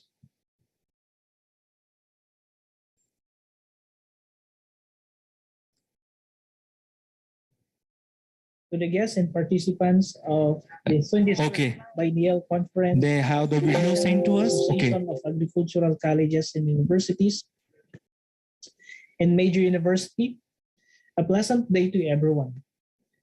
I'll be presenting to you our paper entitled Production of Tomato, Eggplant, and Long Green Pepper using cocoa fiber-based planter box under deficit irrigation. I am Harvey A. Dulay, a faculty member of the Institute of Agriculture, Marinduque State College.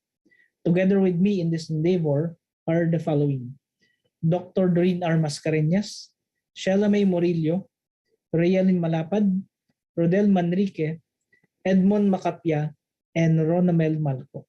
Here's the outline of my presentation. This study was initiated since drought is a phenomenon which greatly affects a wide range of agricultural fields, not only in the Philippines, but all over the world. Based on the report of Food and Agriculture Organization in 2017, economic damage caused by drought have reached about $29 billion and continuously increases every year due to the worsening of climate change. Due to these alarming facts, many interventions have been made to provide solutions and enforce interventions to minimize this loss and further sustain agricultural productivity.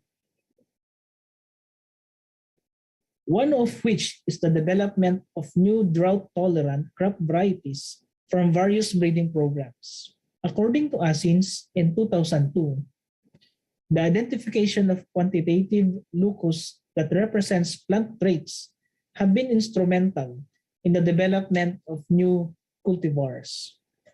However, this entails large amount of investment that makes it unaffordable to some local farmers.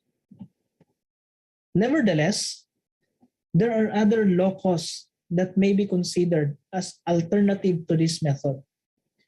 There are other supplementary natural agents that can be utilized to counter the effect of drought and can aid in the maintenance of moisture in the soil through the application of natural soil amelioratant. One of which is coco peat. A coco peat is an organic material that has the capacity of holding moisture in the soil during irrigation. This prevents water loss due to runoff and soil penetration. Additionally, based from the findings of Hood Nowotny and Verheijen in 2019, biochar is found to be effective in improving soil properties such as bulk density, water holding capacity, and nutrient uptake. Thus, these natural agents can be utilized in enhancing soil moisture retention and in improving crop growth and development. Aside from molecular and physiological approaches to improving crop tolerance to drought condition, natural water storage and basal moisture holding capacity enhancer can be some of the options. However, the application of biochar and coco peat directly to the soil may have some disadvantages. According to Rumpel in 2015, when a biochar is applied directly to the soil, it could disperse either vertical or horizontal motion. This dissipates into the soil, resulting to the need for reapplication in the next cropping season. On the other hand, even though coco peat is known for its moisture holding capacity, it was observed that water can evaporate rapidly when exposed to high temperature. Thus, in order to prevent this, the team conducted an experimentation on containing coco peat and biochar forming the cocoa fiber-based planter box to prevent the loss or dissipation of these materials. With this innovation, the team aims to determine the growth and yield performances of vegetable crops such as tomato, eggplant, and long pepper grown in cocoa fiber-based planter box under deficit irrigation system. The said crops were chosen for the experimentation as these are commonly grown by the farmers in the Philippines and thus have high market value. For the methodology, we conducted a field evaluation for the effectiveness of the CBP at the MSC experimental area, Tansab, Marinduque, from March to June of 2021. 3 treatments were considered in this experiment, which are as follows. For the control, pure cocoa fiber-based planter box was used. For treatment 1, planter box were filled with cocoa peat. And lastly, treatment 2 contains biochar. So here are the photo wherein we formulated or constructed cocoa fiber-based planter box. The study assesses the contribution of CVPs on the growth and yield performances of tomato, eggplant, and long green pepper. The collected data were analyzed using SPSS version 2020. And based from the findings, it was consistent that crops from treatment 1 and 2 gained significant higher value than the control. However, there were no differences observed in terms of leaf length and diameter. Hence, it was noticed that plants gained their normal growth while under deficit irrigation, especially in treatment with biochar and cocoa peat supplementation. Here are some photos of the setup wherein we utilize the experimental field with less application of water. Meanwhile, in terms of yield performance, we have observed a high value from CVPs with biochar. These were evident in fruit length, diameter, and weight. This was consistent with the findings of Juan Zaliha and Anwaruden in 2017 that biochar could be an agent to enhance yield performance of crops such as tomato. You can see in here some of the photos for showing fruit yield from tomato, eggplant, and long green pepper. So in conclusion, the result of this study shows that vegetable production using cocoa fiber-based planter box can be achieved even under deficit irrigation. Plant height of tomato, eggplant, and long pepper were significantly higher in treatment 1 and 2 as compared to control. This indicates that in the incorporation either of biochar or cocoa peat in the planter box could aid in the growth and yield performances of crops, especially under deficit irrigation. Therefore, the implementation of vegetable production using cocoa fiber-based planter box can be adopted as an alternative mode of production system under deficit irrigation. In light of the findings, a more intensive study is recommended to verify the efficiency of combining biochar and cocoa peat as supplementary input for planter box in the production of vegetable crops such as leafy and other fruit vegetable can be conducted. Similarly, to determine efficiency of CBP in different cropping seasons, which could minimize farm operational expenses. Before I end my presentation, we would like to send our sincerest thanks to the Asian Association of Agricultural Colleges and Universities for the opportunity of sharing our findings to this kind of prestigious event. Also, the team would like to express gratitude to the administration of Marinduque State College for the financial support for this project and to various units who have provided technical support during the experimentation. Once again, thank you very much and happy 50th founding anniversary AAACU. Okay, thank you, Mr. Harvey, for sending the presentation and your video online. Are you here online or are you here to answer the questions? Are you available for the question and answer sessions? Mr. Harvey, are you available for the online question and answer sessions? Is there anyone from these authors? Anyone is there for the question and answer sessions? Okay. So I would like to ask our judges, Dr. Mishra and Dr. Manoj, do you have any question related to it? I have few questions.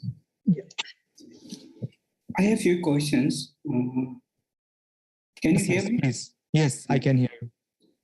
I just get confused. The candidate had used biochar or just cocoa peat? What the main focus of the research area actually? What? Are you here, sir? Okay. The question is, still trying to connect. Okay. Okay.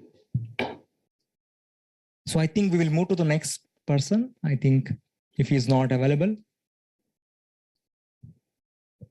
Or we can send the questions to him by the email. I think by the email would be better, Dr. Prakash. Okay. Yeah, we will send the questions to you by the email. Okay, thank you. Then we will move to the next presenter. Okay, so next presenter is design and implementation of Arduino-based and solar-powered drip irrigation system. Okay, welcome, Sir Alfredo, right? Thank you.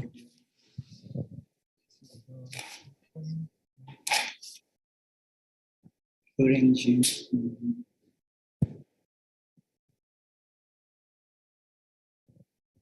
Okay. Okay, are you ready? Okay, your time starts now. Good afternoon, everyone. I would like to present the completed and internally funded research. The research gaps or problems identified why we conduct this research are, we have limited supply of irrigation water. So we need to utilize the available water efficiently. So we integrate the concept of precision agriculture. Second, the price of fossil fuel is exponentially increasing. So we tap the renewable energy, which is the solar energy. Third, because of the disruptive environment caused by the pandemic, we see to it that the system is a standalone system. It means to say it can operate, it can irrigate even without intervention of the farmers. For the benefit of those who are not familiar with Arduino, Arduino is an open source electronic platforms easy to use software and hardware. It also aims to contribute to the attainment of sustainable development goals, particular number 2, zero hunger, number 7, affordable and clean energy, because we're using renewable energy, solar energy, and number 17, partnerships for the goal. We also introduce the smart farming technique. We want to dignify the farming industry, want to be attractive to other, especially to the millennials. So how does the system works? Well, in this particular system, we set the at 6 a.m. and at 6 p.m., the system will irrigate. And if the sensor sense that the moisture content reaches 100%, the system will automatically shut off or turn off. So without any intervention, the system will turn on and the system will turn off, depending on the program that we set on the system. So this is the estimated cost, I think 80,000, but it will differ depending on the area of the experiment. So even during we are able to produce litho's. Even if we are restricted, the mobility is restricted, we're able to produce litho's and we distribute it to our frontliners. In this particular experiment, we used pipes. But in our extension projects, after the research, we extended to the community, we use the drip tape because drip tape is easier to install than the pipes. So regardless of the demographic profile of the farmers, regardless of the gender of the farmers, they can easily install or they can easily add columns if they want to expand their farm. We also proposed the program to the local government unit and we proposed it to the Sangguniang Bayan, to the council for funding. And we inked a memorandum of agreement with LGU Ujongan for the implementation of the extension project of Romblon State University.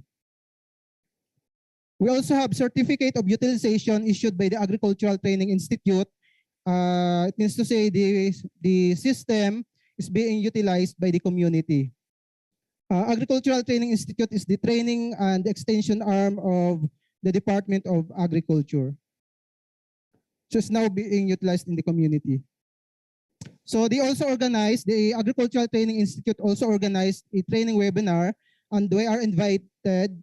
The participants are agricultural workers, extensionists, and engineers. And after the webinar or training, they invited us to help them install the system in their respective locality.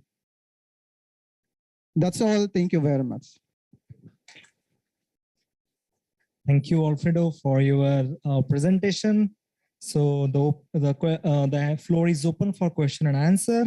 So before, I would like to say that this is the very good innovation that you are using some solar power for the irrigation system. So I have a few questions, like you are focusing on any specific irrigation or just focusing on the drip irrigation or the eco tubes or any other irrigation? We can use other type of irrigation like sprinkler irrigation, flooding irrigation, but in this particular, the most effective irrigation is the drip irrigation system.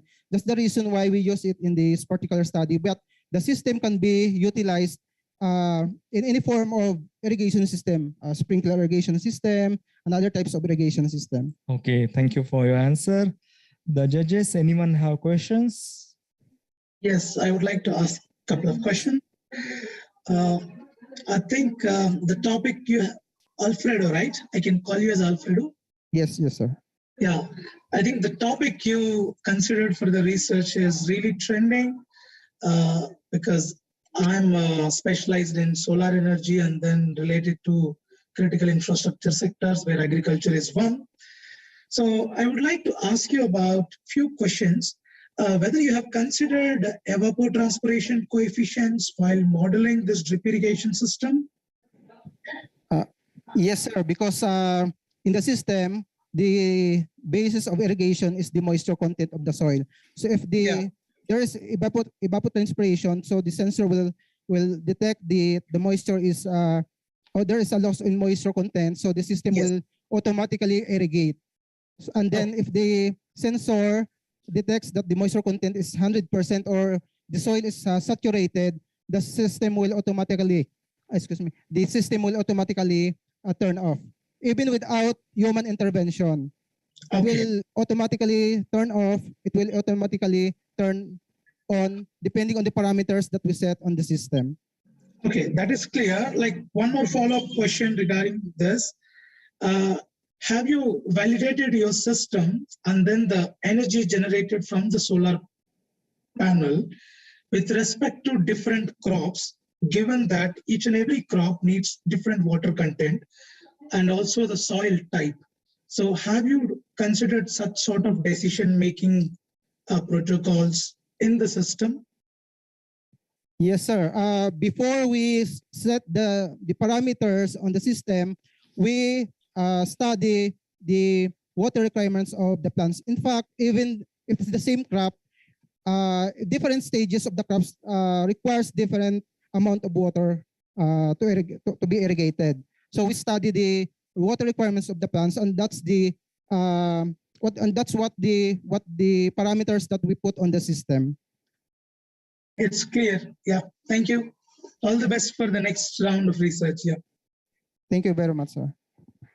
Dr. Mishra, do you have any questions? No, the presentation Okay. is really nice. Any questions from audience? I think no. Thank you very much, Alfredo sir, for your presentation. Thank you.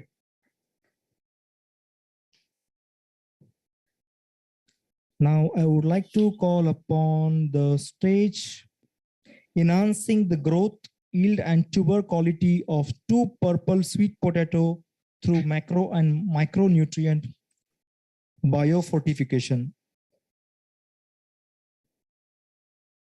Welcome, ma'am.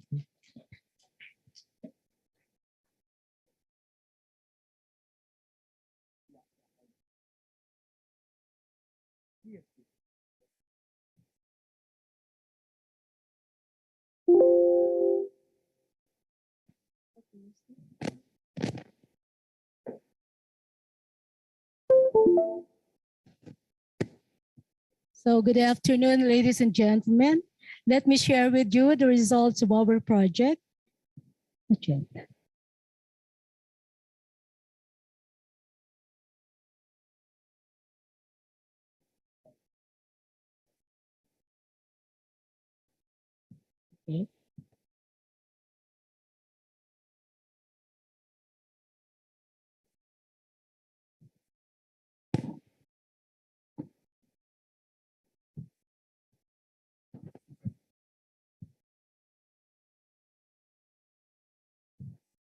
Okay, so this is our project that was funded by the EBAR, entitled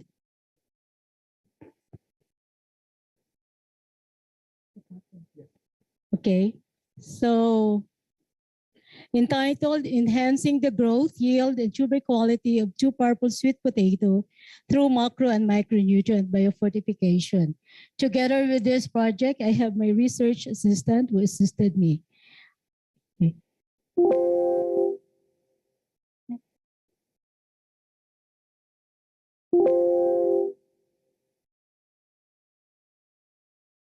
Okay, so one of the major SDG of United Nations to transform our world is zero hunger. So how can we achieve this? No? So in order to attain food security, there's a great demand for sustainable, nutritious food to feed the fast-growing population. Remember that now we are 7.9 billion people in the planet. And in Asia, almost more than half of it came from Asia. We have 4.7 billion. And in our country, the Philippines, as of July 2, we're already 102.5 million people. So there is the higher risk for food production and security. Therefore, there is a need for the establishment of agricultural development innovations towards the attainment of food security. Okay, so we have the triple burden of malnutrition. So first, we have energy and protein deficiencies, which cause hunger. Second, we have specific nutrient deficiency, which cause hidden hunger. And next, we have the excessive energy intake, which cause obesity and overweight. So which do you think comprise the highest problem?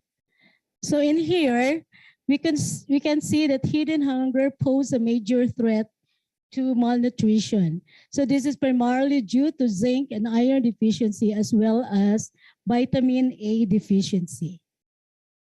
So in Asia, undernourishment affected 11% of its population, hugely suffered by rural poor living in the rural areas and due to unavailability of information about the latest technology. In the Philippines, hunger and malnutrition still remain a problem among poor Filipino households, therefore posing a problem on food security. So why? Because in the latest PIDS study, many Filipino households are unable to consume nutrient-adequate diets due to its unaffordability. So surprisingly, 95% of the world food needs are provided by just 30 plant species. And one of this is sweet potato. So you can see in there from the list. And what are the importance of macro and micronutrient biofortification? Remember, during a field trip, Dr. Tongma was trying to emphasize that in agriculture, the most important component for crop production is the soil. And the plants needs macro and micronutrient for its growth and development. So why? Because the absence of this, it would cause deficiency symptoms among the plant, which would reduce the yield and affect crop growth and development. Okay, so what is biofortification? It comes from the Greek word bio means life and from Latin word fortificare, which means make strong. So it is the process of improving the overall nutrient contents of food crops and can improve or increase staple foods nutritional content through micronutrient addition into the soil or plant leaves. So in here, we're trying to show a very simple technology which is easily adaptable to the farmers. So why sweet potato? Because it is one of the most important root crops worldwide and one of the banner crops of Visayas State University.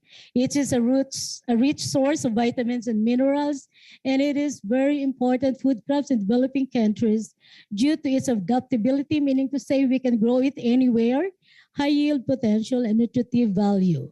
But in the Philippines, in the past few years, have been a decline in sweet potato production. So we employed soil biofortification to increase the yield and nutritional quality of purple sweet potato. So these are some of the nutritional value of purple sweet potato. It is a rich source of energy, vitamins, and minerals. So new micronutrient biofortification is considered to be one of the alternative new approaches that may be able to minimize micronutrient malnutrition and solve the hidden hunger problem that we have. Okay, so the objectives of this study is to determine the potential effect of soil biofortification on the growth, yield, and tuber quality of purple sweet potato and the field experiment, and to assess the influence of soil biofortification, the chemical properties of the soil, and to know the impact of soil biofortification on the profitability of sweet potato production. So these are the methodology. We have site selection, planting of sweet potato, monitoring and data gathering, harvesting, and then statistical analysis. So this is the area where we planted our sweet potato. It is along the highway, and we planted it at the field root crops experimental field. So these are the treatments we employed.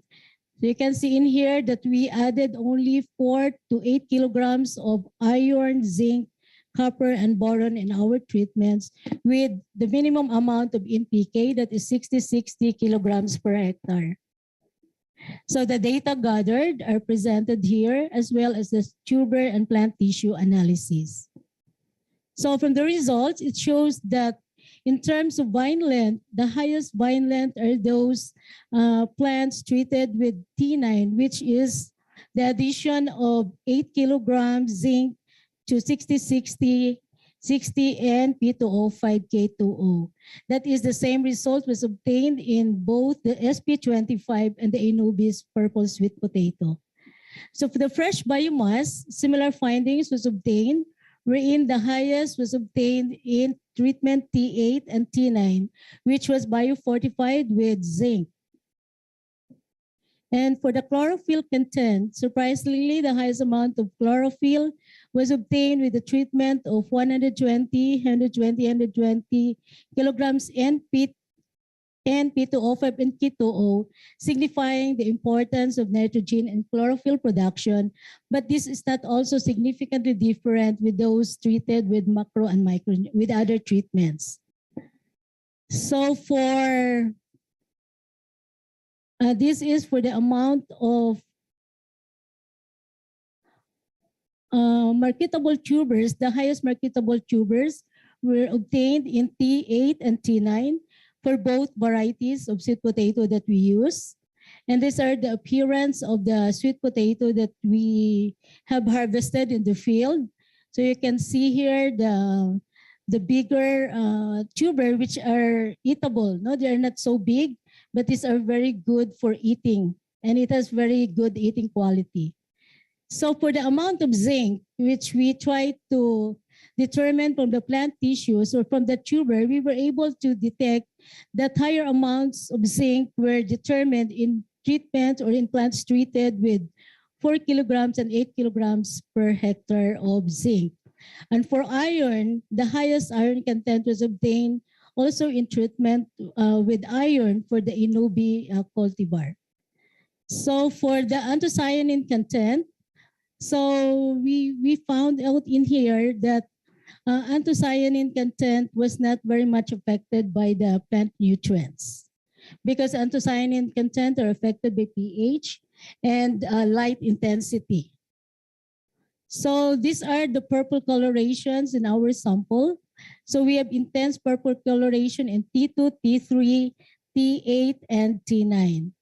So you can see also the differences in the anthocyanin production in SP25, wherein basically the whole tuber was covered with anthocyanin, while for the Inubi, anthocyanin start from the center towards the outer part.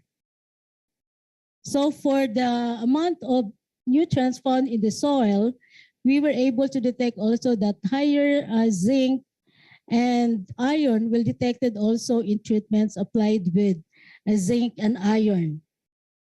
So meaning to say, the amount of zinc and iron we applied in the soil were absorbed by the plant, no, as proven by the plant tissue analysis. For the cost and return analysis, the most profitable venture was found out in T8 and T9 with the application of 4 kilograms per hectare zinc and 8 kilograms per hectare zinc. So you can see also the big difference in the partial gross margin compared to the control and with the other treatments. So these results indicated the profitability of sweet potato production using micronutrient biofortification. So for the conclusion, soil biofortification did not only improve the growth yield and tuber quality of the two purple sweet potato, but also enhance the chemical properties of the soil. And SP25 and Inubi sweet potato under T8 and T9, or those biofortified with zinc, obtained the highest yield, main vine length, and biomass. And treatments applied with the highest amount of nitrogen obtained the highest chlorophyll content for both sweet potato cultivar. So anthocyanin content drastically changed, which is generally affected by the genetic makeup of the plants and other environmental conditions in which they grow. And the application of iron and zinc improved the concentration of iron and zinc in sweet potato tubers. Okay, so these are only the conclusion. And for the cost and return analysis, you can see in here the profitability of sweet potato production. And just for some documentation, so during COVID pandemic, we held trainings with the farmers in cooperation with the LGU, and we produced IEC materials. So we trained the farmers on the planting of sweet potato, and that's all. Thank you. Thank you very much, ma'am, for your excellent presentation. It's very nice research you are doing with some purple and sweet potato. We are very happy to hear that. I would like to ask our judges, anyone have any questions? Thank you, ma'am, for your presentation, ma'am. Sweet potato is one of my favorite. Okay. Ma'am, I have one very small question, ma'am. Is this biofortification also impact the nutrition content of the sweet potato? Like yeah, as what we have seen in my results, the application of zinc and iron in the soil improved the amount of zinc and iron in the tuber, as proven by the plant tissue analysis. So meaning to say, the amount we applied in the soil was taken up in the plant, and this is a very good source of nutrients for the people, especially those living in the rural areas. because producing it is very cheap because we only apply 4 kilograms per hectare of micronutrients.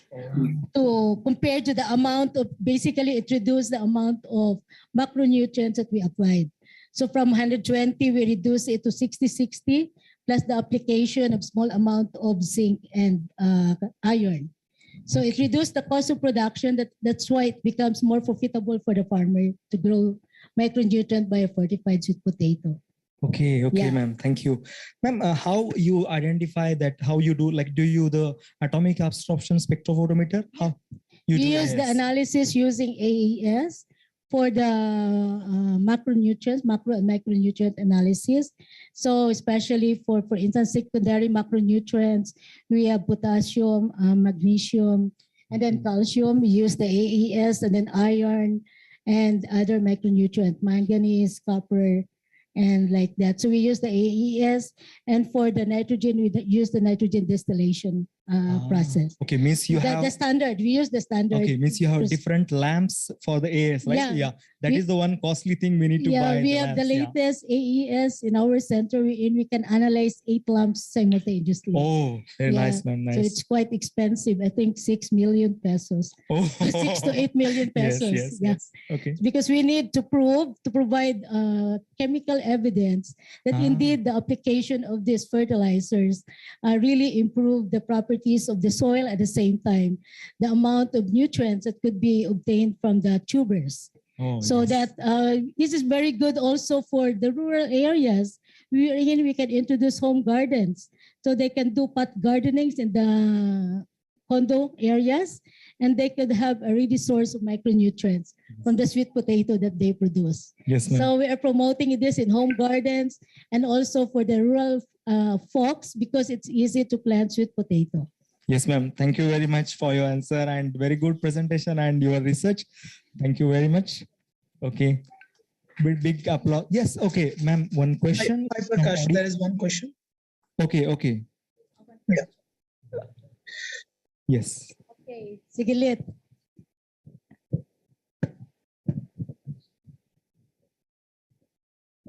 Thank you, Ma'am Ann. Ma'am Ann, have you tried comparing the results of this study if you use organic fertilizers? Yeah, we have now in the farmers field, we tried to apply, we are actually making biofertilizers, organic and biofertilizers. So it's a study which I and Dr. Tulin did, wherein we use bacteria that could solubilize micronutrient. But for this study, ma'am, you are not using those organisms or other biofertilizers. Yeah, you are we using have. synthetic. In the study, for no, this, it is for this, synthetic. no. Yeah. Synthetic, yes. Yeah. So we also have good results because we wanted to find natural sources of micronutrients. So we are trying to market that biofertilizer. So next conference, maybe we will present the Yes, results. that's good. Because it's still covered by IT. No? Yes, because we are now in Aborla. I am a member of the participatory guarantee system for the organic production, and we are into that using biofertilizers, not the synthetic ones. So I was interested. I thought that you have a study on that We now, have but it. So later, offshoot. No? Okay, thank you, ma'am. And then one thing good with our biofertilizers, we're using as substrates the cassava waste. That's good. Yes, so, ma'am. we have a lot of waste from cassava, and then we also have ipil. No? So the agricultural waste were utilized as substrates. Yeah. And I think the best one is the cassava waste. Okay. Thank you. Thank you, ma'am. Thank you for your answers and questions. I think the time is already finished. So we are going to move to the next presenter over here. The title is Northern Summers Agricultural Resources for Community Sustainability. Yes, sir. So the Dr. Sir Karina is here, and mic is for you.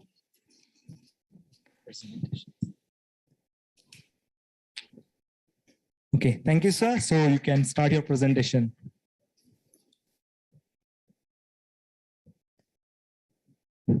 Good afternoon, everyone. To our highly esteemed panel of judges, good afternoon. To the president of the Meiju University. Good afternoon. So, when COVID-19 pandemic struck us with swiftness and huge magnitude, there has been a very large impact on our lives. And there was a sudden decline in commercial products that would somehow shield us from the virus, which is very infectious. Thus, we in the University of Eastern Philippines College of Science thought of resorting to utilizing Northern Samar's agricultural resources for community sustainability, particularly nipa and polypog or Salacia cortalsiana. So in this research,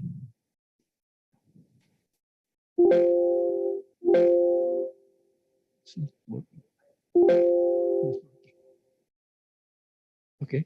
So in this research, we have applications for extracted starch and bioethanol from Nipa fruticans and antimicrobial soap from Salacia cortalsiana extract. Now,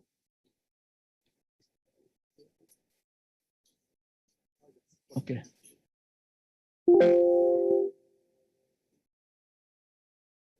Okay, so we are all familiar of the Nipa palm, which is a mangrove plant, and it thrives well in the mangrove environment. In the Philippines, particularly in Northern Samar, the leaves are usually used for roofing.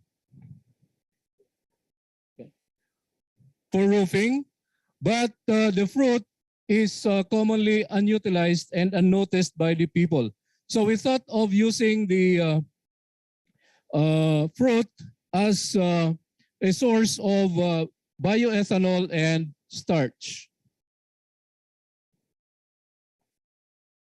So Nipa as a source of starch could be used as a biocomposite for zinc oxide nanoparticles, which have been proven to have antimicrobial properties. And in one of our applications, we used it as an anti-corrosive agent. And it has also been proven in our research that it has a high water repellence capability. So we have this methodology for the extraction of bioethanol. And our results show that indeed the fruit of the Nipa fruticans is a good source of bioethanol, and we use this for the production of laboratory-made ethyl alcohol, which we distributed to our stakeholders, particularly as the frontliners of the province of Northern Samar, the health workers, and other stakeholders. Now, in as far as the methodology for the extraction of starch is concerned, we have here the methodology. And as I've noted earlier, the starch from Nipa was used to biosynthesize zinc oxide nanoparticles, and it was found to have a high water repellence activity and also with antimicrobial properties, especially against Staphylococcus aureus and Escherichia coli. Now, in as far as Salacia cortalsiana is concerned, we call this pulipog in Northern Samar, and this is a common shrub along the seashores in Northern Samar. So it is an indigenous plant, and it is used as antiseptic, anti-cough, and as an analgesic. It has high content of saponin and steroids. So the benefits for using this, we have made use of polypog extract as liquid soap and as a component of bar soap. No? So we have this methodology for the production of Salacia cortalsiana soap, bar soap, and we have these products which the one is used as liquid soap, while the ones we have bar soap, and the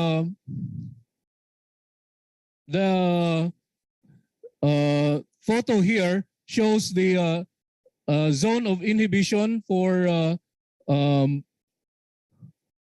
Escherichia coli and Staphylococcus aureus when discs of embedded Salacia cortalsiana were put into the medium. Okay.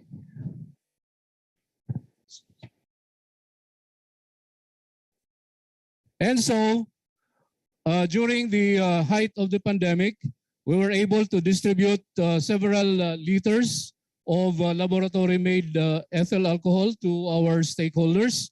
And also, we made use also of the hand soap and those of the bar soap.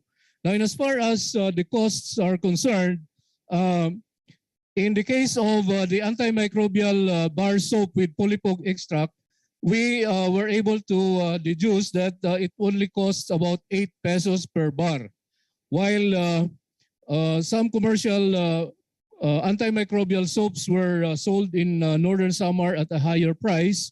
We can sell the bar soap at 8 pesos with a modest profit already. And in the case of bioethanol, the laboratory-made alcohol could be sold at 40 pesos per 500 milliliters, and it is much more cheaper than the commercially available ethyl alcohol. So in the light of the fight to combat the spread of COVID-19, local resources in Northern Samar have played a vital role, and Nipa fruticans and Salacia cortalsiana have been used in the manufacture of products which we use as defense against the spread of COVID-19 virus. So this is a research that was funded by the Philippine Commission on Higher Education, and we are very much happy to note that we are on the initial stages of this development of other of these products, and we are hoping to have more research going into other researches in the future. So with this, thank you very much, and good afternoon, everyone. Thank you, sir. Thank you very much for your presentation. So the floor is open for the question and answers. So from judges, anyone have questions, please?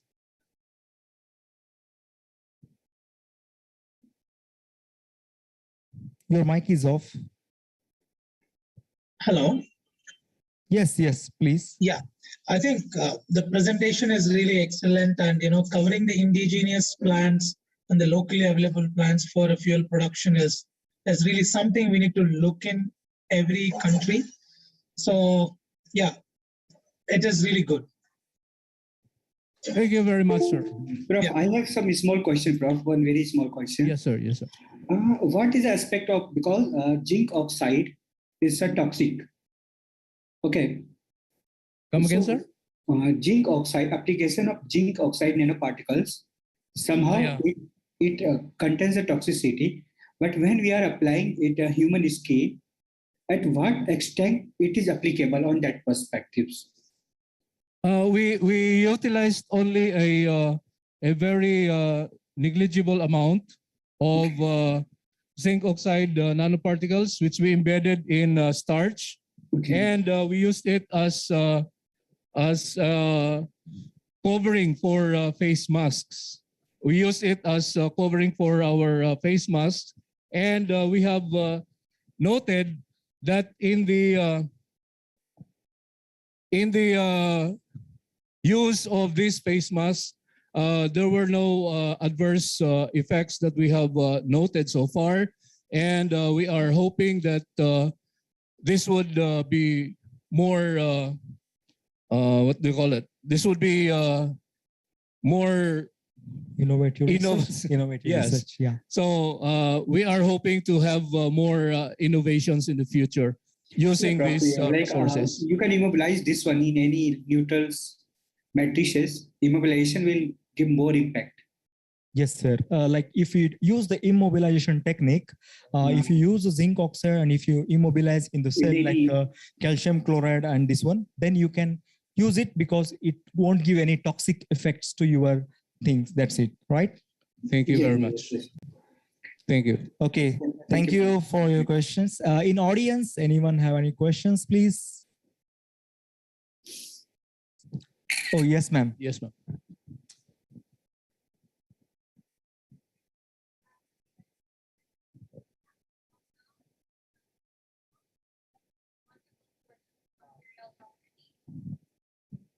I think it's already. Ma'am, we have not yet delved into that what do you call it, into that depth, but we are in the process of doing phytochemical analysis, further phytochemical analysis to determine the constituents, phytoconstituents of Salacia cortalsiana. Although we have already initial researches that shows that Salacia cortalsiana has a very high antimicrobial property. Thank you, ma'am. Okay, thank you for your question and thank you for your very good presentation, sir. Thank you very much. So I would like to call upon the next participant is improvement of mango production through science and technology innovations and support mechanisms for capacity development in Batan and Zambals. Batan, sorry. Is the participants are here? Pagua, Miss or Mr. Pagua. Are you online? Is it participants are online here? Okay, I think the list from the on-site presentations are almost done, but if anyone is still missed to do the on-site presentation. Yes, yes, sure.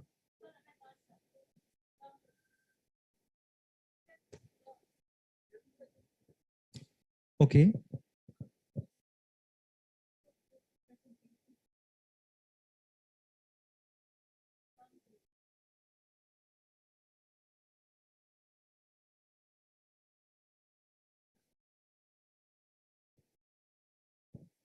Oh, shit.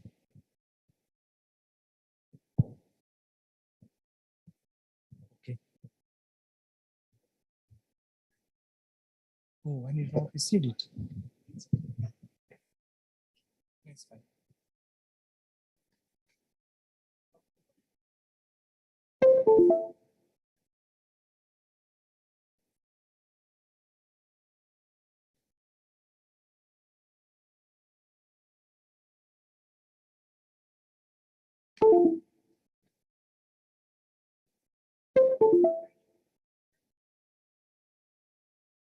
Let me check. It's not working.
Hello.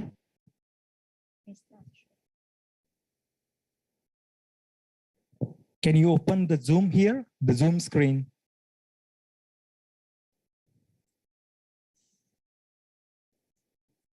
Yeah, you can use it. You try. Here, this one. This one.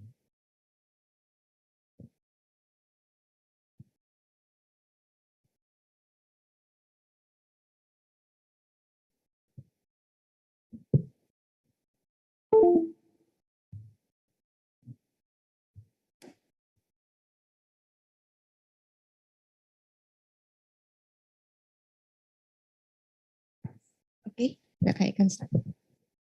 Hello. Yes, ma'am. You can start. Your time starts now. Okay, good afternoon, everyone. So I am Catherine Ardasa from the Visayas State University, and let me present to you the results of our research, which is entitled Development of Tissue Cultured Techniques for Sustainable Production of Quality Planting Materials on Selected Bamboo Species. So this is funded also by the USTP card. So this study came about knowing the importance of bamboo, especially on its versatility, its source of renewable resource, its flexibility, and it's also used as a sort of replacement for the traditional timber. And knowing our province in Leyte, we are constantly affected by typhoon. And with this, this would be helpful for our community. So despite the high demand for bamboo and its products, there is still a problem in terms of the shortfall on the number of planting materials. And this lack of planting materials could be attributed to the slow conventional propagation of the traditional propagation of bamboo through cam cuttings and the seeds also, although the problem with the seeds, there is also the low germination percentage. So one of the techniques that is being explored in order to help address the problem on the lack of bamboo planting material, micropropagation of bamboo through the use of in vitro culture technique or through the tissue culture.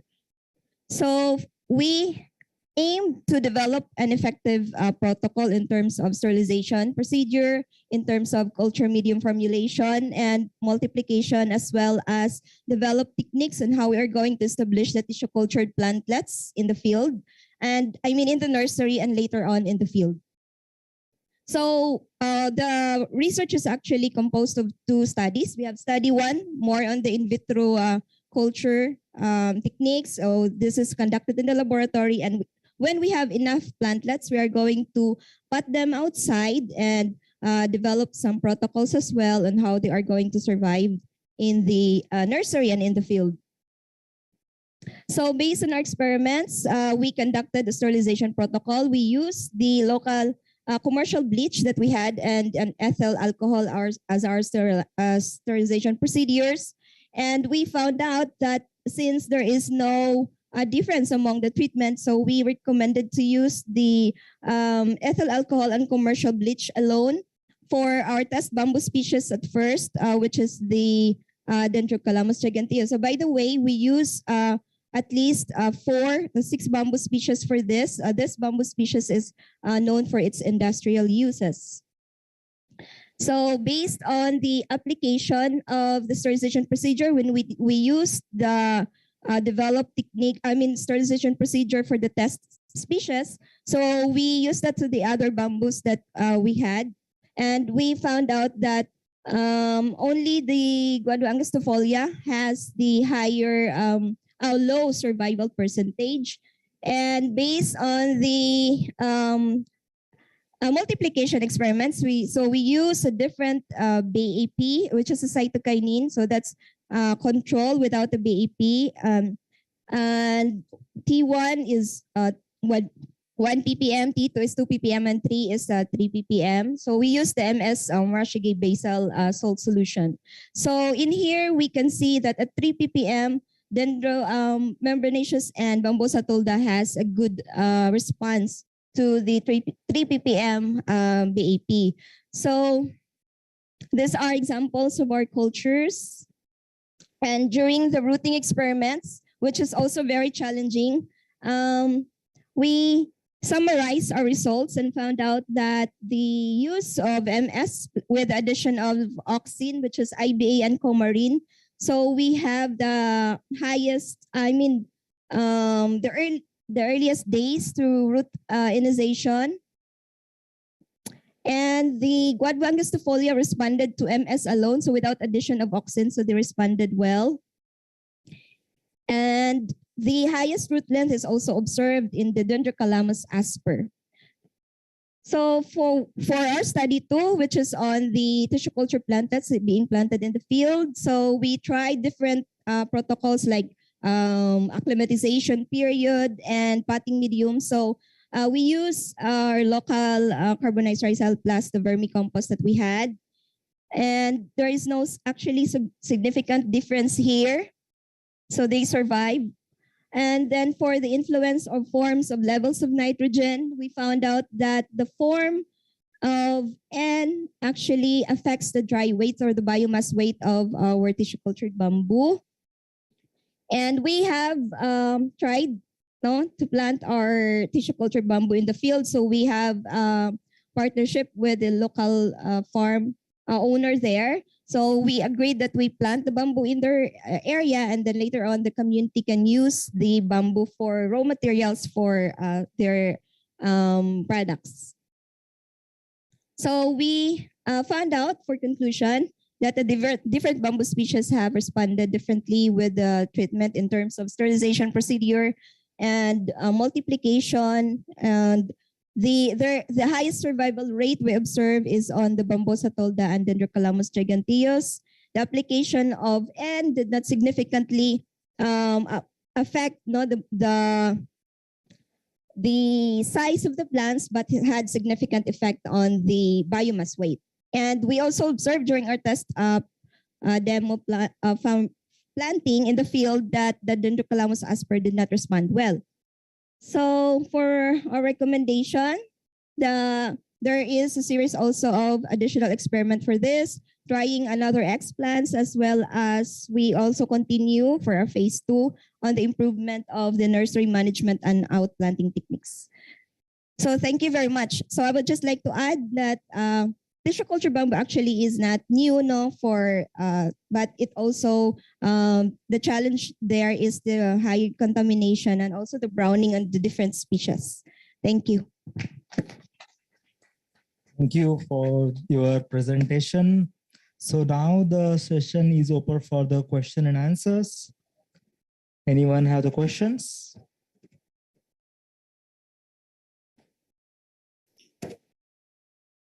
Yes, sure.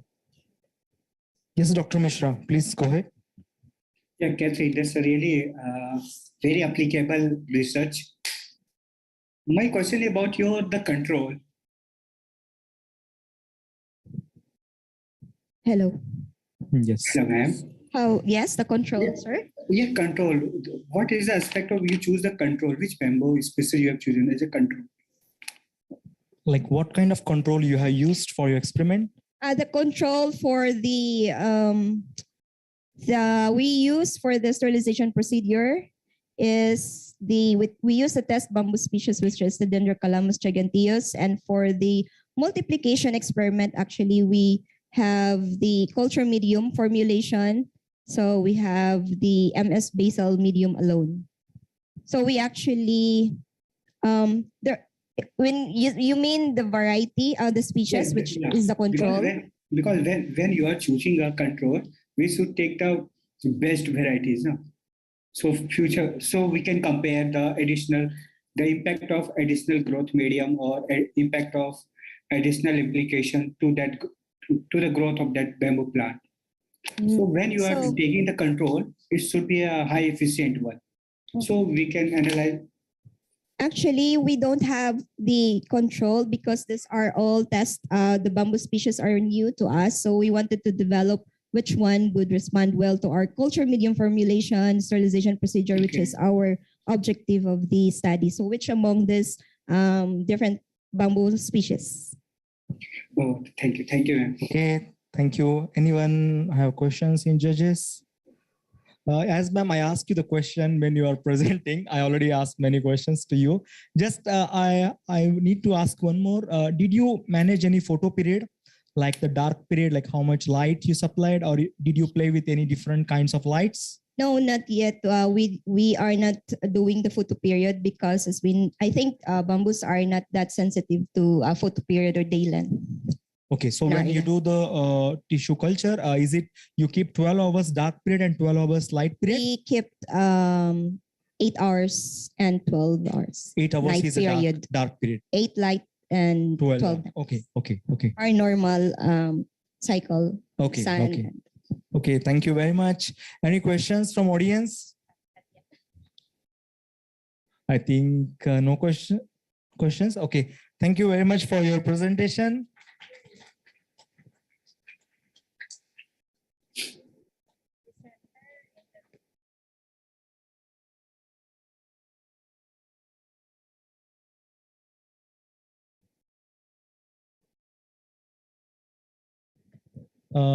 The last presentation, Mr. Harvey is online now. So yes, questions, yes. So we missed him before the question and answer session. So Dr. Mishra and Manoj, Dr. Manoj, do you have any questions for Harvey? The production of tomato, eggplant, long pepper using cocoa fiber based planter box under deficit irrigation.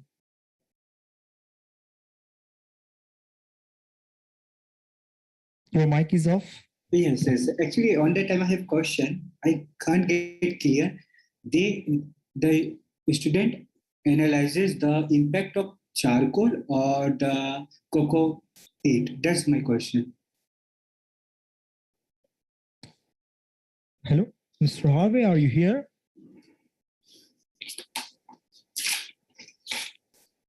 Mr. Harvey Dulai, are you here? Okay, sorry, I think they are not connecting again. It's okay. Okay, so we can send him the questions by the email. Thank you. Yes. So anyone is left still for the on-site presentation? Still I missed someone or anyone left for on-site presentations? Okay, no. So let's start with the online presentations. I would like to call upon, I think there are very few people around. Eco-friendly application of Har Singar based yellow natural dye for cotton dyeing. Shahid Adil, are you around here? Okay, I would like to ask who is online here and want to present, just raise your hand, please. And you can start your presentation.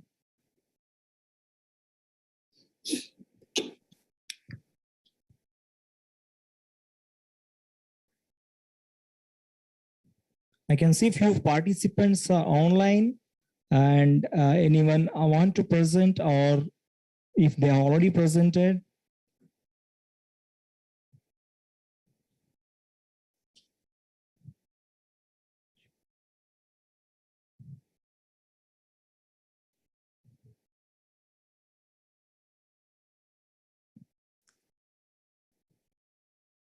Hello, participants. Anyone still pending for the presentation?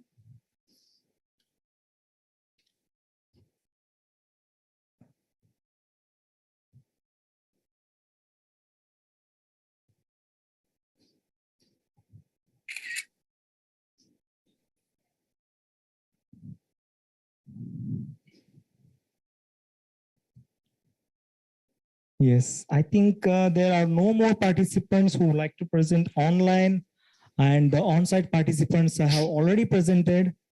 So maybe I would like to close the session. So last call for the online presenters, whoever want to present.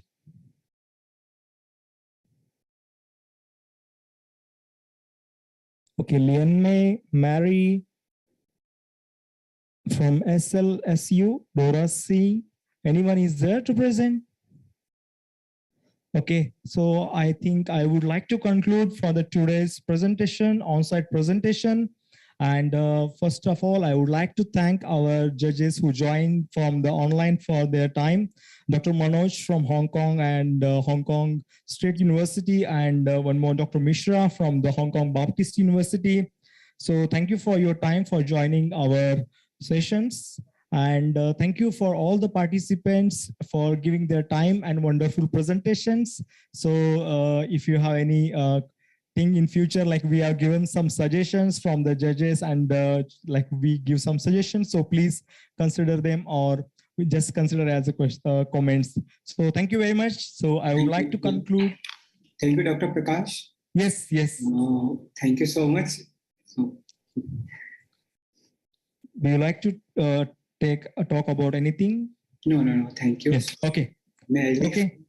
Okay, thank you very much. So I will conclude that we are finished for the today's sessions. Thank you very much for joining AAACU. Thank you very much. Thank you, Doctor. Thank you, Dr. Prakash, for inviting me as a session chair. It was well organized. Thank you, Dr. Manoj. Thank you for your compliments. Thank you. Okay, so officially our session was closed. Thank you very much.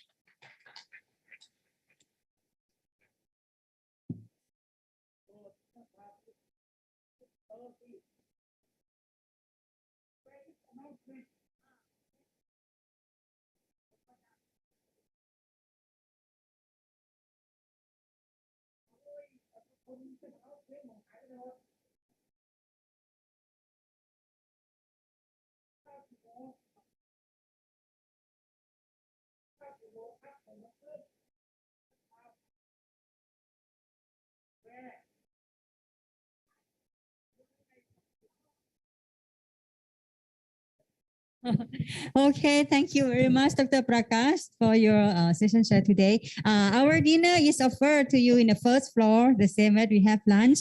Start at around 6:30. Yeah, so you are now free. Tomorrow, our activity will start at 9. In this room, yeah, okay, about General Assembly, and the MOU signing ceremony will be placed in the afternoon session. So, and our also the deliver of the certificate of paper and poster awards. Yes, thank you very much. Mr. President, you need to help to work. You announce. Only me. Okay, bye-bye. Relax. 6:30, please. Today no takai. Break one day. Tomorrow nalang. Takai again.